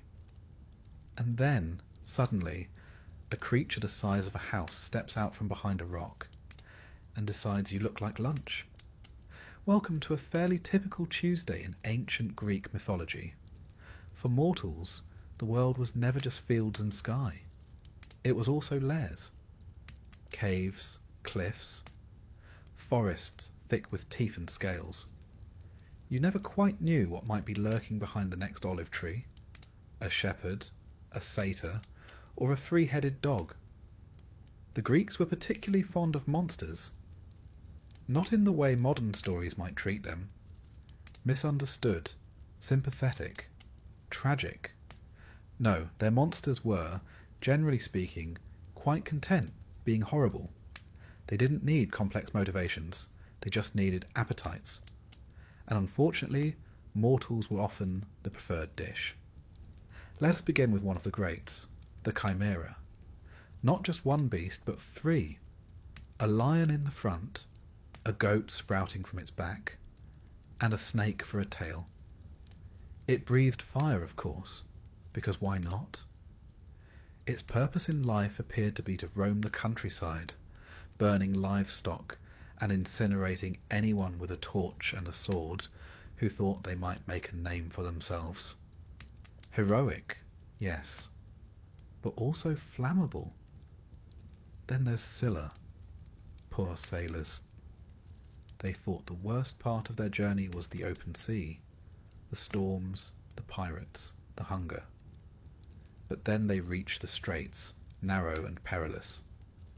On one side, a whirlpool named Charybdis, which could suck down entire ships like a drunkard draining a wineskin, and on the other, Scylla, a rock-dwelling horror with 12 legs, 6 heads, and a fondness for plucking sailors off decks like hors d'oeuvres. There was no safe route. If you steered away from one, you veered too close to the other. And in life, as in myth, some choices are not about winning. They're about minimizing how much of your crew you lose. Or take the Minotaur. Half man, half bull. Raised in a labyrinth so complex that even its builder barely escaped. This monster was the result of a long and unfortunate chain of divine meddling and royal bad judgment. A queen enchanted to fall in love with a bull, an architect with too much imagination, and a child born of that union, imprisoned forever in darkness. The Athenians, having displeased King Minos of Crete, were forced to send 7 young men and 7 maidens every 9 years as tribute, to be released into the labyrinth. None returned. Until, of course, Theseus came along with his ball of string and healthy levels of self-confidence. But for decades before that, the Minotaur simply ate. That was the thing about monsters in Greek mythology. They weren't just dangers, they were reminders, symbols, warnings perhaps, that the world wasn't made for human comfort. That out there, in the deep places, the gods had let chaos roam free. And mortals? Mortals were often the price paid for order. The Sphinx, perched outside Thebes, was another such price. She asked riddles. If you answered incorrectly, she killed you. For weeks, months, perhaps even years, travellers passed, tried, failed, died. Until Oedipus, clever, doomed Oedipus, came along and answered her question correctly. The Sphinx leapt from her perch and perished, which sounds like a victory, until you remember that this was only the beginning of Oedipus's troubles. Solving one monster's riddle only led him deeper into the riddle of his own blood. These creatures weren't all created equal either. Some were born of primordial forces, like Typhon, a storm demon so massive and terrible that the gods themselves fled Olympus when he rose. Others were spawned by Echidna, the mother of all monsters, who seemed to have a very productive relationship with Typhon, birthing Hydra, Cerberus, and a host of other delightful creatures best admired from a distance. Hydra, for instance, was a serpent with multiple heads. When you cut one off, 2 more grew in its place. A handy metaphor, really, for problems that get worse the more you meddle. Or, in the case of Heracles, just another day's work. Heracles, the closest thing Greek mythology has to a full-time monster exterminator, spent his life dealing with the gods' unfinished business. Giant boars, man-eating birds, hellhounds, all sent his way, usually as part of a labour assigned by a cowardly king or an angry god. One gets the sense that the Olympians didn't like clearing up their messes. They just created monsters, then waited for some sweaty mortal with a club to solve the problem. And when he did, they might grant him a wreath, or more likely, send him another one. Even beautiful creatures could be deadly. The sirens, for instance, sat on craggy rocks by the sea, singing songs so sweet that sailors forgot themselves. Forgot food, sleep, wives, children, everything. They steered toward the sound, dashed their ships on the rocks, and died smiling. Odysseus, clever man that he was, stuffed his crew's ears with wax and tied himself to the mast just to hear their song without being lured. a rare case of a man encountering a monster and surviving with his life and ego intact. More often, mortals stumbled upon danger with no warning. A flash of feathers, a shadow in the sky, a hiss from a cave. The ancient Greek countryside in myth was riddled with hazards, not just beasts, but divine punishments given form. And yet, despite all this, monsters were necessary. They gave heroes something to fight. They shaped stories into arcs, from fear to confrontation to sometimes triumph. But for the ordinary mortal, the non-hero, the farmer or fisher or child caught in the crossfire, they were simply a reminder that the world was not safe.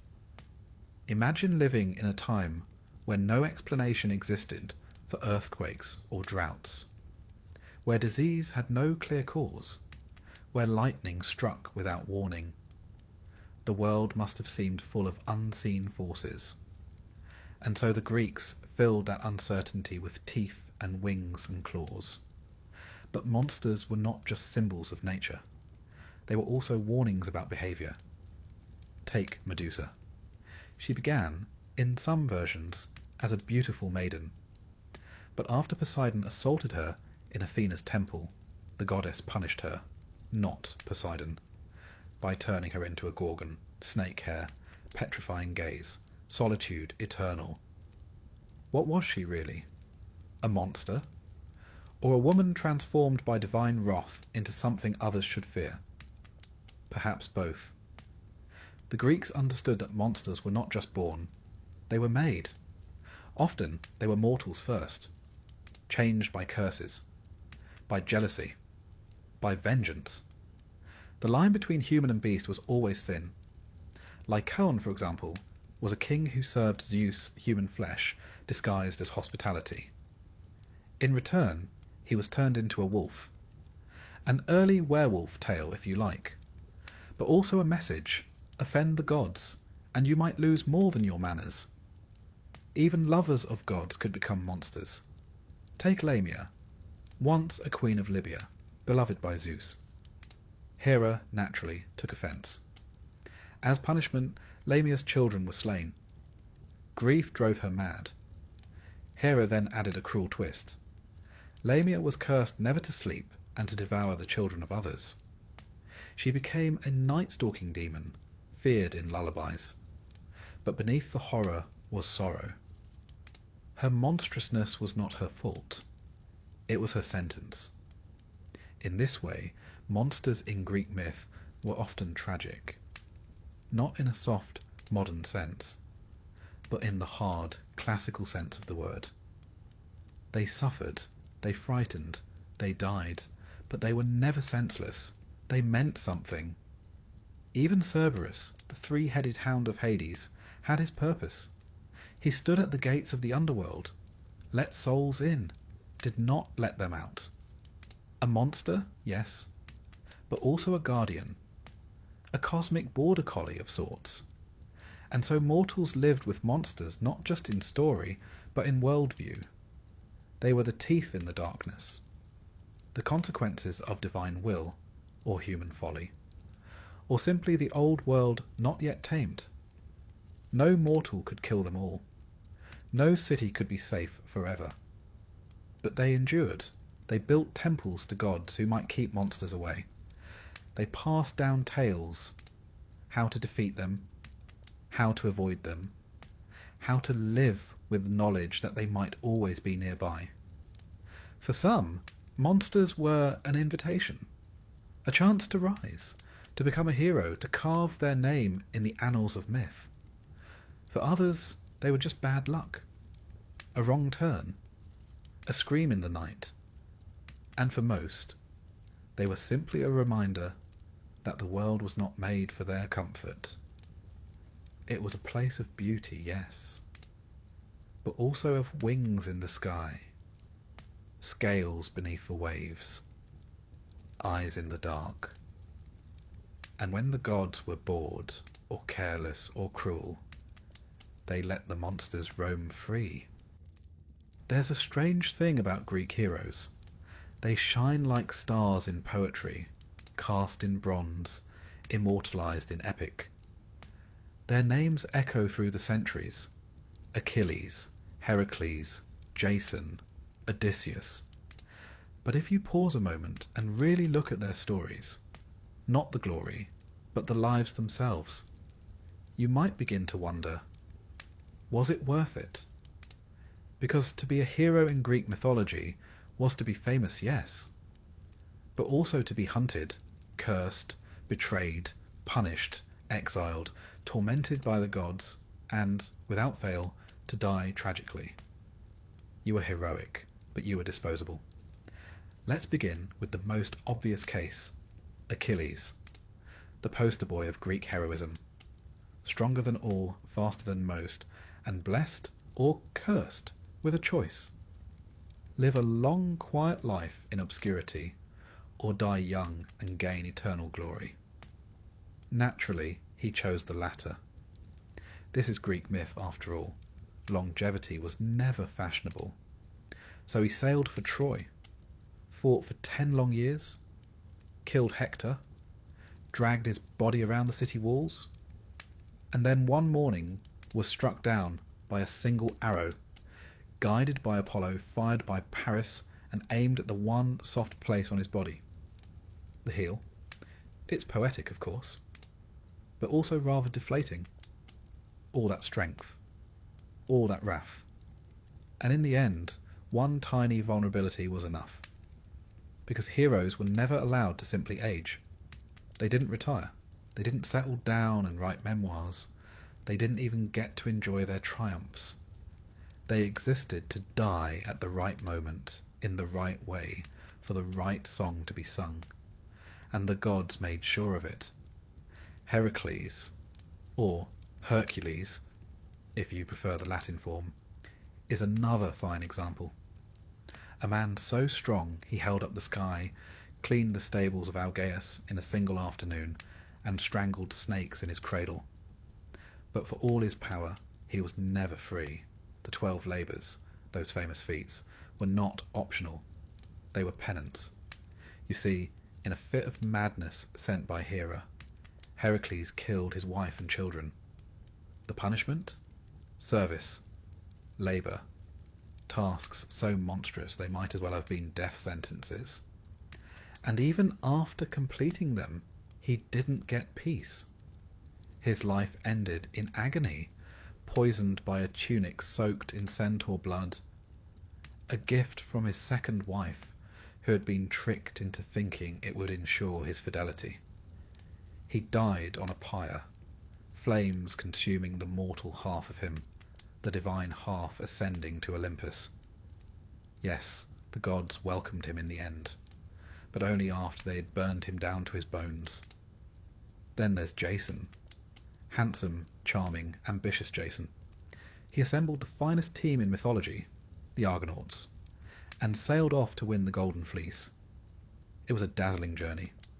Monsters, clashing rocks, enchanted lands, and of course Medea, the brilliant, terrifying sorceress who helped him succeed, killed for him, betrayed her family for him. And what did he do when they returned?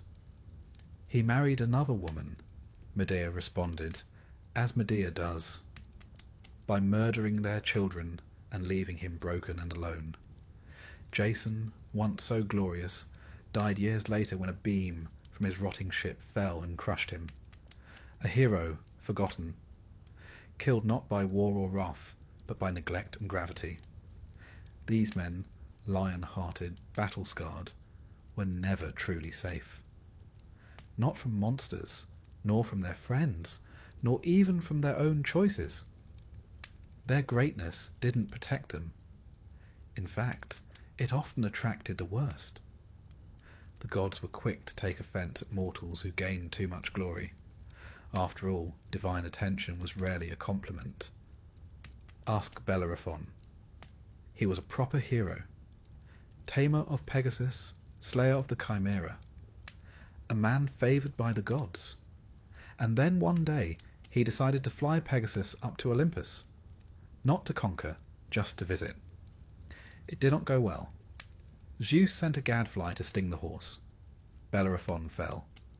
Survived, technically, but was crippled, blind, and lived out his days wandering alone, hated by gods and men alike.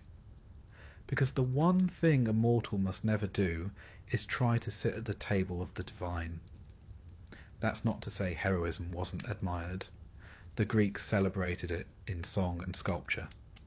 But there was always a sense of danger about it. A sense that to rise too high was to invite the fall. And nowhere is that clearer than in the story of Ajax, a giant among men, a warrior of unmatched strength and courage. After Achilles' death, his armour was to be awarded to the next greatest Greek. Ajax expected it. Odysseus received it. Humiliated, maddened, Ajax plotted revenge. But Athena clouded his mind. He slaughtered livestock, thinking they were his comrades. When he came to his senses, grief-stricken and dishonoured, he fell on his own sword. No enemy defeated him. Only shame. It's important to understand how the Greeks viewed glory, kleos, as they called it. It was not just fame, it was the legacy of your deeds. What would be remembered after you were gone? What poets would sing? What statues would show? And because the afterlife was, frankly, rather dismal, grey fields, wandering shades, no wine to speak of, kleos was the only immortality that mattered. To be forgotten was worse than death. And so heroes chased danger, risked everything. They weren't reckless because they were foolish. They were desperate for meaning, for memory, for a life that would echo. And yet, there's a quiet sadness to it all. Odysseus, for instance, won the war at Troy through cunning. The Trojan horse was his idea, and after the war, he spent 10 years trying to get home, battling storms, monsters, temptations, all because he had once boasted that his triumphs were his own, and Poseidon took that very personally. Even when he reached Ithaca at last, his troubles weren't over. He had to slaughter a house full of suitors, rebuild trust with his wife, reassert his kingship. It was never over. Not really. Because in Greek myth, the hero never gets to rest. And when they do, it often means they're dead. Even the great Perseus, who slew Medusa and rescued Andromeda, ends not in triumph, but in obscurity. His victories made him famous, yes, but he fades from the story, settles down, vanishes from the epic stage. Glory, it seems, has an expiration date. The women of mythology, too, had their share of heroic suffering. Though less often sung by bards, their stories are no less seared by pain. Atalanta, for example, swiftest of runners, deadliest of hunters. She swore never to marry unless beaten in a foot race. Many tried, all failed. Until one man, Hippomenes, used golden apples from Aphrodite to distract her.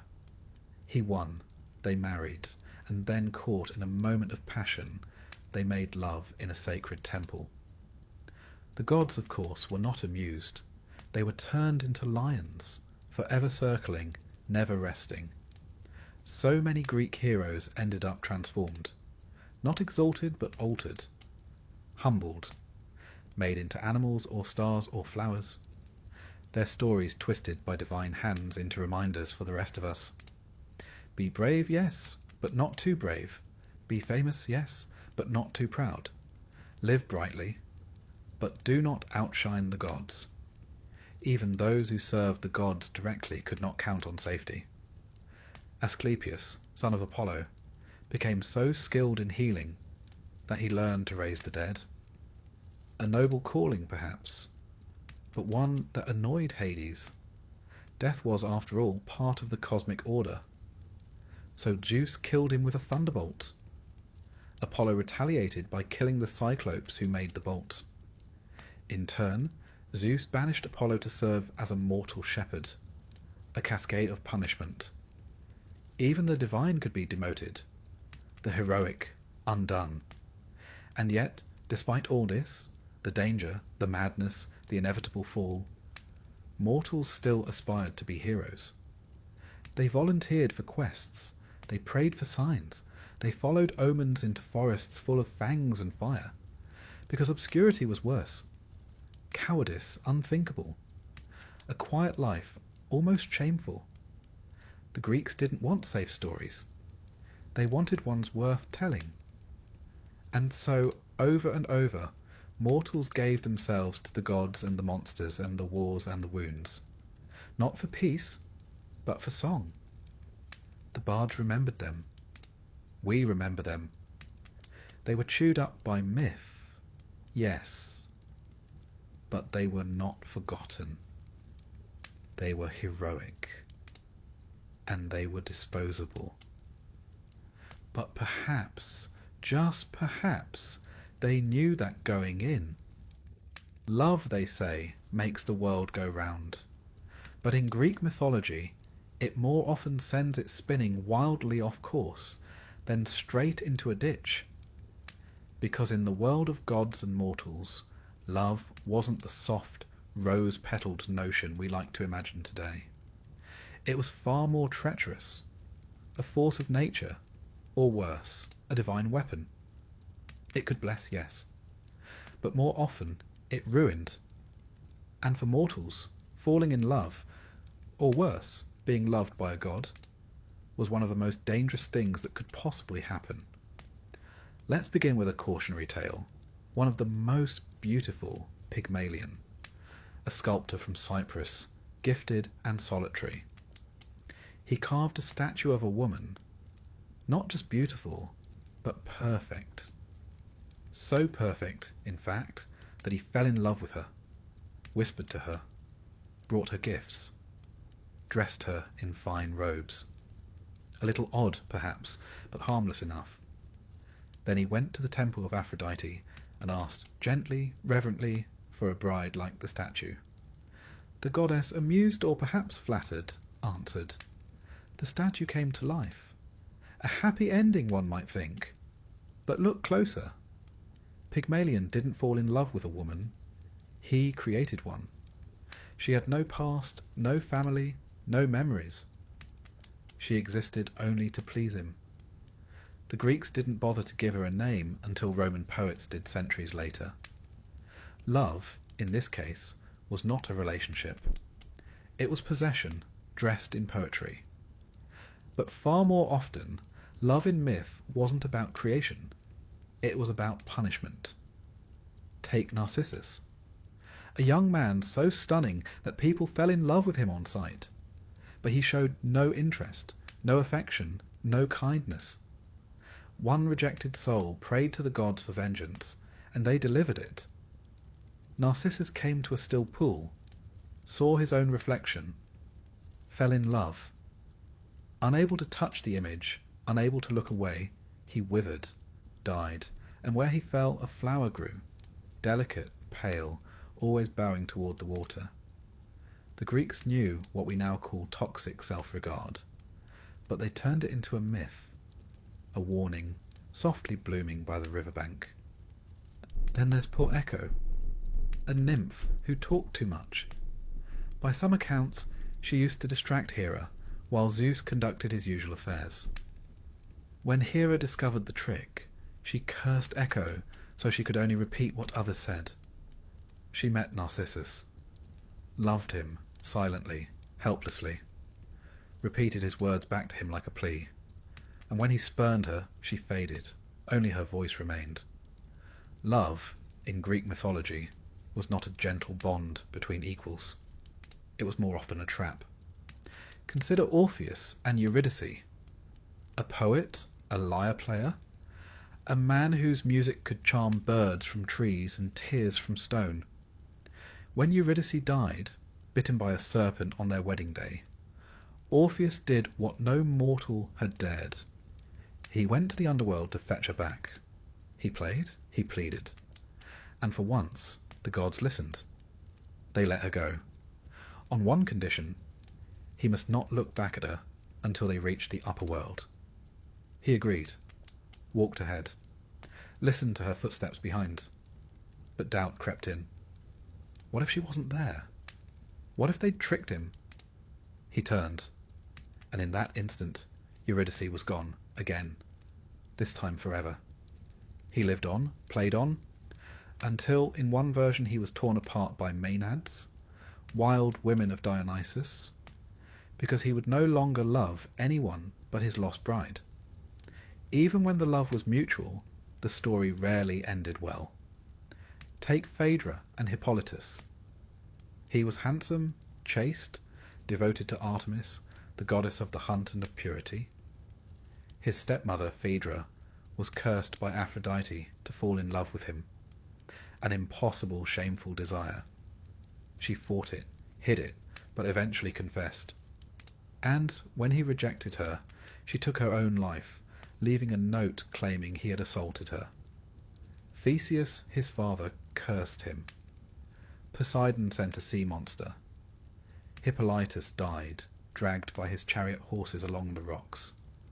Aphrodite and Artemis, the goddesses who stood behind the drama, ended the tale by mourning their respective champions.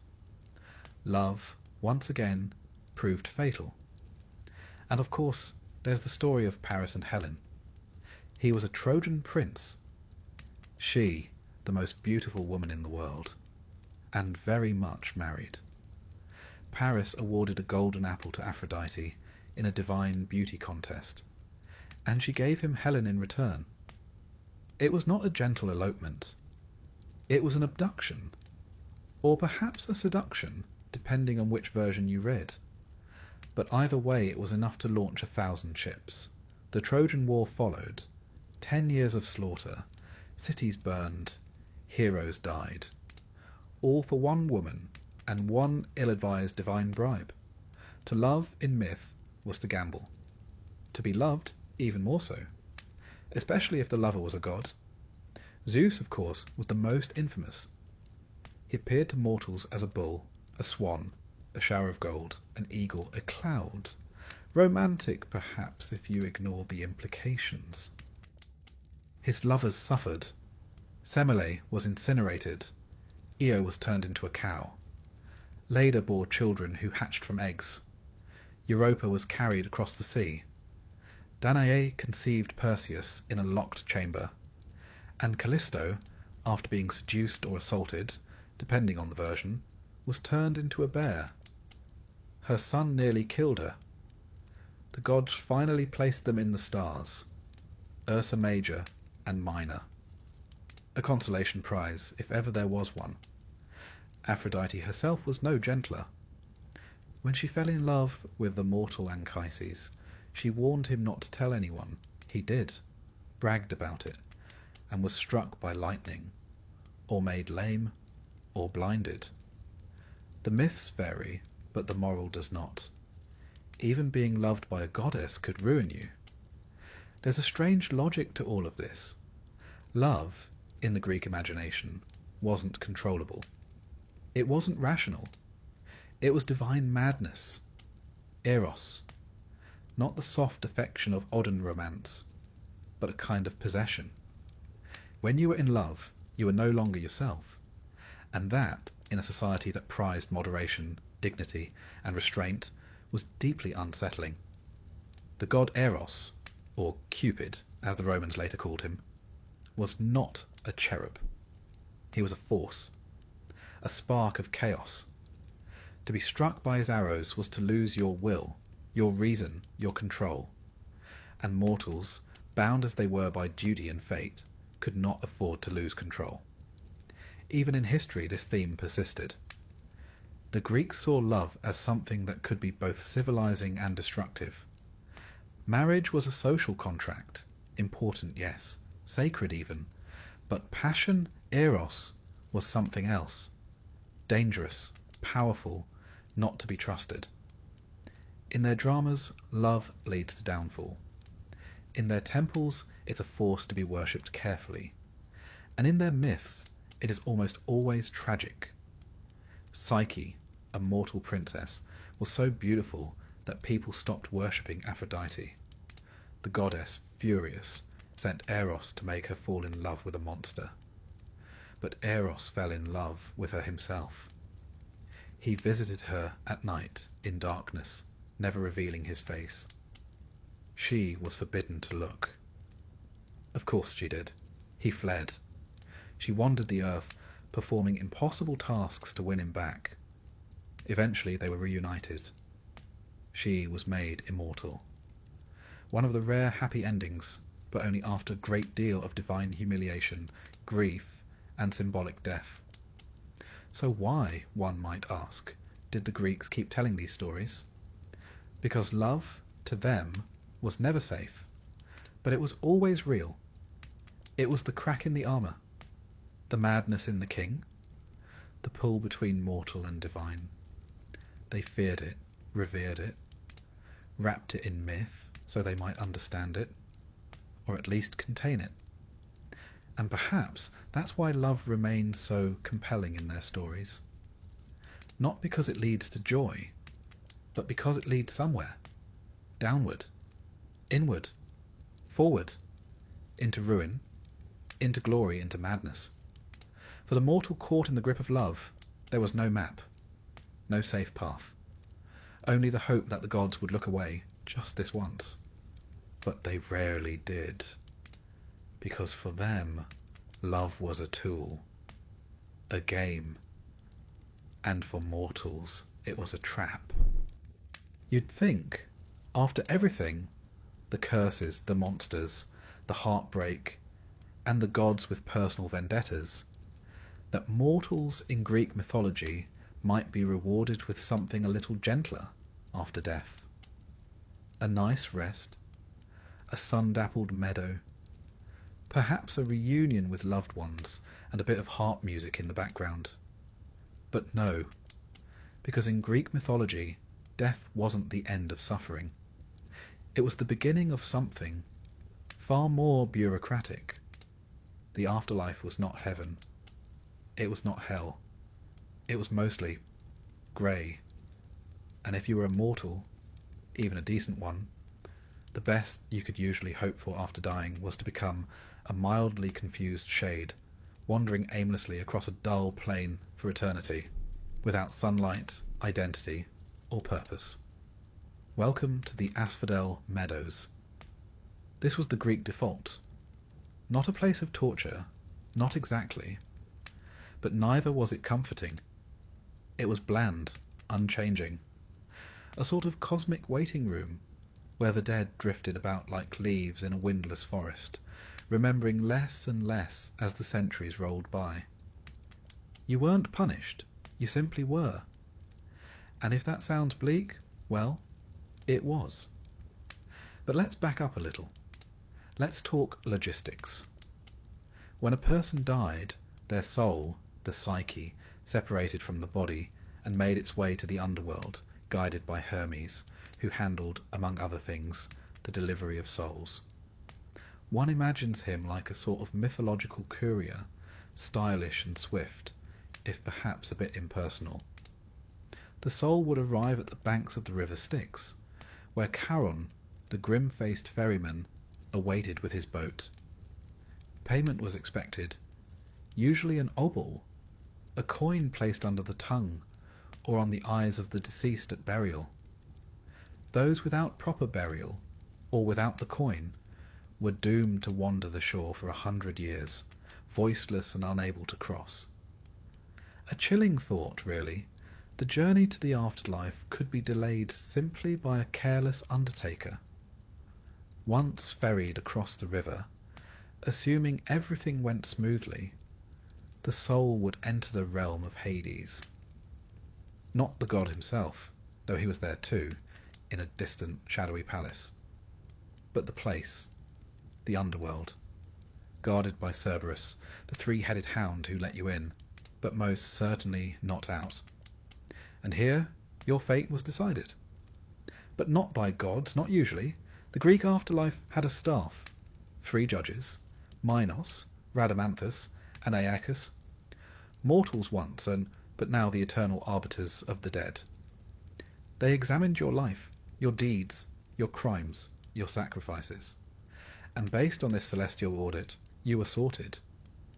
If you were truly vile, a betrayer, a murderer, a blasphemer of extraordinary talent, you might be sent to Tartarus. Not just a deep pit, but the pit. A vast abyss of torment, located even below Hades itself. Here, the worst offenders endured punishments designed not just for pain, but for poetic symmetry. Tantalus, who murdered his own son and served him to the gods, was made to stand forever in a pool of water beneath a fruit tree. But whenever he reached for the fruit or bent to drink, they slipped just out of reach. He was forever hungry, forever thirsty, forever tantalized. Sisyphus, who cheated death twice, once by tricking Thanatos, the spirit of death, and once by convincing his wife not to bury him, was condemned to roll a boulder uphill for all eternity. Each time it neared the summit, it rolled back down. The punishment wasn't just hard labour, it was the futility of effort, the endless repetition of hope undone. Then there was Ixion. He tried to seduce Hera, not a wise move. Zeus bound him to a flaming wheel that spins without end, an eternal reminder that some mortal ambitions were simply not worth the risk. But here's the thing, these were rare fates. Tartarus was not overcrowded. Most souls were not evil enough for torment, nor good enough for reward.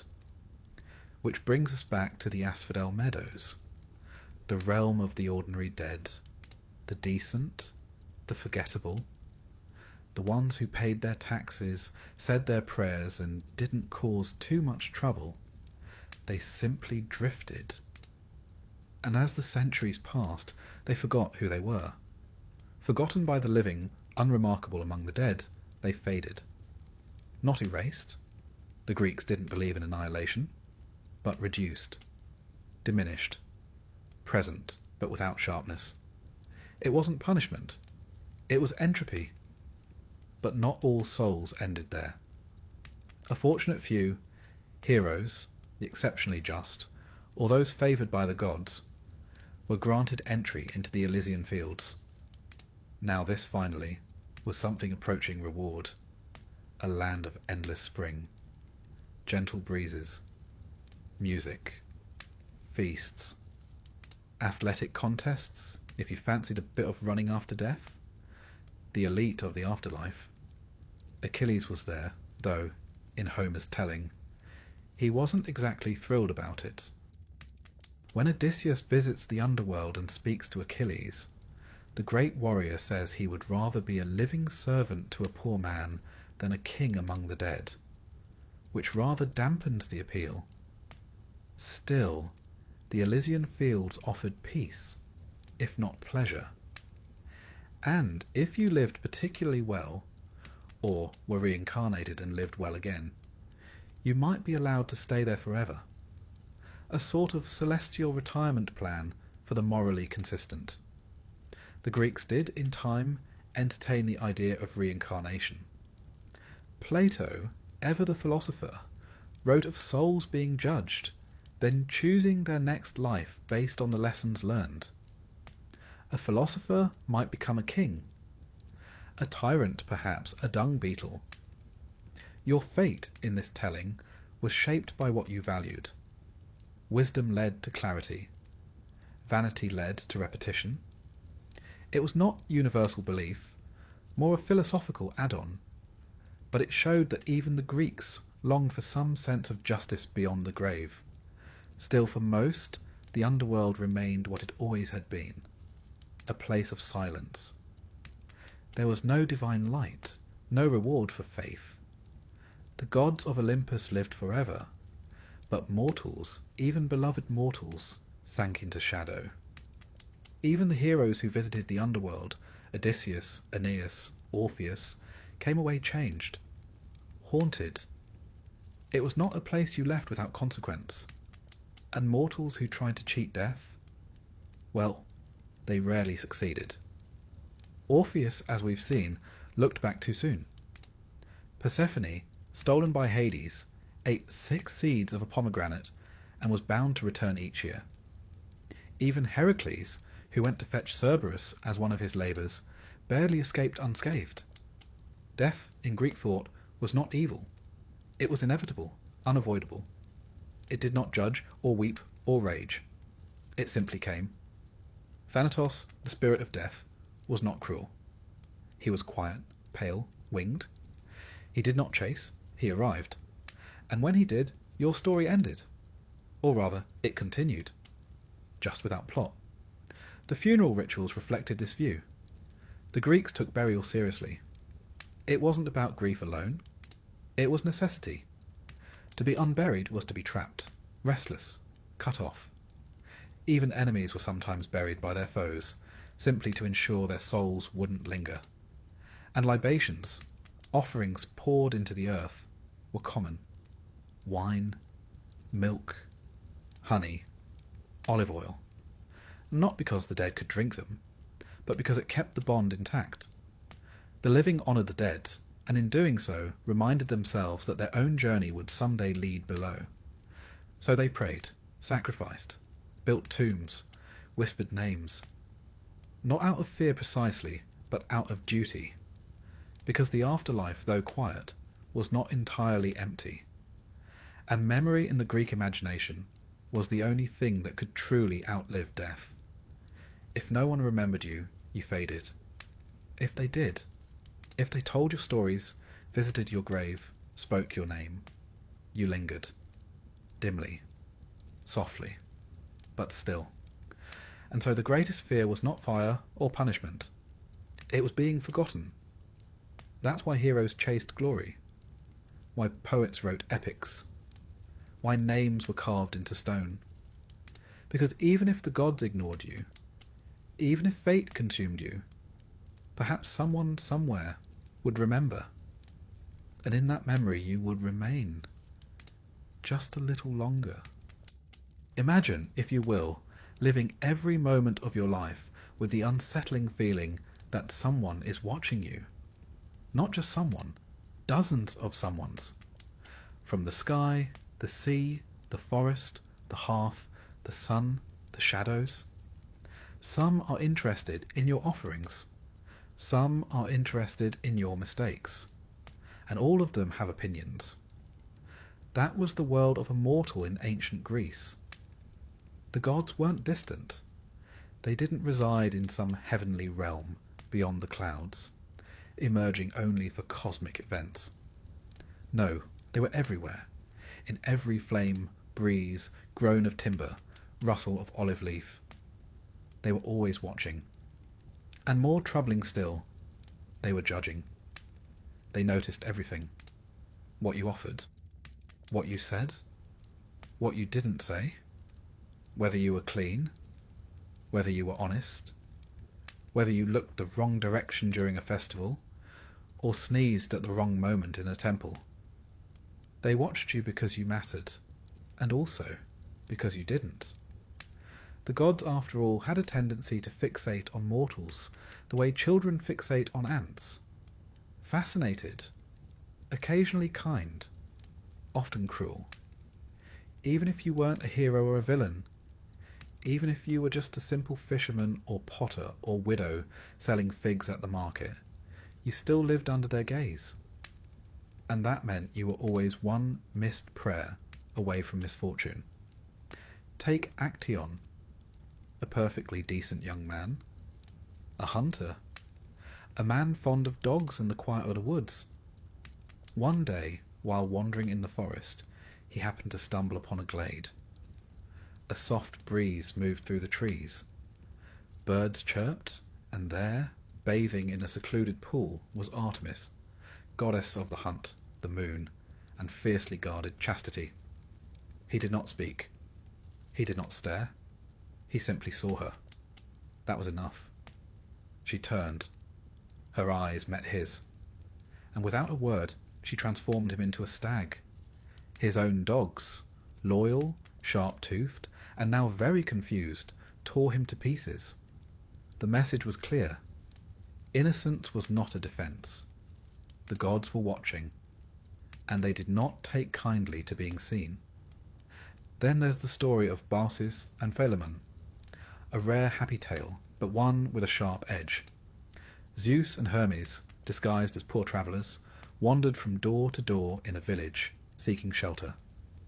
House after house turned them away.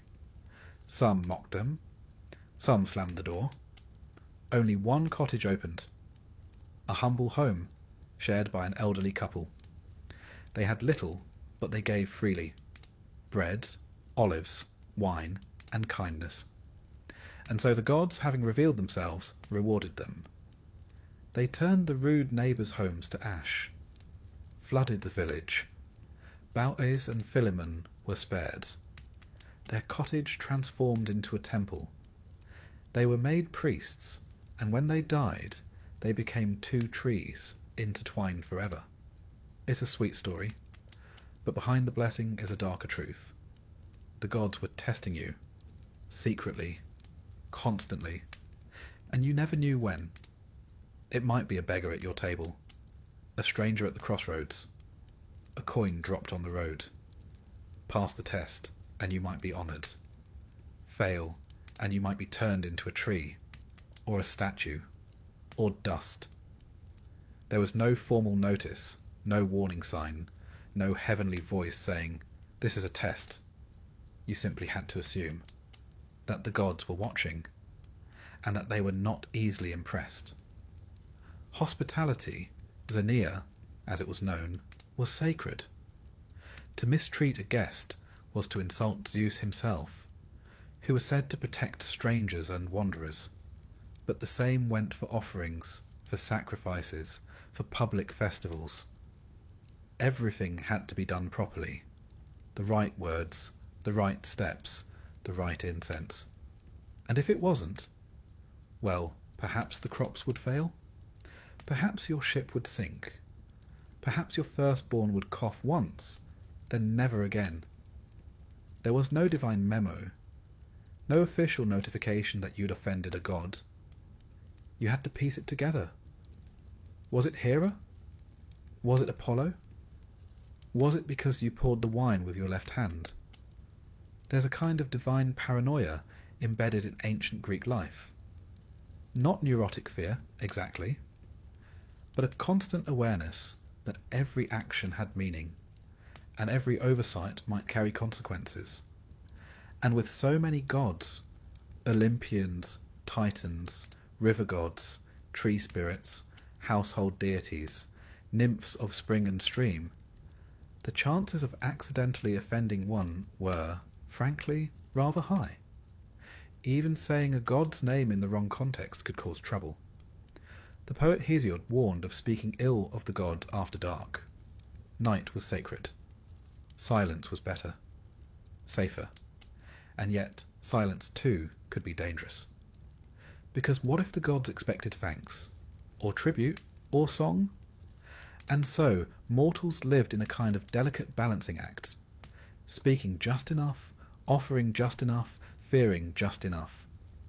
Too much reverence, and you might seem insincere. Too little, and you'd seem ungrateful. It was a kind of cosmic etiquette. And the gods, like all finicky dinner guests, paid very close attention to manners. Then there were the temples. Grand, beautiful spaces of marble and gold and flickering flame. But also homes, the gods' homes. And like any guest, you had to behave. You had to wash, to dress properly, to bring gifts, and above all, to mean it. Because the gods weren't just watching your actions, they were watching your heart. Piety was not a checklist, it was a posture of being, and mortals were expected to hold that posture forever. Even the festivals, which could be joyful, were serious business. The Dionysia, for example, with its theatre and wine and revelry, wasn't just a party. It was a religious act. If you laughed too much at the wrong play, or didn't laugh at all, it could be seen as an insult. Your enjoyment, your laughter, your participation, all part of the offering. Even at weddings and funerals, the gods were present, watching, judging. Did the bride offer properly to Hera? Was Hermes honoured for guiding the dead? Were the laments sung loudly enough? Did the family remember to purify the house afterwards? Every detail mattered, because in Greek mythology, the gods did not need your affection, but they demanded your respect, and they were always ready to correct you. Sometimes the judgment came quietly. A sudden illness, a failed harvest, a fishless season. Other times it came dramatically. A storm at sea, a madness in the family, a voice in the night, and once in a while it came with lightning, because Zeus did love a good thunderbolt. Even historians of the time, like Herodotus, recorded events with divine judgment in mind. A king fell. Clearly he'd offended the gods. A city burned. Someone must have grown too proud. There was always a moral to the misfortune, always a finger pointing skyward.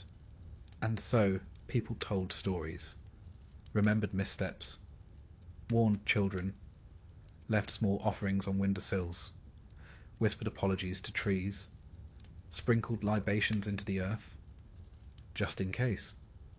Because when the gods were angry, they might destroy you. But when they were merely curious, that could be worse. Curiosity led to tests, to games, to strange dreams and stranger omens, to impossible choices with no right answer, and still mortals played along. They told their myths, built their temples, painted their pots with stories of judgment and justice and divine caprice, not because they loved their gods, but because they understood them. The gods were like storms, beautiful, unpredictable, necessary, and so long as you honoured them, or at least tried to, perhaps they'd pass over your house without striking. Perhaps, but there were no guarantees, because the gods were watching, and they were always judging.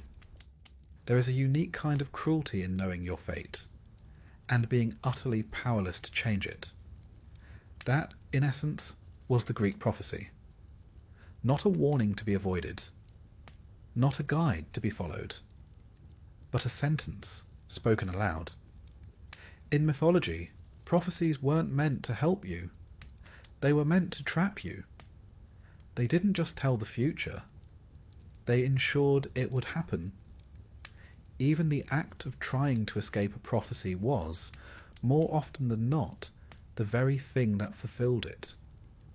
For mortals, this was particularly agonizing, because the gods might tell you what was coming, but they would never, under any circumstance, explain how to survive it.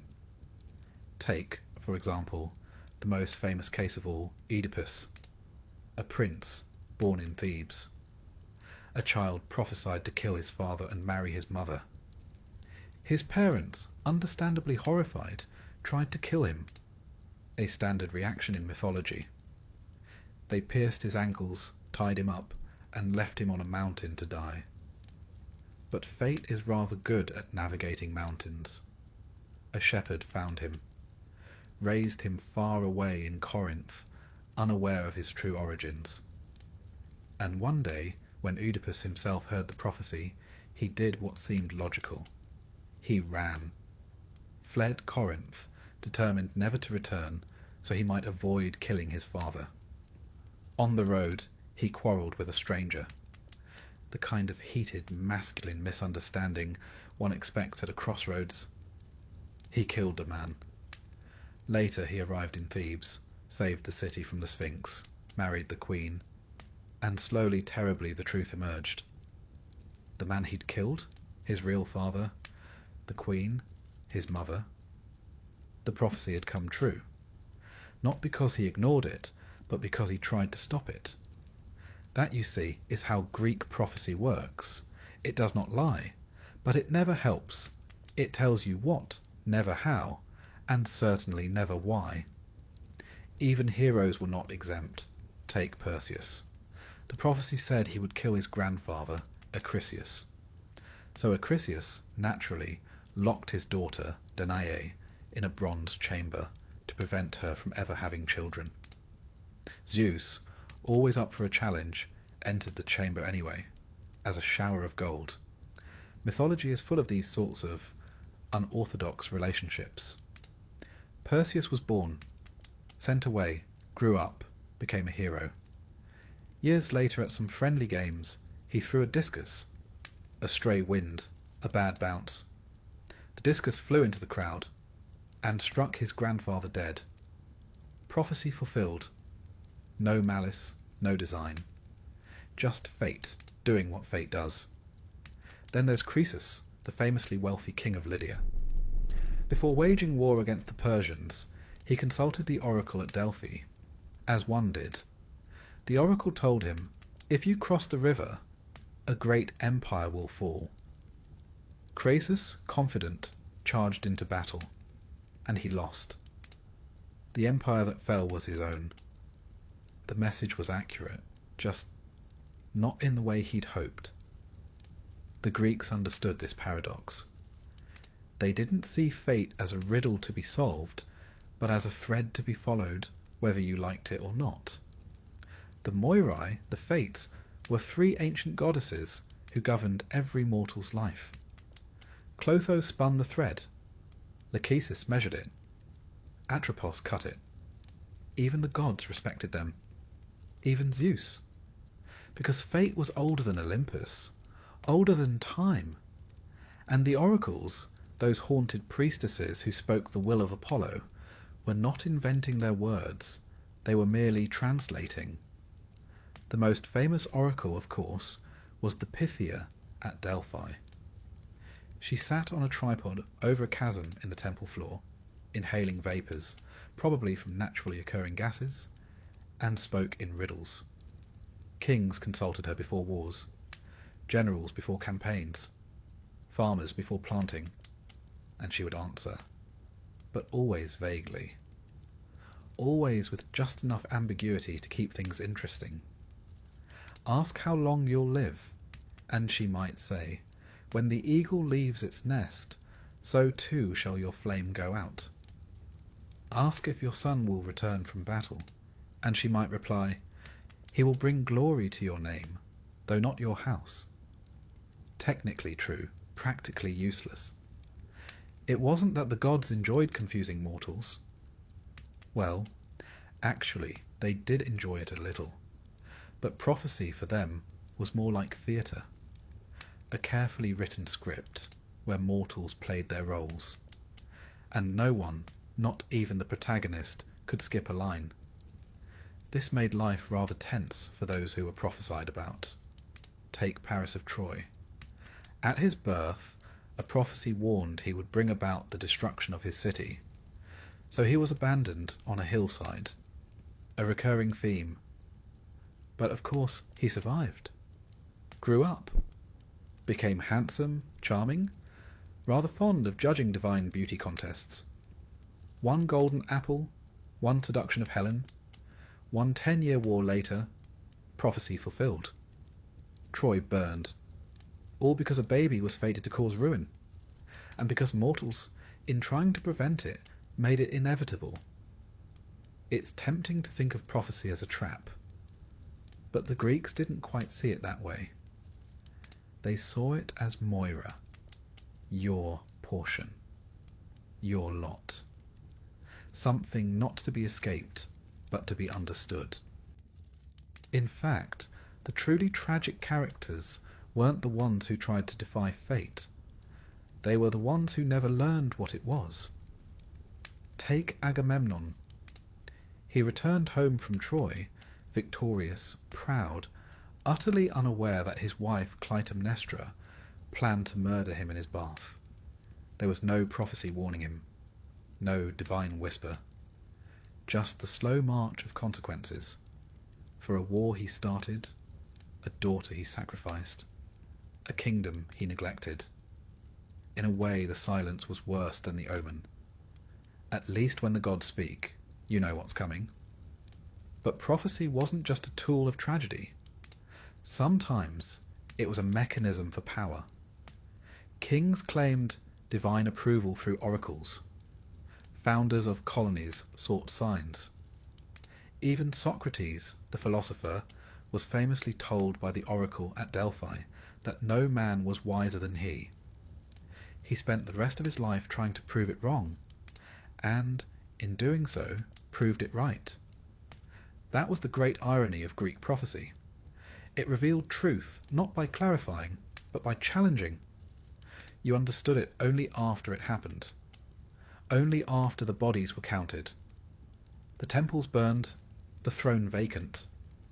Only then did someone somewhere say, "Ah, so that's what it meant." And so mortals learned to live with uncertainty. They consulted oracles, yes, but they also built contingency plans. They made sacrifices, read omens in bird flight, burned bones and studied the cracks. A priestess might interpret the bleating of a goat. A general might base a military decision on the way a chicken pecked at grain. If that sounds ridiculous, remember, they weren't looking for certainty. They were looking for alignment, a sense that their actions fit the will of fate. Because if the gods approved, or seemed to, perhaps things would go well. And if they didn't, at least the disaster would be dignified. Even mythology's cleverest mortals, Odysseus for instance, never outwitted prophecy. They navigated it, delayed it, danced around its edges. But the thread was always waiting to be cut, and no one, not even the tricksters, escaped in the end. There is something terribly human in this. To long for knowledge, to receive it in part, and to realize that knowledge alone does not grant control. To know that the future is written, and still to hope that maybe, just maybe, it isn't written in ink. Some mortals went mad from prophecy. Cassandra, of course, saw everything, and could change nothing. Others, like Laius and Jocasta, acted decisively, boldly, and made things worse. And a few simply walked forward, like Achilles. He knew his fate, knew he would die young, knew his name would live on, while his life would be cut short. And he chose it. That's the strange mercy of prophecy. It tells you the end, but it never tells you what kind of person you'll be when you meet it. And so, in the space between the knowing and the arriving, mortals lived, loved, fought, failed, sang, died, and somewhere, far above or deep within, the gods watched and smiled. Because prophecy, after all, was not just a sentence. It was a story. And mortals, they played their parts beautifully. If you were a mortal in ancient Greece, you likely accepted a few basic truths. The gods were powerful. Fate was inevitable. Monsters existed. And somewhere, somehow, the end of the world was coming. Or at least, the end of your world. Because in Greek mythology, when things went wrong, truly wrong, it was never the gods who paid the price. It was the mortals. They suffered first, and they suffered most. You could be a farmer planting barley, or a sailor watching the coast fade, or a mother brushing olive oil onto her child's hair. And, without warning, the gods could decide that your city, your field, your life was finished. Not from malice necessarily. Sometimes from boredom. Sometimes as a warning to others. Sometimes as the side effect of a squabble between two immortals about who forgot the libation last festival. The reasons didn't matter much. The consequences always did. Let's begin then with the flood. Not Noah's, but Deucalion's, the Greek version. You see, once upon a time, humans had become, in Zeus's eyes, a bit unruly, loud, ungrateful. Too many festivals gone unobserved. Too many sacrifices skimped. The gods had given them fire, taught them farming, let them name the stars. And how did they repay it? By being irritating. So Zeus, rather characteristically, decided to wipe them out. He unleashed a great flood, a deluge that covered the earth. Temples sank, herds drowned, cities vanished beneath the waves. Only 2 mortals survived, Deucalion and his wife, Pyrrha. Not because they were particularly strong or cunning or rich, but because they were pious. Zeus gave them a warning. They built a chest, not a grand ship, just a watertight box. They floated as the world drowned, and when the waters receded, they stepped onto a barren, empty world, alone, alive, exhausted. To repopulate the earth, they were told to throw the bones of their mother behind them. A riddle, naturally. They realized this meant the stones of Gaia, the earth. As they threw the stones, they transformed into people. The new human race. Stone-born. Hardy. No longer made of gold or silver or bronze, as earlier mythic races had been, but of rock, tough, durable, slightly miserable. The flood myth wasn't unique to Greece, but its moral was telling. When the world ends, the gods start over. But the mortals, they have to rebuild. From nothing. With no help. Then there's the tale of Pandora. Ah, Pandora. The first woman, crafted by Hephaestus. Blessed by the gods with beauty, grace and curiosity. And gifted a jar. Or, as it's more famously mistranslated, a box. She was told not to open it. Naturally she did. And from it poured every sorrow known to humankind. Disease, famine, war, grief, madness, aging. All the things the golden race had never known. Hope fluttered out last. Whether as comfort or cruel joke depends on how you read it. But the point is clear. The gods gave mortals the tools of suffering.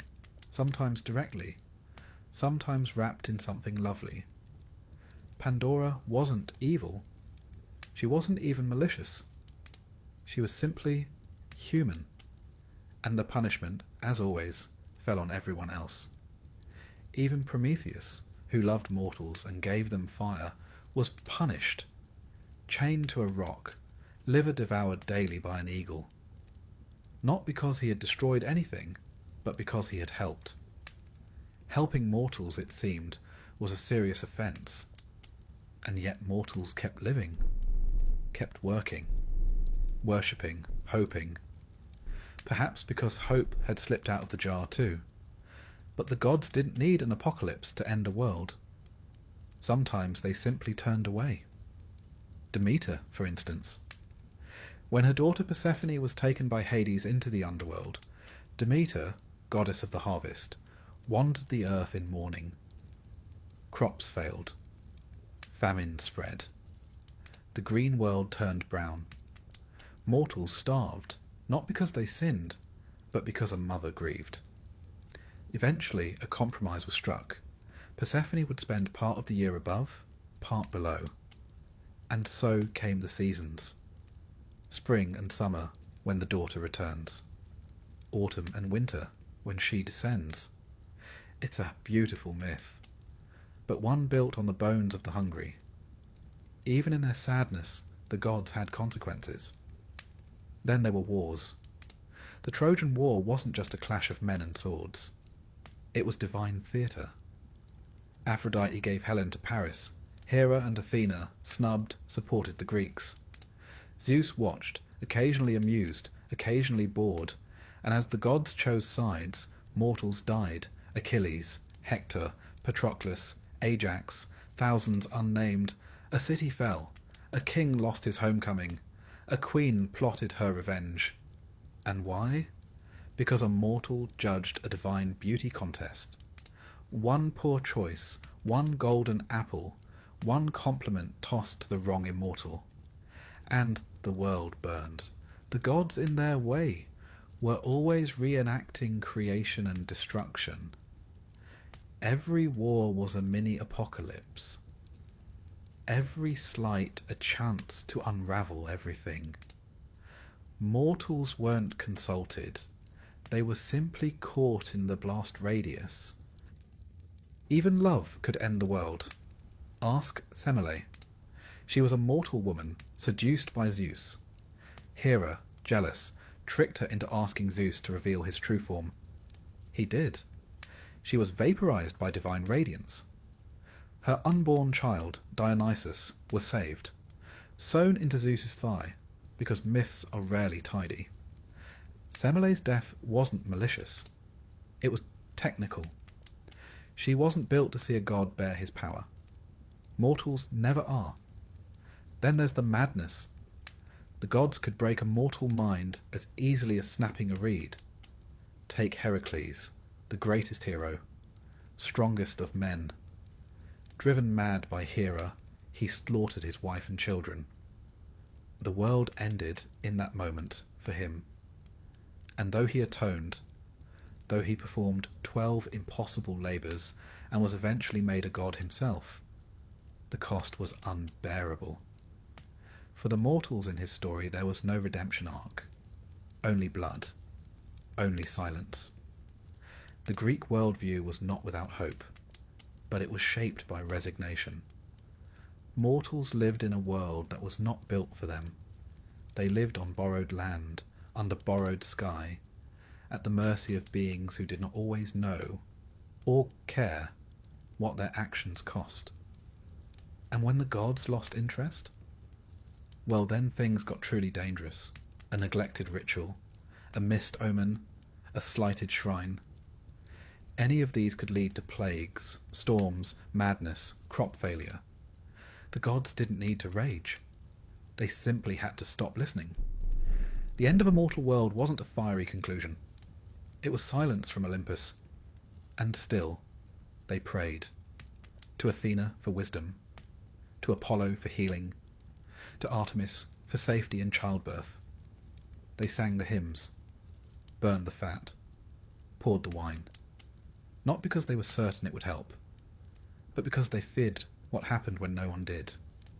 Mortals learn to live with endings. Small ones, personal ones, city walls collapsing, loved ones turning to shadows, heroes vanishing into smoke. They accepted that time was not kind, that history was not fair, that the gods had other priorities.